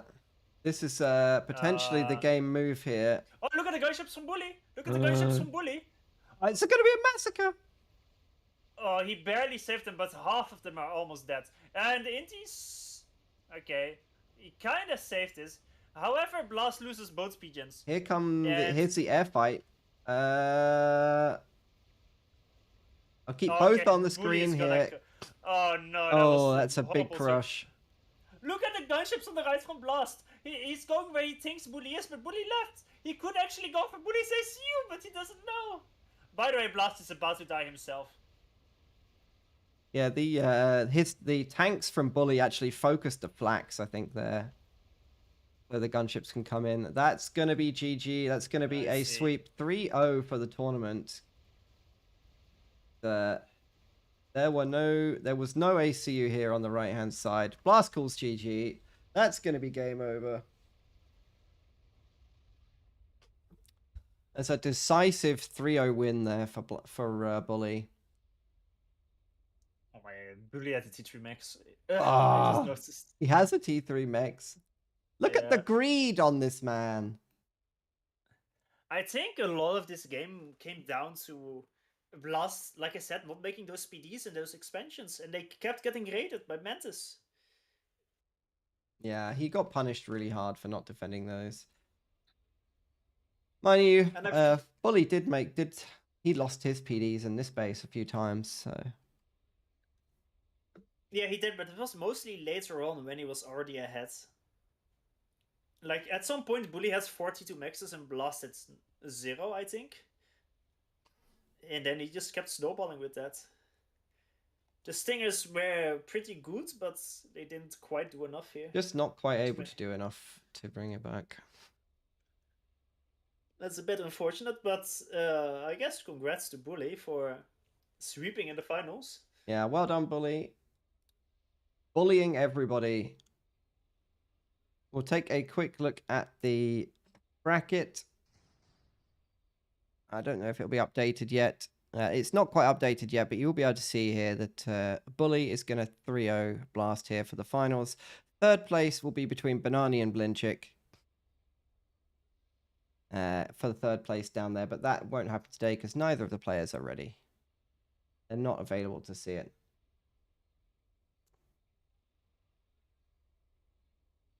Any thoughts on the players there? Yeah, I'm trying to find the tournament channel. I've lost it. What was gonna be next map? I guess next one was gonna be Wonder Open and then Point of Reason. Oh, Point of Reach, sorry. Point of Reach would have been really nice to see, actually. That would have been a nice game, yeah. Unlucky. Unlucky. Congrats, Slow. Yeah, congrats to Slow. Did he win? Did he win all the channel points? Shout out to Slow. Shout out to Slow for gambling responsibly and winning all of the points there. Well done. What a beast. I was supposed to look at the comm explosion, apparently. Well, you can see it right here. All right. You want to see the comm explosion? All right. Hold on. There you go. All right. There it is. There's the roundness of the comm explosion, and this is the nipple of the comm explosion right here. Okay, you happy with that? Yeah. Boom, baby! Boom, baby! He's dead. He is a bit right though, but yeah, well, we didn't need to zoom right in. You know what a comm explosion looks like. I'll keep that in mind for next time, okay? All right, that's going to call it for today. That is officially, I think, the most viewed FAF stream that we've done, right? We're currently at 150 something viewers, so normally it's is there more? Does it go to like 200? Yeah. Or during lots? Question mark? Well, it depends which lots. Okay. It's not a bad amount of people watching for such a small community.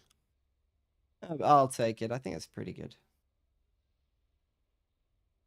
Should take this for granted. Exactly. Okay. Congratulations, Bully. Well done. Looks like all the technical stuff works, so the cast is all good. If you want to watch some FAF meme content, you can check my YouTube channel out. It's TheMemeCommander on YouTube. If you want to watch super high rated play, Farms is like 2,500 rated right now. That's StellarTactician on Twitch. Go and give that a watch. And we'll see you next time there's a tournament. So I'm just looking at the brackets real quick. Bully dropped one game to Neytron in the quarterfinals. And in the group stage, I think Bully didn't lose a single game.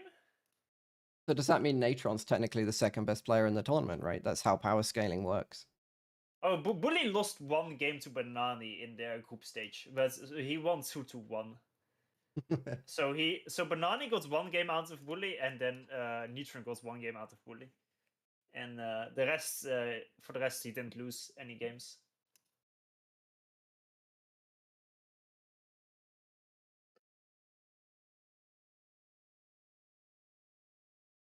Okay, all good. Do you want to chat to Bully? Do you want to say well done for sweeping the tournament? I'm not very good at doing interviews, man. If there was like I feel like if there was a really nice comeback or a really long game, it would be great to like get how they were feeling about it. But the interview shouldn't depend on that kind of stuff. You should either do it or not. Probably should do it, but come on then, Bully, jump into the casting chat. But Bully has to do the interview himself. Interview yourself, Bully. Get on with it. You can interview yourself in the chat. You can make up the questions. Let me go into Discord. Hold on. I will ping him because there's delay.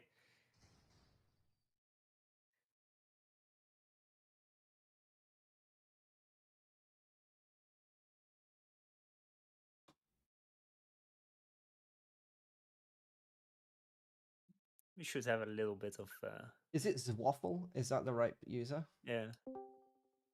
There we go. Welcome, Bully. Congratulations on your 3-0 sweep there.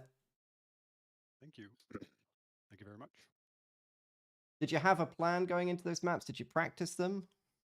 I did not practice. In fact, I came in today a little rusty, having not played in a week. I feel like everyone says they're really rusty after demolishing a tournament, though. Well, look at my first game. My Okay, first game versus Turin.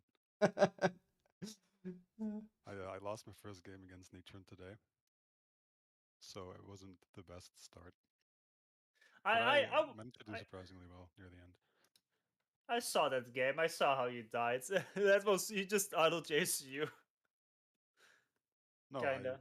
I ran it in. So Mr. Rusty Bully, he only played Dude, only one game. Okay. he only played 100 games in the last 2 months. So he's pretty rusty, guys. Yeah, pretty Okay, rusty, I would say. But weak. Not really in the week. That's what matters. Cool. I saw your cheeky factory in the top right-hand corner there that kept retaking on that last map. The 3 mexes. That was really annoying for that was really funny. That was really annoying for him to deal with. Every time he took it back, dropped some units, made the engineers go there, some other tanks would pop out and kill it. Super annoying. Yeah, the slow special, I suppose. I've got a question about your second game against Bananai. On what was the map called? It's Forgotten Facilities. Did you think you were cooking yourself there because you were winning hard, but somehow you kept throwing away units and he was making a huge comeback? I kept thinking, okay, now I go in, now I win the game, because I knew I was ahead basically the entire game. And so I wait 5 minutes while being ahead, and then after those 5 minutes, I think, okay, now I surely have enough to go in. But every time I attack Bananai when I have more units, he somehow wins the fight. So the game got a little scary. Maybe you should have built your own beetles. Yeah, I realized halfway through, but I'm lazy. Unironically, those beetles I think are what kept him in the game. Yeah, they were insane. A couple of them killed 5 or 6 rhinos each. It was quite disgusting. Yikes. And then the beetles in my base blowing up my T2 maxes. Oh yeah, that was great. With the stealth, so I can't see them. Yeah. Awesome. They were actually sitting there for quite a while before they ran in. They sat there for I don't know, 30, 40 seconds. The move to drop the bricks and go for the power probably won the game for you there. Yeah, I decided I had to do something to finish him off. So I wanted to drop in his base, but he found the drop, so I dropped the bricks in the water, walked up all the way to the mechs in the corner, and then walked into his base. I think the worst part about it was those were your first 2 bricks you made, I think. Yeah. And you put them in the transport, and you dropped them there, and they basically idled for 5+ minutes. So he forgot about them. Oh, the ones that went after the water mexes with the torps. Actually, I didn't forget about them, but they just took a long time getting onto land. And I did walk for the mexes, trying to kill them, but I don't know if there was anything there at all. Speaking of the top right-hand corner of that map, when you captured those mexes in the top right, they were both 80-90% to T2 when you captured them. No way. Yeah, that was a huge loss for him. That's disgusting. Yeah. Oh, hell no. It was brutal. Maybe that's where my advantage came from. And also, I saw Boom ask in chat, will one of them do the Vina BO? I gotta give a shout out to the Vina BO. I thought you did that with the edge build there. Yeah, I learned it from Vina and it worked very well. So props to Vina for teaching me something. Sadly, he's not amongst us anymore. He's no longer with us. A fallen hero. Yeah, he's moved on to a better place. So Bully just basically won the tournament because of the Vina BO, right? Yes. I think that's kind of... All my earnings will be going to Vina. Actually, you can't because he lives in Russia. Oh yeah, international sanctions. I don't think we can play. I don't think FAF could have paid him anyway, right? No, I don't think so. I think Russian players can't get paid from the tournaments, which is a little unfortunate, but you can't really do much about it. Unless you want to fight Trump for the right to send money. Which we could try, but obviously probably not in a military sense. 1v1 in a ring, a couple of FAF players might stand a good chance, I guess. So, have you got anything else to say, Bully? Or Shout out to Hybrid for hosting the tournament. Thank you, Hybrid, Shout for out hosting. to Farm Sledge and Derp for casting the games. You are welcome. yo, And shout out to Vina for the build order. All That is all I have to say. Okay. right. okay, Thanks for thank having you. me. GG, thanks very much. GG's. Goodbye. Goodbye. And we'll see you for another tournament another time. Yeah, I think we can wrap it up here. Yep, that'll that do. was the end of the Spring Invitational. Let me just... I don't know if there's another tournament planned. I think Hybrid was talking about some other tournaments in the tournament channel, but they have not been posted on the forums yet. But I have no idea if it's a team game tournament or something else, or 2v2, 4v4. I got no clue, but from what I saw, there is some stuff planned. So I guess if you want to keep up to date, you should pay attention to the tournaments tab on the forums. Yeah. Let me go to the tournament. Aside from that, big thanks to the tournament directors. Not only Hybrid, by the way, but also Strider for being a tournament director, and I think Saints as well. Not sure if someone else helped. Sorry if I forget your name. Yeah, being a tournament director is very much a thankless task. You have to deal with Yeah. people who don't read the rules, people having silly arguments, people getting upset when they lose. It's basically me and Derp are having all the fun, and the tournament directors are having to do the wage. That's right. They're being a wage slave. That's exactly how it is. We just get to watch and laugh at all the funny things that happen in the games. We basically get the best outcome here. I don't see there's a no map gen tournament, an under 1100 1v1 tournament, which would be quite funny. Under 1900 1v1 tournament. I don't see. No, it's not in the tournament thing on the forums. It's not on the forums yet. Okay. If that's what you're talking about. Yeah, that's where I'm looking. I saw there's a. I'm not sure if I can talk about it. Well, it will be published if it's ready. So like I see some tournament channels, but I don't know if they are like finished tournaments or like proposals to host certain tournaments. But just it will be put on the forums. Cool. Maybe we'll cast a team. Today, maybe a team tournament next would be nice to cast. I do enjoy the team games. It's good. So thanks everyone for watching. Yep. Thanks very much, everyone.